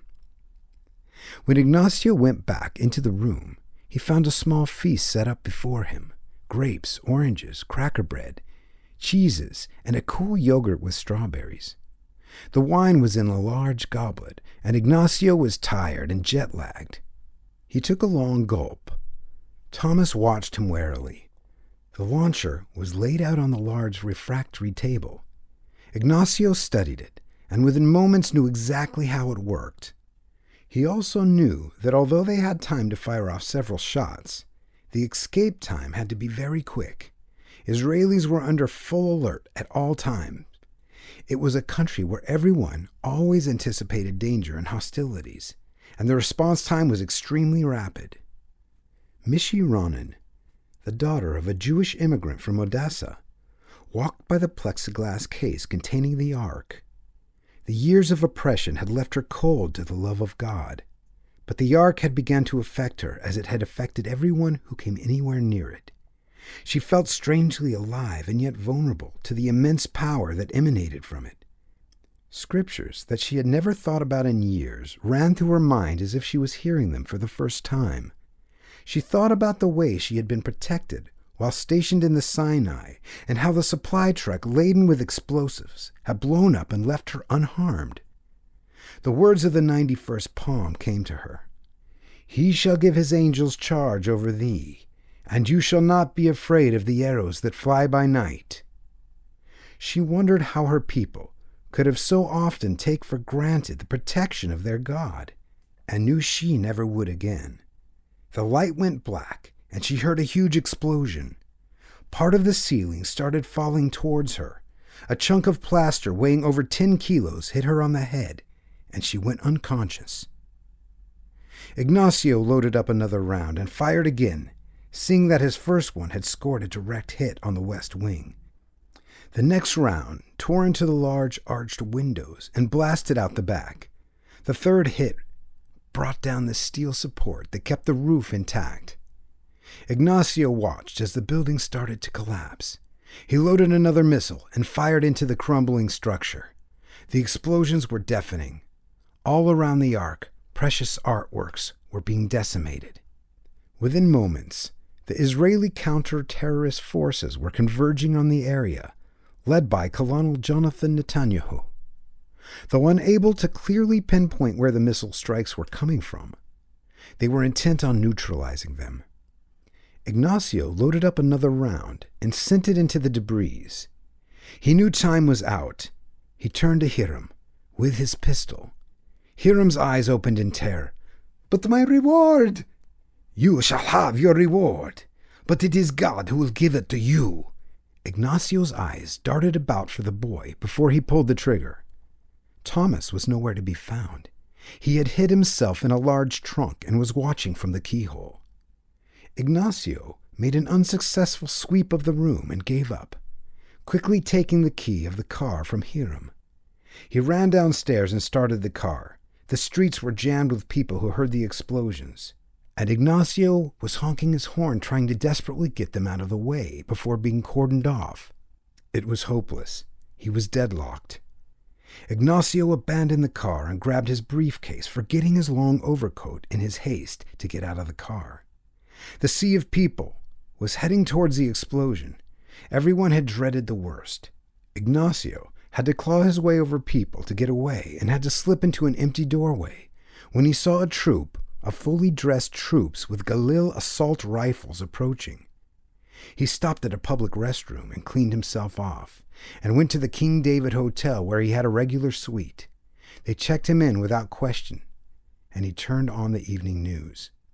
Reporters were on hand recording the scene. The grief on the faces of those looking on was incomprehensible. People were fainting at the horror of the very act. Many people had come down with shovels, and the troops were coordinating the rescue efforts. It was an outrage of international proportions. Ignacio watched the body of Hiram being brought down the stairs and saw the soldiers hold on to a struggling Thomas. He murmured to himself about loose ends and realized that he'd have to quickly change his appearance and get out of the country. Within moments his beard was shaved and he had blonde hair. He burnt his passport and all the identification papers. His clothes he wrapped in plastic and went downstairs and threw them in the dumpster. He had left himself a back door through Jordan. Within 3 hours he was out of the country. The police discovered the abandoned Jaguar, jacket, and had begun to put the pieces of the puzzle together. In the coat pocket was a stub with his seat number on. They were able to trace that as well. The young boy had a very good memory of faces and was able to give such a detailed description that you would have thought the police artist had sketched the face from a live model. The trail led back to the Vatican, but no one would comment. The funds for the ticket were Vatican funds, but no one would claim any recognition of the face, though he was known to more than a few of them. Volturno was loose and no one knew where. The Ark had mysteriously survived. The beams had come down around it, but it had remained undamaged, as had Mishi, who recovered after her mild concussion. Julie and Ben rushed down to the major's office, where the Ark had been taken for safekeeping. It was in a huge steel vault where all the documents were kept. Security was tight, and it took them a while to get through. When they finally did, they were surprised to see the Ark in the same condition in which they had found it. The only difference was in the darkened vault. It was giving off a translucent glow. The mayor's aide approached them. "As you see, it has not been damaged. It's a miracle. The entire west wing of the museum is destroyed. Who would do such a thing?" "Or why?" Ben answered. "We're leaving. Please have the priest remove the tablets and place them in the box." Ben showed him the gold box that he had the jeweler make to transport the stone fragments back to America with. "We can't take the risk leaving this here any longer. You understand, of course. When the temple is completed, it will be returned, and the amount of materials that we will be analyzing will be minute compared to the mass of the items to be examined." "Of course," the assistant responded. "Several of the rabbis are here now. I will do as you request." While Ben and Julie stood by, the rabbis sanctified themselves and lifted the lid of the Ark. Inside they took the stone tablets and a piece of the original commandments that Moses, in anger, had smashed at the bottom of Mount Sinai after witnessing the Israelites who had fallen into adultery. The transfer was made without incident, and the box was handed to Ben. He turned to find Wilbur Tawney standing by 5 heavy-set men in suits. "There's a limo outside and a plane waiting. We've already taken the liberty of packing your bags. I suggest we make haste," Wilbur commanded. Within minutes they were leaving Jerusalem and heading for the Institute in Detroit.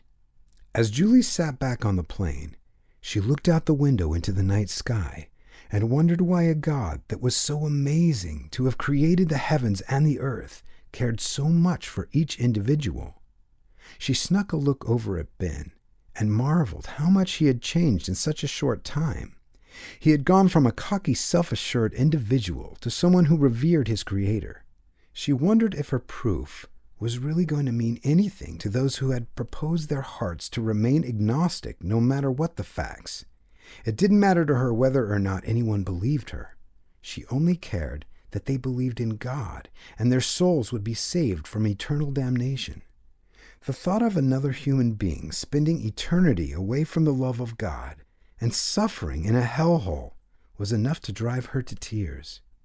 She reflected on her life and her years of rebellion and was thankful that God had mercy on her. She wished the same for others as well. She drifted off to sleep. The Detroit Free Press sold more papers with Julie and Ben's picture on front than they had since the Kennedy assassination. With exclusive interviews with Julie's parents, teachers, woman group friends, they had managed to fill up the entire A section with her exploits, making her a hero. Her father had wasted no time in lining up additional testing equipment for the laboratory. He was able to secure some additional spectrometers, and Harris Technical Service supplied him with their latest in laser imaging machines. It was so accurate that it was able to see things on an atomic level and would analyze the tablets with greater accuracy than had ever been possible. The National Science Foundation, to whom Ford Motors had been a huge contributor, was generous enough to help underwrite the $10 million machine cost. The Guggenheim Foundation had been besieged with applications from all over the world, from the world's most eminent scientists who wanted to study the tablets and the Ark as well. The director could not even keep up with the volume of mail. The entire staff room was full of boxes and unopened mail. He decided to let Julie decide who she wanted to work with. The plane landed at 8 o'clock in the morning. Evidently, the word had leaked out. The airport was swarming with television crews and photographers. The governor was there with a long-stretch limousine and the elite of the Michigan State Police riot squad. They had heard of the attempt in Israel to destroy the Ark, and the bomb squad was along for good measure, as well as an armored vehicle to transport the Ark to the safety of the laboratory, which had been thoroughly combed for explosives. Lornell Fitzsimmons was no stranger to terrorists and was going to make sure that if anything happened to the Ark and its contents, it wasn't going to happen on his shift. No one knew the box they were bringing back with them was not the Ark. Ben had decided a diversion was best to throw the terrorists off track. Julie's mom and dad were escorted to the front and were the first to be seen by Julie when she descended the steps from the plane. She ran down into their arms and comforted her mom, who was crying with grief and joy. "Mom," Julie said, "I'm so sorry about Doug."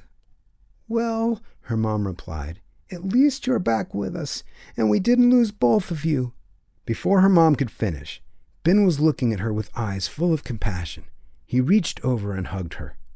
"Your son was a very brave man," Ben said.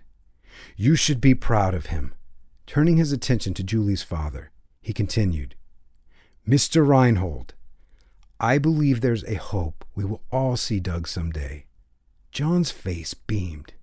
"I believe that too, son. Well, I think we better get you over to the press conference. It appears the whole city turned out to welcome you two." Chapter 12. Clouds of Glory. The Guggenheim Science Research Center adjoined the Worldwide Outreach Center.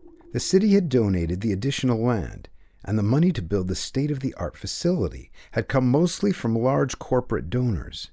They had done revolutionary work in the discovery of subatomic particle research. Now, they were the center of worldwide attention as they attempted to unlock the secrets of the Ten Commandments. Jumpin' Jack had gone on nationwide television and invited anyone who wanted to see the Ten Commandments to come. There were lines around the block and T-shirts with inscriptions like 10 Commandments, if you've broken one, you've broken all, and 10 Commandments, not suggestions, sold along with posters, keychains, and a myriad of other items to the visitors who could view the video documentary put together to show the discovery. Refreshment booths were also set up, and visitors were treated to free drinks and healthy snacks. It was the biggest event to hit Detroit since the invention of the automobile, and people had driven from all over the country to see it. Julie and Ben, worn out from their many interviews, sat outside on the balcony overlooking the crowd, drinking iced tea. Jumpin' Jack walked out full of exuberance. "Praise the Lord for bringing you two safely back from Ethiopia and Israel. I understand you went through some pretty harrowing experiences." "More than harrowing," Ben commented. "We were lucky we didn't end up like Doug. What was it you wanted to talk to us about? Can I call you Jack?" "Yes," Jack smiled. "Just not Jackass. At least not to my face." Ben missed the joke. Julie was too tired to react. "When is Gail coming to join us?" Ben asked.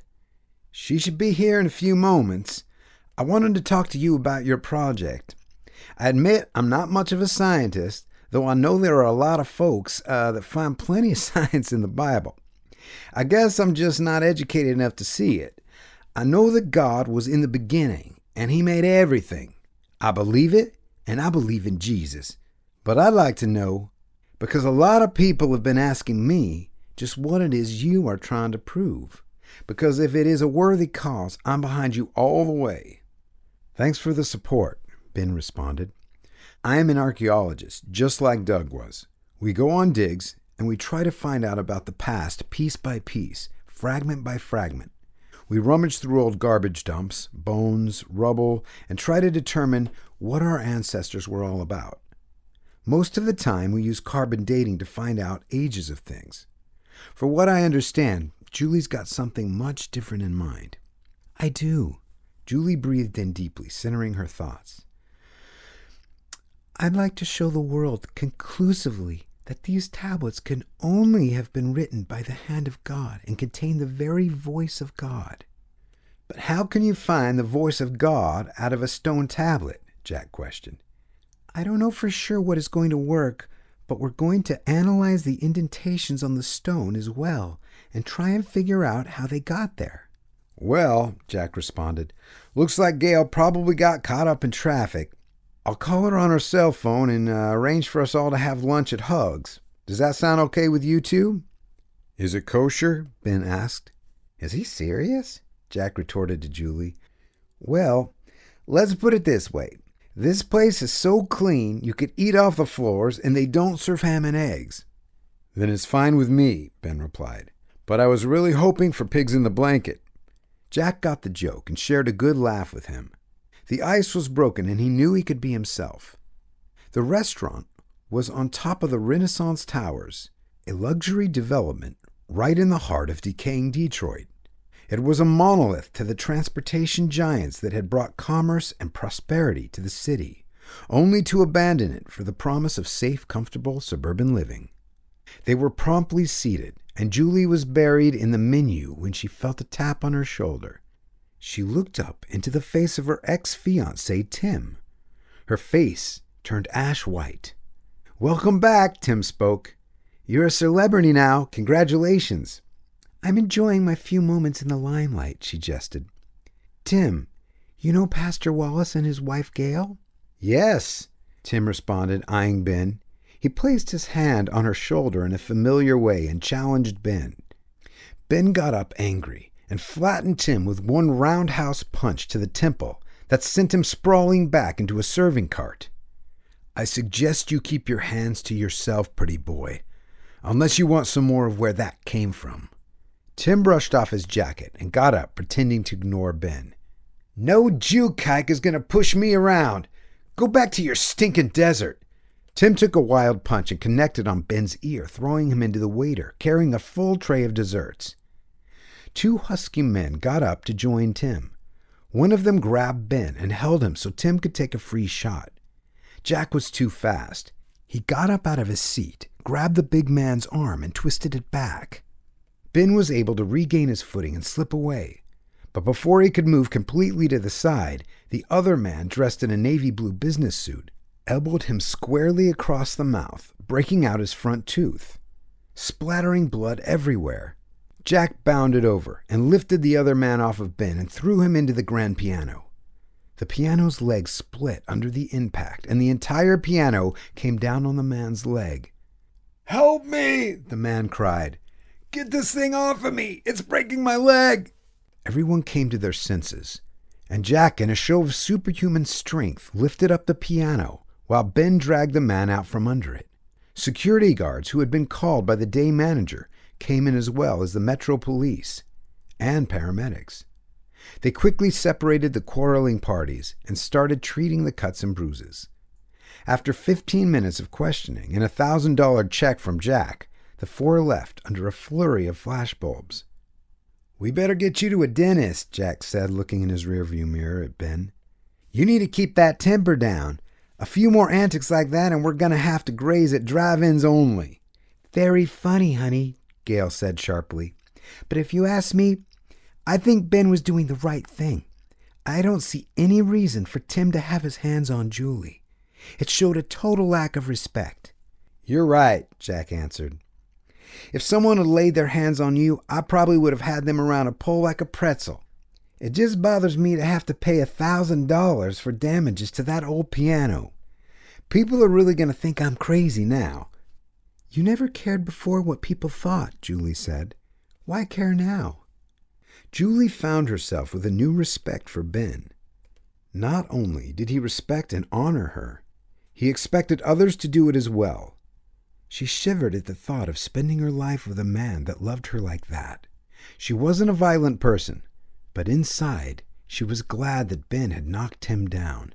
It served him right, she thought to herself. Leroy Underwood grew up by the Detroit River. His father, when he was alive, had worked for the Chevrolet plant until he was hit by a crane that had sent him headfirst into a plume of hot steel. There was nothing remaining of his body to be buried, and Leroy grew up wondering what his father would have thought of him. His mother was an industrious sort. She did her best to keep him and his 3 sisters out of trouble. She took the transit bus to the suburbs every day, working as a cleaning lady. Leroy dreamed of playing professional baseball for the Detroit Tigers, but had no acumen for the sport. He couldn't hit to save his life, and his fielding was so bad his teammates had nicknamed him Butter. They teased him mercilessly, until one day his 8th grade science teacher, Jonathan Kersey, graduate of Howard University, had found him under the stairwell crying. From that day on, Leroy had a mentor. Jonathan watched over Leroy like he was his older brother. It wasn't long before Leroy was winning prizes in school-sponsored science projects, and the same friends that had called him Butter were calling him Professor and asking him for help with their homework. He finished his high school science classes his sophomore year and began taking entry-level college classes in science and physics. When he graduated, to his mother's joy, he had earned a full-ride scholarship to Michigan State in Lansing. He was devoted to the study of the atom and had developed his own computer programs, using them to analyze the plethora of data available to him through the university's well-endowed science facility. Instruments beyond the budgets of entire third-world countries were at his fingertips, pointing him to a world far removed from the visible spectrum of experience. He was searching for the very essence of life itself in subatomic particles. He had earned his master's in a record 3 years, and by the time he was 23, he had earned a doctorate as well. The Guggenheim Foundation had given him a grant for his study of subatomic particles, and he was among those credited with finding and documenting smaller particles than the atom. Because of his strong upbringing in the Pentecostal Free Church, he found himself constantly at odds with the heads of various departments, who, in spite of massive amounts of information pointing to a creator, were avowed evolutionists. Shortly after graduating, he moved back to Detroit to finish his grant out with the Guggenheim Foundation. He had never dreamed that someday the original 10 Commandments would be put in front of him, and the responsibility for analyzing them for a skeptical world would fall on his shoulders. After receiving the additional equipment he needed to professionally do his study, he ran a program sampling rock that was bombarded with lasers. He began to develop the most complete study of how the molecular and atomic nature of rock changed under intense heat. When he finally got his chance to chip off small pieces of the tablets directly in the areas that had been carved in, he was ready.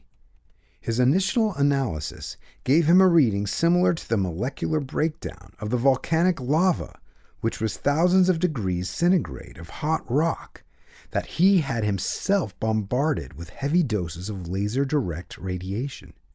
There was a marked difference between the area that had been scooped out and the surrounding stone.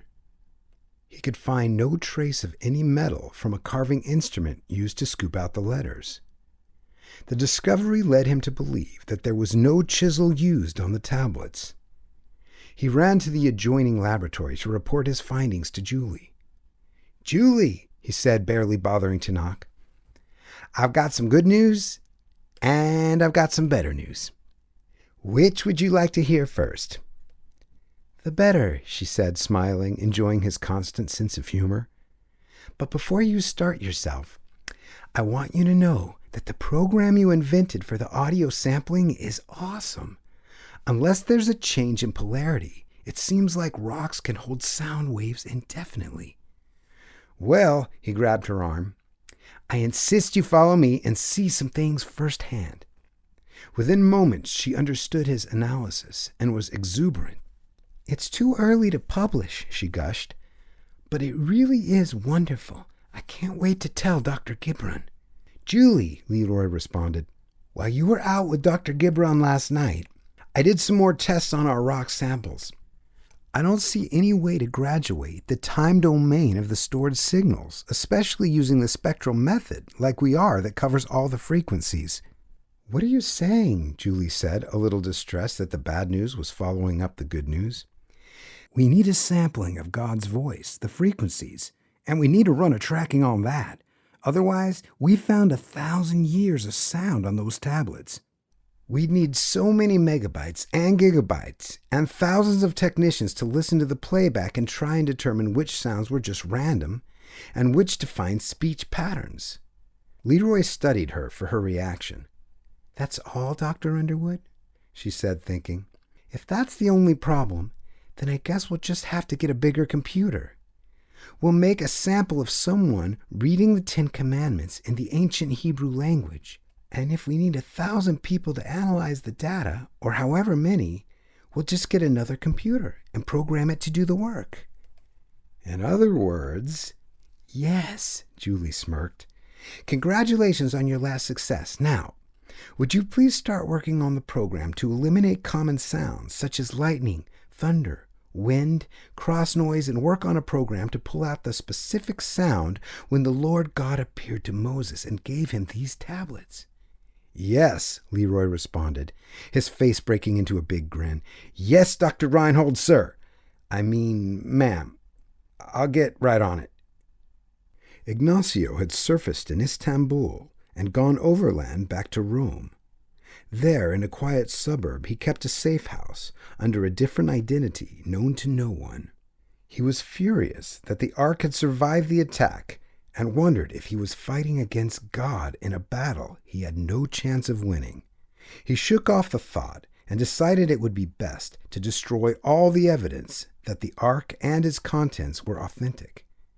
He turned his attention to the Guggenheim Research Center where, according to well-publicized information, the Ark had been taken. He was sure that the contents of the Ark were kept several places, and he knew that the mission was not going to be a simple one. He was no scientist, but he understood computers. He decided the best way to discredit the findings was to have a virus placed in the computer system that would disrupt and alter the data to make it indecipherable. By noon the next day, he was on Air Italia flying to Boston to meet with Jack Dunlop, a man that specialized in industrial espionage, and a man who for the right price could get into any system anywhere. He cleared U.S. Customs with barely a 3-minute delay. He had decided to leave all his personal armaments behind and buy whatever he needed stateside. He knew that if the computer virus didn't work, he would just systematically eliminate those working on the project. One way or another, the world was not going to be given the proof that the Ark was the real thing. He took a cab downtown to the Hilton, and after checking in, went straight to his room. He knew the authorities had connected him to the bombing of the museum, and decided after looking in the mirror to go even farther with his disguise. He had picked up a flowing orange robe and decided to shave his balding head completely and don the clothes of a Buddhist monk. After nicking his head several times, he looked at his new persona and smiled. The happy Buddha. His meeting with Jack Dunlop took place in a small park near the Boston Art Museum. "I trust you have my fee," Jack said, glancing down at the shoulder bag Ignacio was carrying. "Yes," Ignacio replied. "You are certain you cannot penetrate the security system at the Guggenheim?" "Never been there," Jack replied nonchalantly. "But I've been to Detroit dozens of times. The Japanese are always anxious to know what new American styles are coming out." Ignacio thought, then handed him the shoulder bag. "I'll be in Detroit at the Renaissance Center. You won't recognize me, but I'll contact you." Unknown to both parties, a surveillance camera hundreds of yards away was recording their meeting. The trails that Jack had left behind him after many of his jobs were often sloppy, and NASA had finally caught up with him and had him under full investigation for industrial espionage. Jack got in his car and drove back to his posh brownstone and opened the suitcase. It contained over $200,000 of brand new currency. He was tired of the exchange in Hong Kong and was glad he wasn't going to have to launder the money. He walked into the library and pushed a panel door open. Behind the door, he had another panel that unscrewed. He took it off and placed the contents into the safe. He had already done some preliminary checking into the Guggenheim. He was able to obtain copies of all their purchase orders and knew every piece of equipment that they had. He was amazed that their research department was so sophisticated. But he had run into many tough systems before, and no encryption was going to keep him from doing what he needed to do. For a moment, his conscience panged him. He wondered if it was right to keep the world from knowing whether the 10 Commandments were really given by God or not. He thought of the many he had broken. "Thou shalt not steal." That was how he made his living. "Keep holy the Sabbath." He hadn't gone to church since his alcoholic father had died when he was 16, leaving him to care for their sickly mother and younger sister Grace. "Thou shalt not covet thy neighbor's goods." There wasn't anything he didn't want bigger or better than someone else. "Thou shalt not bear false witness against thy neighbor." He thought of all the phony identification cards and scams he had pulled to get into the various corporation headquarters he had raided. "Thou shalt not take the name of the Lord thy God in vain."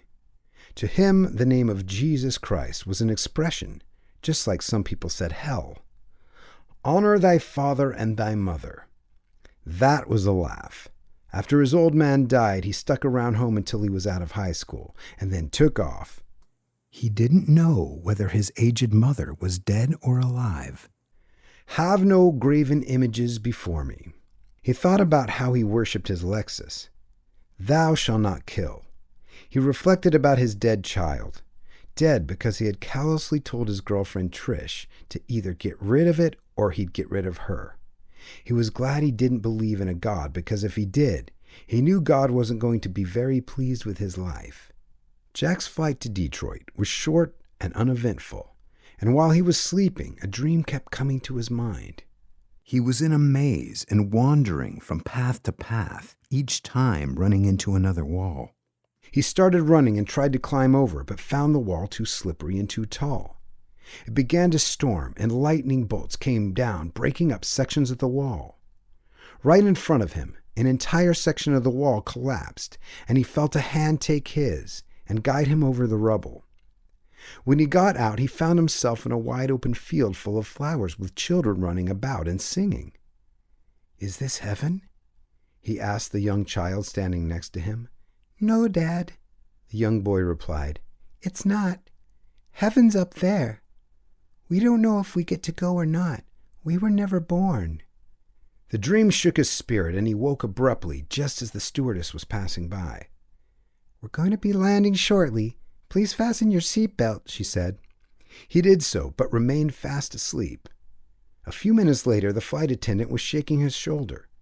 He looked up at the name tag. It read Holly. "Sir," she exclaimed, "we've landed. The cleaning crew is on their way in. You're going to need a deplane." "Sure," Jack said, studying her.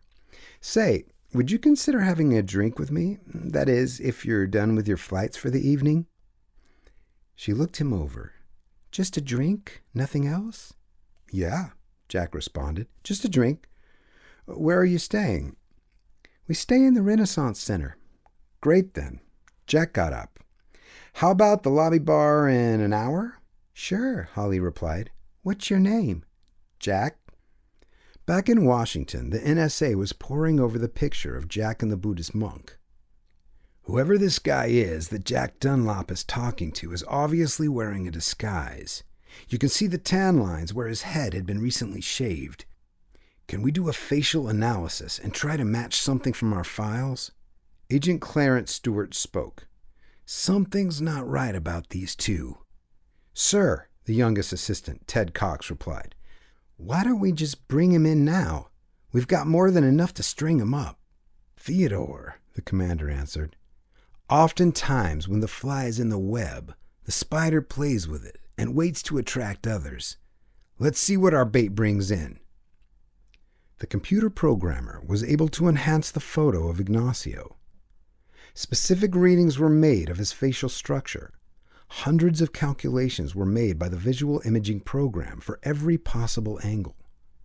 Although picture and prints of known terrorists were stored in the mainframe database, it took the computer programmer hours to run through the entire list. The results were nil. When Ted returned to the commander's office, he nearly ran into Wilbur Tawney on his way out. The folder with the paper spilled out all over the floor, including the fully enhanced color image of Ignacio. Wilbur bent down and picked it up.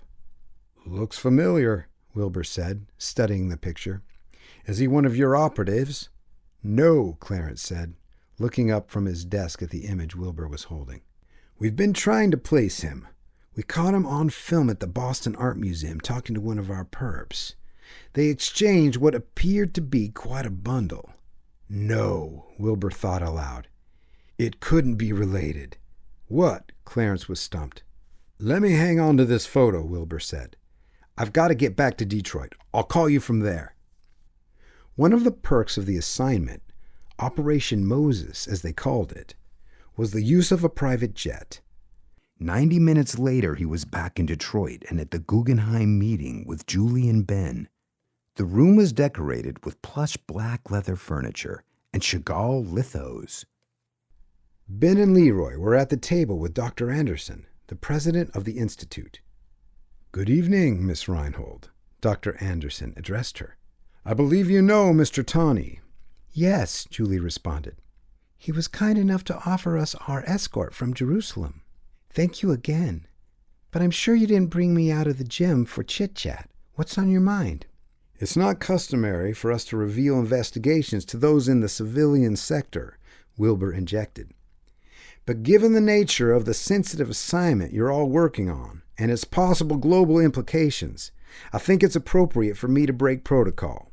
He pulled out a picture of Ignacio from Interpol and the photo of the Buddhist monk and slid them across the table. "This man is a Vatican emissary, Ignacio Rebella, 43 years old, a sworn defender of the faith. He operates with complete autonomy, creates his own agenda, and lets nothing get in his way of accomplishing it. All is justified in his mind if he believes that it represents the best interests of the Holy Mother Church." "What are you saying? Why show us his picture? What does it have to do with our work here? Surely it's in the best interest of the Roman Church that we prove these tablets are real," Ben stated.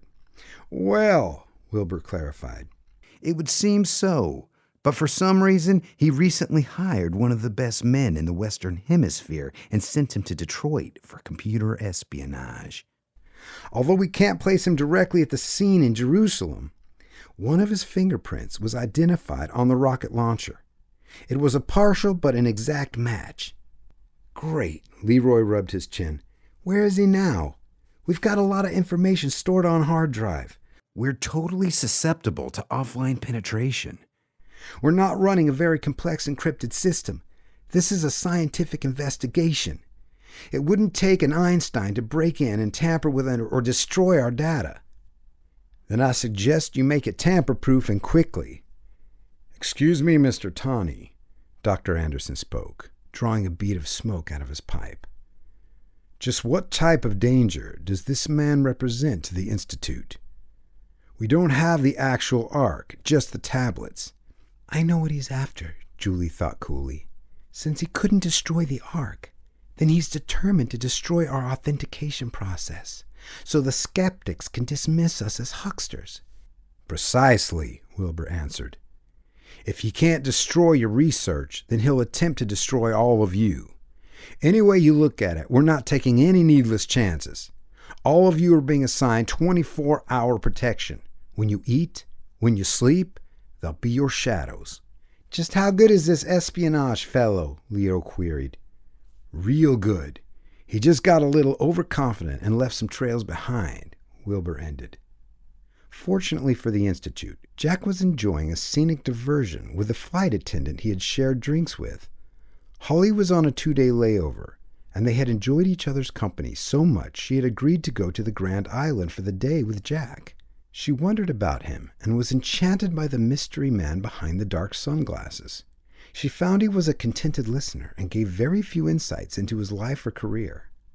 We're not allowed to take the car on the ferry, she said as they pulled up. This island is for bikes and horses only. How charming, Jack answered. The whole world would be out of work if everyone thought like that. But who knows? After months in Boston, Tokyo, and Los Angeles, I might get used to some fresh air. Let's go, Holly said, grabbing her daytime bag. The ferry looks like it's filling up fast. They were the last two on and barely edged by the ticket taker roping off the gangway. They rushed up holding hands. A tinge of guilt flowed over Holly. She had made a promise to God she wouldn't date anyone out of her faith, and here she was already holding hands with someone she virtually knew nothing about. She resolved to interrogate him and find out his beliefs. She pulled her small Bible out of her purse as they sat in a bench seat on the bow. What's that? Jack questioned. My Bible, Holly replied. I always try to read it at the start of every day. How about you? Do you have one? Yeah, Jack answered. I collect old books. I've got a few old leather-bound ones. One cost me nearly $50,000. Did you know the original Gutenberg Bible is priceless? It's the first book to ever roll off the printing press. No, I didn't. But I'm glad they're a lot cheaper to come by now. Otherwise, who would ever be able to afford them? This one was given by the Gideons when I enrolled in college. I've had it ever since. Jack looked at the well-worn book. It looks pretty worn out. You must be pretty serious about it. You really believe it was written by God? Yes, Holly said. I really do. The words in it change me a little more every time I read them. But I don't just read them. I meditate on them. It's awesome. Here, let me read you my favorite psalm. They were old song lyrics, many of them written by King David. He's the shepherd boy that killed Goliath, the giant, with a slingshot. Here's my favorite, Psalm 15. Who may enter my temple? Just those whose words are true and sincere and do no harm to their neighbors. The psalmist is telling us that to enter the presence of God, we have to be totally honest and free from all our sins. Why do we need to be honest? Jack reasoned. Isn't God supposed to know everything anyways? Yes, Holly smiled. That's just the point. God wants us to be honest with ourselves. We know instinctively what is right and wrong.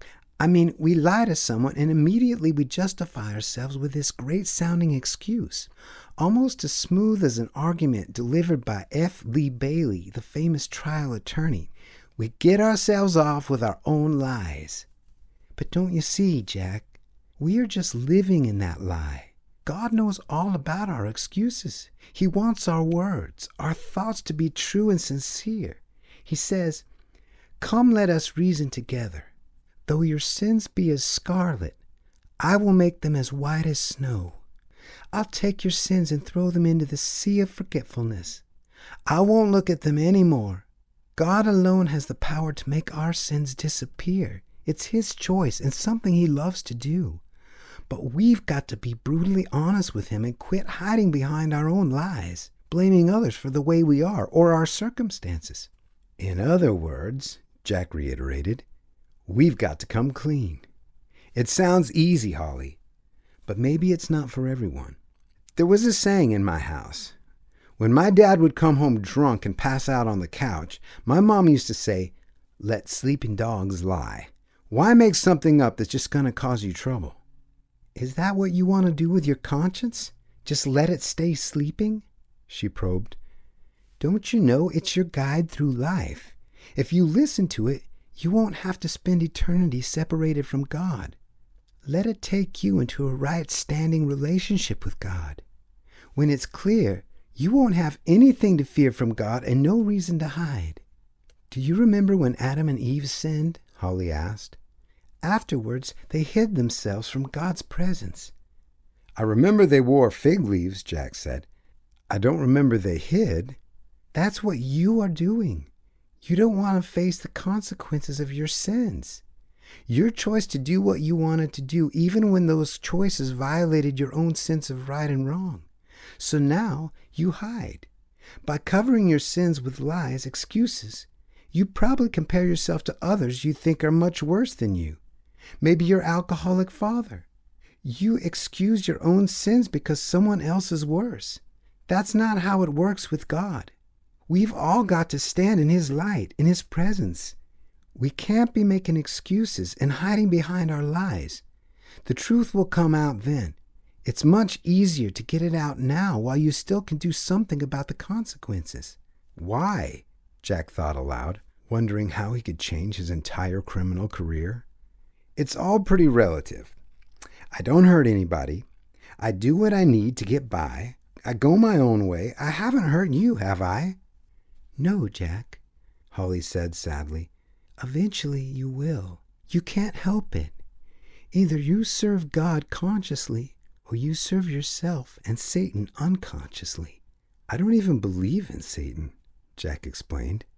Not believing in him is not going to make him disappear. In fact, he's glad most people don't believe in him. Very few are going to openly embrace evil. Most people are going to do what you do, hide behind thin veneers of self-righteousness. How about it, Jack? Are you going to play right into his hands believing he doesn't exist? They passed the rest of the trip in silence and got off on Grand Island and rented a tandem bike. They took an exhilarating ride down the old Grand Hotel and went in for lunch. Jack was in awe of the place. This place is great. How long have you been coming here? He asked. My folks used to take us here every summer to visit my grandmother. She'd rent a room for the whole month of August. My sister and I always used to stay behind for a few extra days. Where are your parents now? Jack questioned. My dad retired from General Motors, and my mom runs an antique mall over by Dearborn. They like the life, attending auctions, going to estate sales, flea markets. I've got half my furniture from them. How about yours? I haven't seen my mom in ages, and quite honestly, I'm not even sure she's alive. My dad's dead. No great loss to the world. Unbeknownst to anyone, Julie and Ben had snuck away for a trip up to Grand Island. Ben had been wanting to get her away, and they had given their assigned bodyguard the slip and figured no one would follow them up to the remote island. Julie was shocked to look up and see Holly. Holly, she exclaimed. Jules, Holly replied, going over to them at their table. Of all the places! I read about Doug. I am so sorry. Thanks, Julie said, shaking her hand. Holly, this is my fiancé, Ben Gibron, doctor. Nice to meet you, Holly said, feeling awkward about introducing Jack.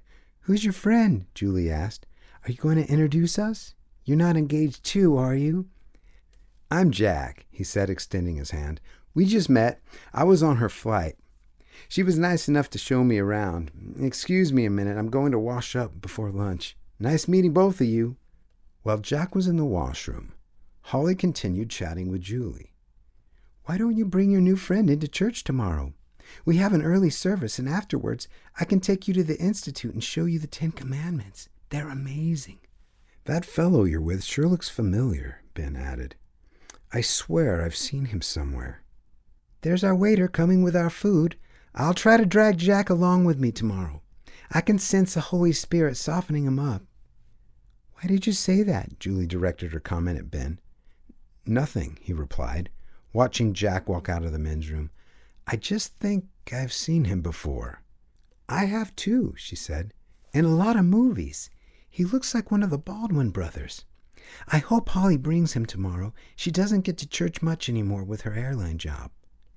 Maybe she serves God outside the four walls of her church, Ben replied. She probably does, but we still need to be plugged in where we can be regularly ministered to.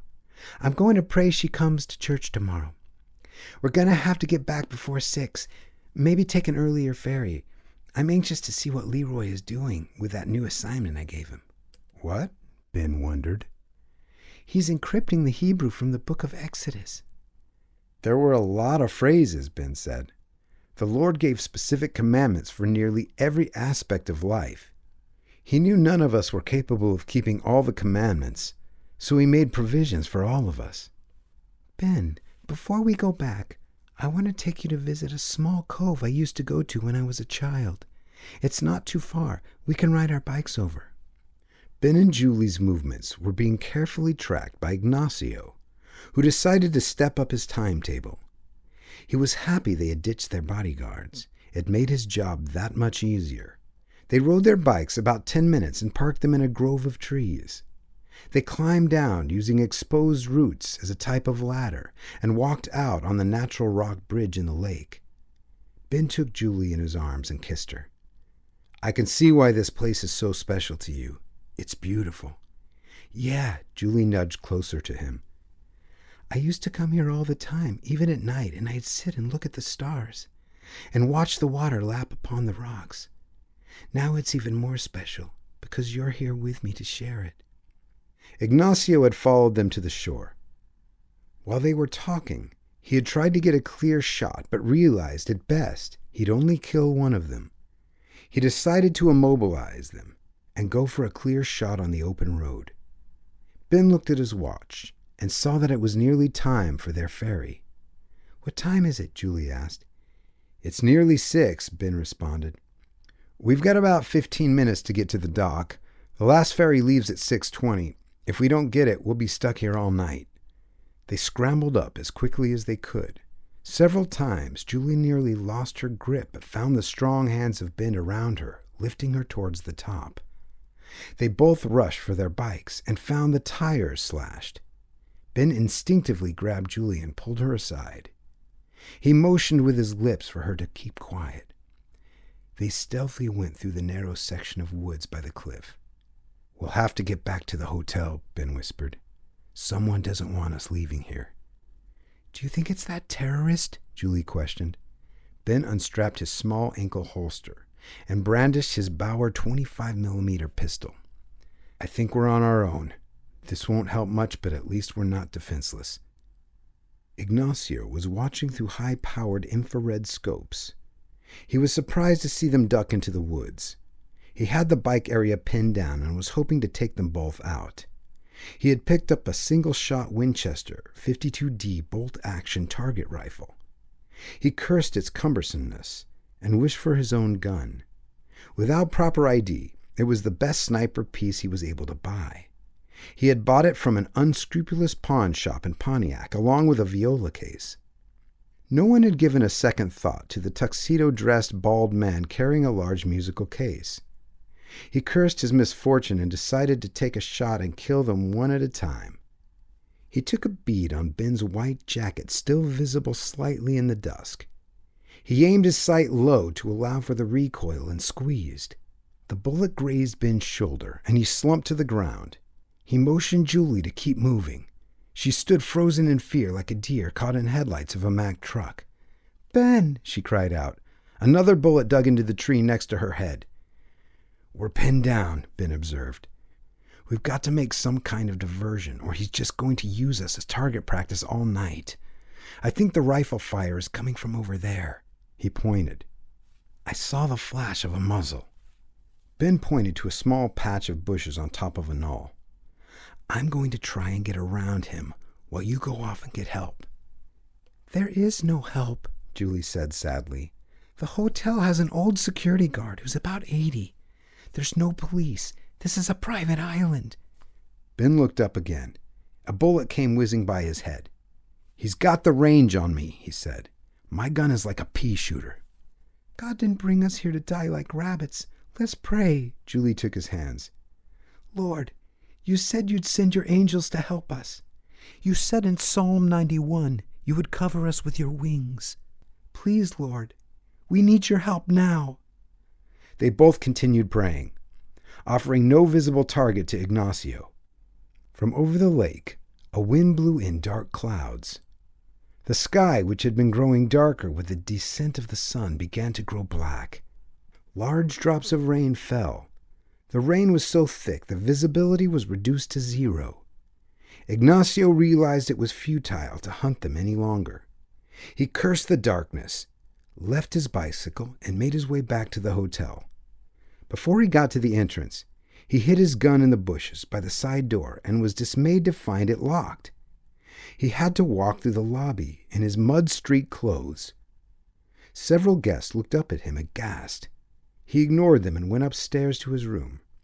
After waiting a while longer, Ben and Julie went back to the hotel using the woods for a partial cover. The rain continued to pour down until they were on the hotel grounds. The concierge saw the blood on Ben's jacket and called the Michigan State Police, which sent over a chopper with a medic on board. The chopper flew them back to Detroit, where they were greeted by Wilbur Tawney. "I hope you two lovebirds check in with me before you go off on any more romantic interludes. Thank goodness whoever was shooting at you was only using .22 caliber ammunition. He must have been planning a clean shot to the heart. Look, I checked your condition with the doctor. There is no need for you to remain here any longer. We want you both to stay with your parents. It's gated, and it will be easier for my men to watch. No more running off, okay?" "I think I saw him," Julie said, ignoring the request. "Saw who?" Wilbur responded. Ben looked at her as well, a puzzled expression on his face. "I saw Ignacio's head. It was white, like he had recently shaved it.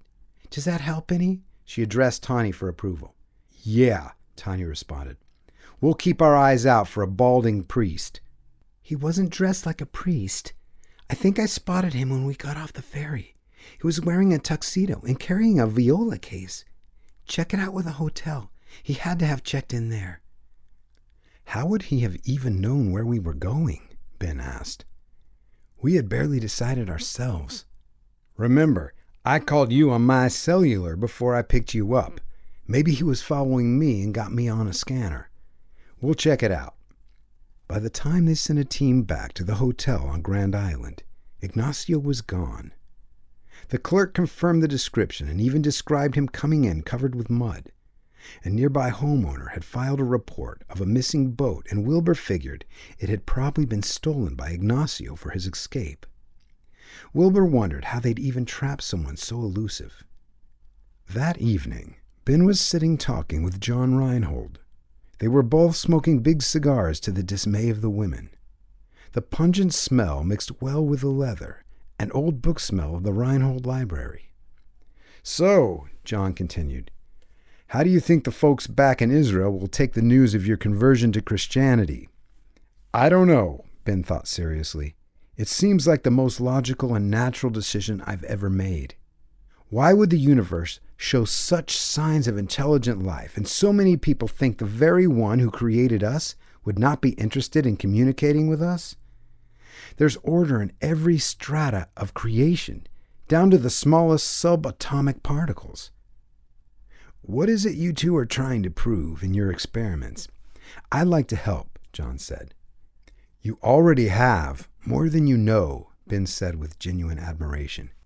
"Getting your company to underwrite such a large portion of the Guggenheim Foundation, what more could we ask for?" "I mean really help, not just financially," John added. "Frontline, you bring me on the data, and I'll be a spokesman for you two. Shield you from the crazies, and make sure those who need to get to you can. How about it? I'm not afraid of dying. Been there already." Ben stood and walked around and then back to John's rich leather chair. "You've got it. Come down to the Institute tomorrow. We'll be showing some people around. I'll show you in detail what we're trying to accomplish, and then you can decide firsthand if you really still want in." All night John dreamt he was in the Institute, and he could see the light emanating from the tablets. He faced an evil presence that was holding the tablets in the air. Explosives were wired around his waist. He instinctively grabbed the tablets and wrestled them out of the creature's hands. He awoke in a cold sweat. Outside, a night owl hooted, and he went to the window. There below him, he watched the agent patrolling the grounds. He went downstairs to further think about his dream. He knew instinctively a sinister force was preparing to destroy the Institute, and if that happened, there was a good chance his daughter would die as well. Without second thought, he dropped to his knees to pray. Outside of the Renaissance Center, Ignacio, dressed in plain business attire but wearing a gray wig, paced back and forth. He had called and left several messages for Jack Dunlap, and grew more and more irritated when none of them were returned. He had seen Jack with a girl and wanted to strangle him for mixing business with pleasure. There were several vows he had taken seriously. The first was to protect his church, and the other his vow of celibacy. He regarded others who had physical needs as being weak and lustful. He remembered the sounds of his parents making love through the thin walls of their seaside cottage. His portable phone rang. "Hello?" Jack spoke. "I saw you today. Did you have a nice break, lover boy?" Ignacio spewed out his venomous hatred through the receiver. "Now get yourself downstairs. We have some business to conclude." Jack was freaked out. He had never had a client trail him. He was wondering if Ignacio was a psychopath. He put his shoes on and came down the elevator. Outside, the streets were deserted. He saw the silhouette of Ignacio standing menacingly, blowing cigarette rings. "Smoke?" Ignacio, having calmed down, was like a different person, smiling and offering him a cigarette. Jack didn't want to offend him and responded, "No, it's bad for my lungs." "What's the point of you following me around? You told me I had 5 days." "Well, you've used up 3. Already it might be too late. You don't understand. This information absolutely must not get out." "Well," Jack retorted, "thanks to my messing around, I've now got a foolproof way of getting into the Institute. Once I get in, I'll pretend I've got to leave and hide myself. I'm not going to have any trouble accessing the computer, so I'll beat your original schedule. Not only that, tomorrow I get to see the tablets. You never told me why you're in a rush to get rid of them. I thought Catholics believed in the 10 Commandments." "Yeah," Ignacio coughed. "We believe in them. We even added a few of our own. But if those things are proven beyond the shadow of a doubt to be real thing, then no one is going to dispute the Jews' right to rebuild the temple. We dispute that right, and I'm going to make damn sure it doesn't happen. What time do you think you'll be finished?" "We're going to the Institute about noon. I'll slip away about 1. I should have it all wrapped up by 5 at the latest. Now I'm exhausted. Can I go back to bed?" "Who's abed? Adulterers and whoremongers God will judge." "The same bed I've slept in every night. I've been here in the hotel by myself." Jack was fed up. He turned and walked away and breathed a sigh of relief when he entered the glass door of the hotel. He was happy Ignacio hadn't dispatched him with a bullet in the back. Ignacio got in his car and drove down to where a huge crater in the ground was being dug out for the Worldwide Outreach Center indoor stadium. He had no trouble getting over the barbed wire fence enclosure, and within no time he had found the main construction shack. He shot off the bulletproof padlock and went inside. He knew anything containing nitro was always stored on site. Nobody ever wanted to move it more than necessary. He saw the box on the floor and tore it open. He placed 8 sticks in the sacks and headed out. He walked a few steps and heard a distinctive growl, followed by another. He was being tracked. The guard dogs were a Rottweiler and a Siberian wolf mix. He felt his heart pound as if it were a kettle drum beating out the end of the 1812 overture. He picked up his pace and reached out for his hand pistol. A shadow darted by, and he took a shot. It went wild. The dogs were hunting him as prey. They were also very wary of humans, having been trained to trust only their master. Jocko, the oldest of the two, could smell the fear emanating from his sweat glands. He salivated and bound up a huge pile of girders right over where Ignacio had hidden. Kindra, slightly smaller, had gone around to flush him out. Ignacio knew he was being cornered. He took a stick of explosives and broke it in two and rolled it on the ground next to him. He felt the wind grow warmer as Kindra's body drew close. There was no light and no reflection. Ignacio took a draw off his glowing cigarette and flicked it towards the explosive and ran. Jaws enclosed around his legs, and at the same time he heard a tremendous explosion. The huge pile of girders came down. He heard the terrified howl of Jocko being crushed under the steel girders. The grip around his leg grew momentarily weaker, and Ignacio took his other foot, giving the attacking dog a quick shot to the skull. The dog released its grip, yelping with pain. Jocko had leapt off the pile, but got pinned under one of the girders. The noise had awakened Dave Terry, the night watchman, who ran over to investigate. He was too late. Ignacio was already over the fence and down the street. Jumpin' Jack Wallace got a phone call about 3 a.m. from a Detroit Metro police officer. "Who is it?" Gail said, still sleeping and reluctant to get out of bed. "Police," Jack answered, putting on his jogging sweats. "Break-in down at the construction site. Police want me down to answer some questions. Somebody helped themselves to some rather powerful explosives." "What about Dave Terry?" "He's down there tending to his dogs. Jocko was hurt pretty bad. They might have to put him under." Gail was in a fit and started praying. She remembered Dave when he first wandered into the church, fresh off the streets. A former Vietnam vet, disillusioned and trying to adjust to the post-war era. He had tried to drink the nightmares away. It was her idea to hire him as night watchman. She brought him both dogs and watched with pride as he trained them. Prouder than a prep school mom, she begged God to let everything be all right. The paramedics gathered around Jocko. He snarled at them protectively. His skin was pulled back from his skull in one flap, revealing his teeth. It appeared that his hip was shattered as well. Nearby, Kindra kept a constant vigil.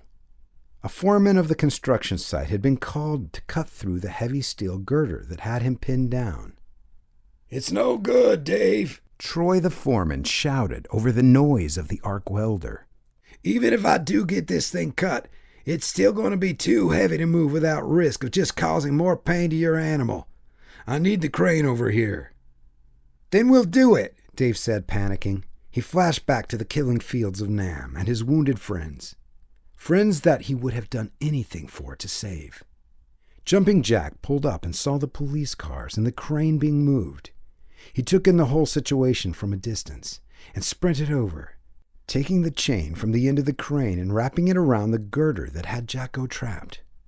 "Troy," he shouted, "you can't lift this thing too far or it'll just set off an avalanche and crush Jocko. Dave, when you get it up, just give it a little pull and get Jocko out." "Yes, sir," Dave replied. He took his jacket and tied it tightly around the wounded dog and pled with God to let it live. Jocko looked at him with trusting eyes, knowing his master loved him and was doing everything possible to get him out. Kindra ran over and began to dig around the girder, trying to get Jocko out. "No, Kindra, no," Dave said, admiring the courage of his other dog. "It's okay. We'll get him out." Troy nursed the crane handle gently and felt it start to rock as the chain stretched taut and began to bear the weight of the steel girders. It pulled forward and began to lift. Jack saw that it was pulling the wrong way. He leaned into the girder and began pushing all 2,000 pounds away from the dog. Around him, the girder started to tremor, and the weight shifted slightly. He glanced behind him and saw Dave drag his dog free. He motioned for Troy to lower the chain and scrambled out of the way as the heavy girder shifted positions. Dave got in the ambulance and rode with Jacko to the 24-hour animal hospital that had been alerted with a vet team standing by. They wheeled the dog in and began to operate. Jumpin' Jack stayed behind to survey the damage to the construction site. Before long, Wilbur Tawney was down at the scene. He talked with the investigating officers and managed to secure one of the bullet fragments they had recovered. "How much of the explosives are gone?" Wilbert questioned the captain, a large man, Herbert Patillo. "It looks like about 8 sticks, but it doesn't take much of this stuff to create a whole lot of damage. They had been using it to blast this granite to bits. Foreman tells me that only about 8 sticks were used to blast this entire crater. Whoever has those explosives is a walking time bomb." "Officer," Jumpin' Jack commented, "do you think this could be tied to the tablets we've got on display? The ones being examined over at the Guggenheim. Somebody could blow the whole place to Kingdom Come, tablets and all. Maybe we better have security tightened." "Good idea, Pastor," the captain responded. "That would be a likely target, especially if the terrorist is out for media coverage. I've got to go check on our night watchman and his dog. Here's my card. My mobile number's on the back. If you have any more questions, don't hesitate." On the way to the animal hospital, Jack called Julie's house and apprised them of the situation. She woke up Ben and her father. They all met in the kitchen to discuss their strategy in the light of the new events. "Maybe we ought to just go with what we've got already, Julie," Ben urged. "We can already prove that no instruments were used to carve the tablets. The grooves of the lettering show no trace of metals, unlike the edges. All they show is the molecular change similar to a laser." "You might be right, Jules," her father added. "You can conclusively verify them now. Maybe you need to forget about the voice programming. If some madman blows up the research center, there's going to be nothing left at all. Besides, the book of Revelation says that the voice of God is as the sound of many waters. How are you ever going to distinguish that? It's almost infeasible, no matter how many microprocessors you've got online." "You think we should just publish and scrap the rest of the experiment because some Italian terrorist wants to keep us from finding out the truth? I'm sorry, Dad. It's good advice, but not good enough for me. We can put additional guards on duty and release the findings we have now, but we owe it to the world to find out as much as we can. We're on the cutting edge, and I don't want to turn back until we've exhausted every possibility." "Maybe you're right," Julie's father conceded, "but don't let your determination get you killed." Ignacio limped into a Walgreens drugstore. He nearly stumbled over a wine stupor skeleton of a man whose hand was stretched out to him. "Mister, got a quarter?" The man mumbled, throwing Ignacio off guard. "A man's entitled to one last cigarette before he dies, isn't he?" Ignacio bent down and spoke softly to him. "How'd you like a last meal as well? You do me a little favor, I'll spring for a last meal for you. You just wait right here." Ignacio bought a suture needle, hydrogen peroxide, gauze bandages, and challenged the clerk with a very cold look when the clerk went to say something. Ignacio could not figure it out, but it seemed like another presence had fused with his black soul. "Let me have a carton of those cigarettes, too," he commanded, pulling out a roll of bills. He walked out, trying to keep his limp as disguised as possible, and found the old man lying by the door waiting for him. He lifted him up without any struggle, leaving the paper bag full of the man's personal treasury lying on the ground beside him. "Come on, fellow," Ignacio spoke. "It's time you had a shower and a good meal." Ignacio drove to a truck stop and rented a room. He filled the tub and put the old man in it. The room had a coffee maker, and he started a pot brewing, taking the time to pull up his leg and examine his wound.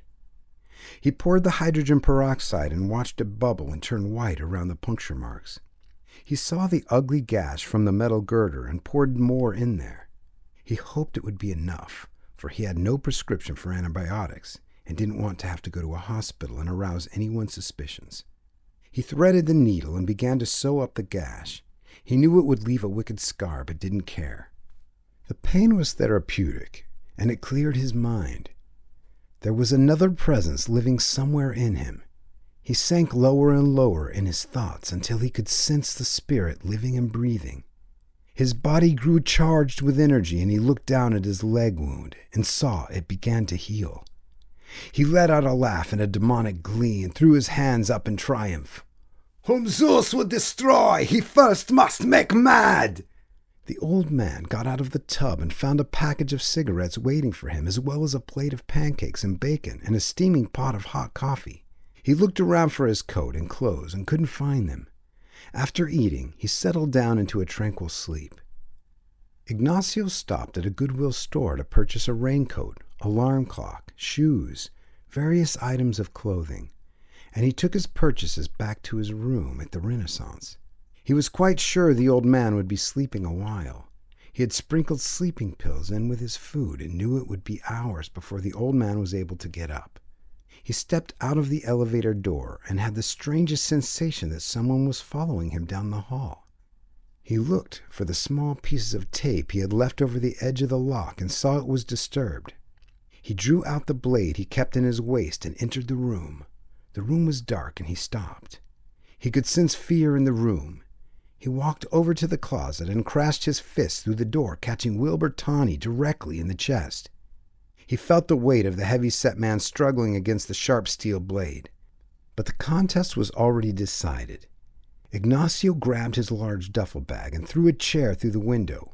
He bounded across the roof towards the fire exit. He was glad he had checked the floor plans before deciding on his room. Behind him, he heard shouts and several shots were fired, but he was already on the way down. He was hoping they were short-sighted, as government agents usually were when they falsely believed that they had their quarry cornered. He ran 2 blocks over to his car and saw a police officer coming down the road. He ducked behind a rusted dumpster, waiting for the car to pass.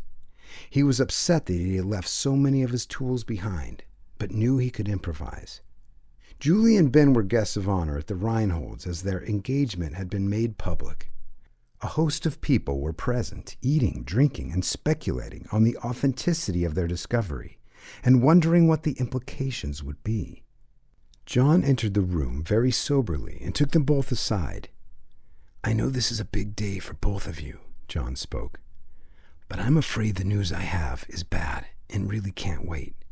"What is it?" Ben challenged. "We can handle it." "I'm afraid our government can no longer adequately protect you. Wilbur Tawney is dead.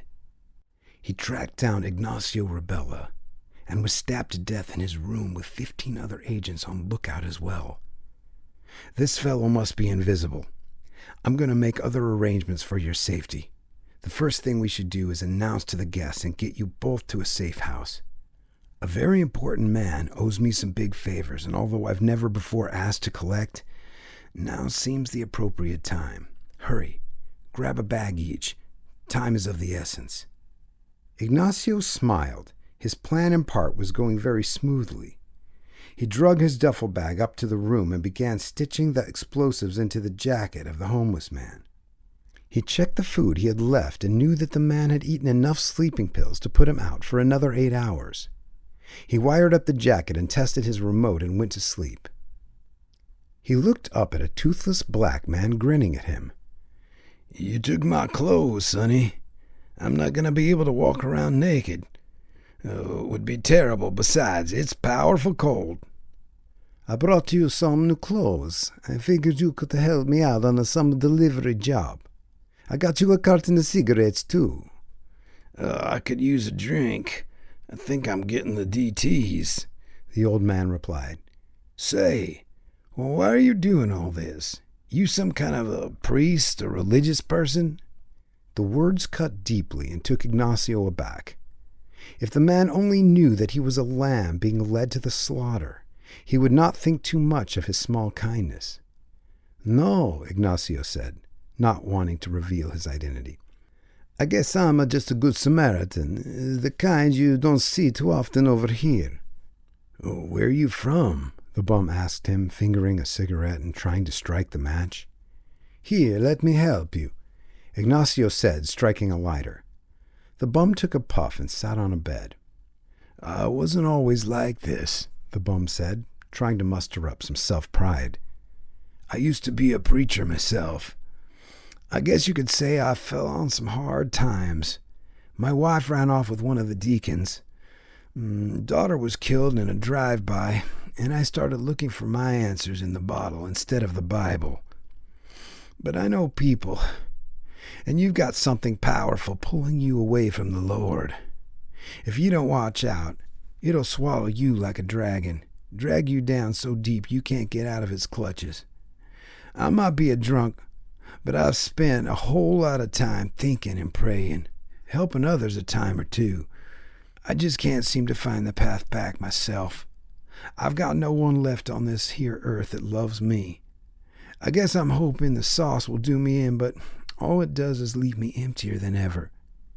People come and do their charity thing, but no one looks into my soul and sees me. They just see an old bum."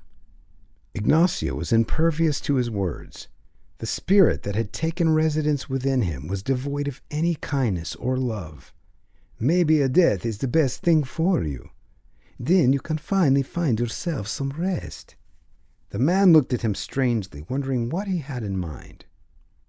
That Sunday morning, the church was rocking. Over 4,000 were in attendance, and extra seats were brought in from the cafeteria to handle the overflow. On the platform, a singer named Israel was jamming, rocking the house. "Let's all praise the Lord. Give God the glory. Come lift your souls. There's a song in every heart. Everyone can sing. Give God the glory. Jesus Christ is King." In front of the platform, several people started jumping up and down, clapping their hands. The fever spread throughout the house. People started falling over as the power of God hit the place like a tornado. The choir on the platform began coming down and praying for people. Jumpin' Jack got worked up and began moving his huge frame around and around. His hands were lifted and his long hair was flying. Israel picked up the tempo and began to dance behind the keyboard, his feet moving like locomotive wheels. People started running the aisles, and it looked like the Boston Marathon. Jack Dunlop, in church for the first time, looked over at Holly, who grasped his hand and pulled him with her towards the melee in the front. He felt as if he were running into a heat wave. He couldn't explain it. Every cell in his body started to tingle, and the hairs on his back and his head stood up straight. He looked, and he could see a tall, majestic being with huge wings standing behind the singer. He saw a ray of bright light emanating from the windows behind the choir loft.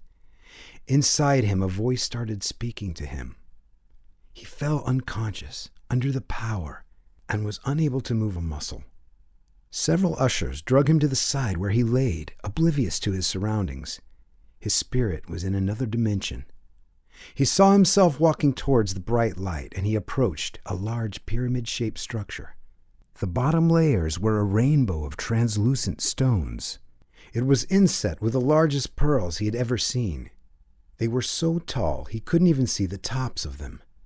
He felt compelled to go inside. As he approached the gate, he looked down and saw he was wearing tattered garments, stained and covered with blood, dirt, excrement. He suddenly felt unworthy and became acutely aware of his many faults, and he thought about the destruction he had planned for the 10 Commandments. He knew he had to change course, no matter what the cost. He had to go back to the Rainbow City. He knew it was where he wanted to spend eternity. In the distance, he heard laughing and joyful music. He could feel his body again, and he slowly regained consciousness. He got up slowly, a bit disoriented, and looked over at Holly, who was standing with her hands in the air. The crowd returned to their seats for the message.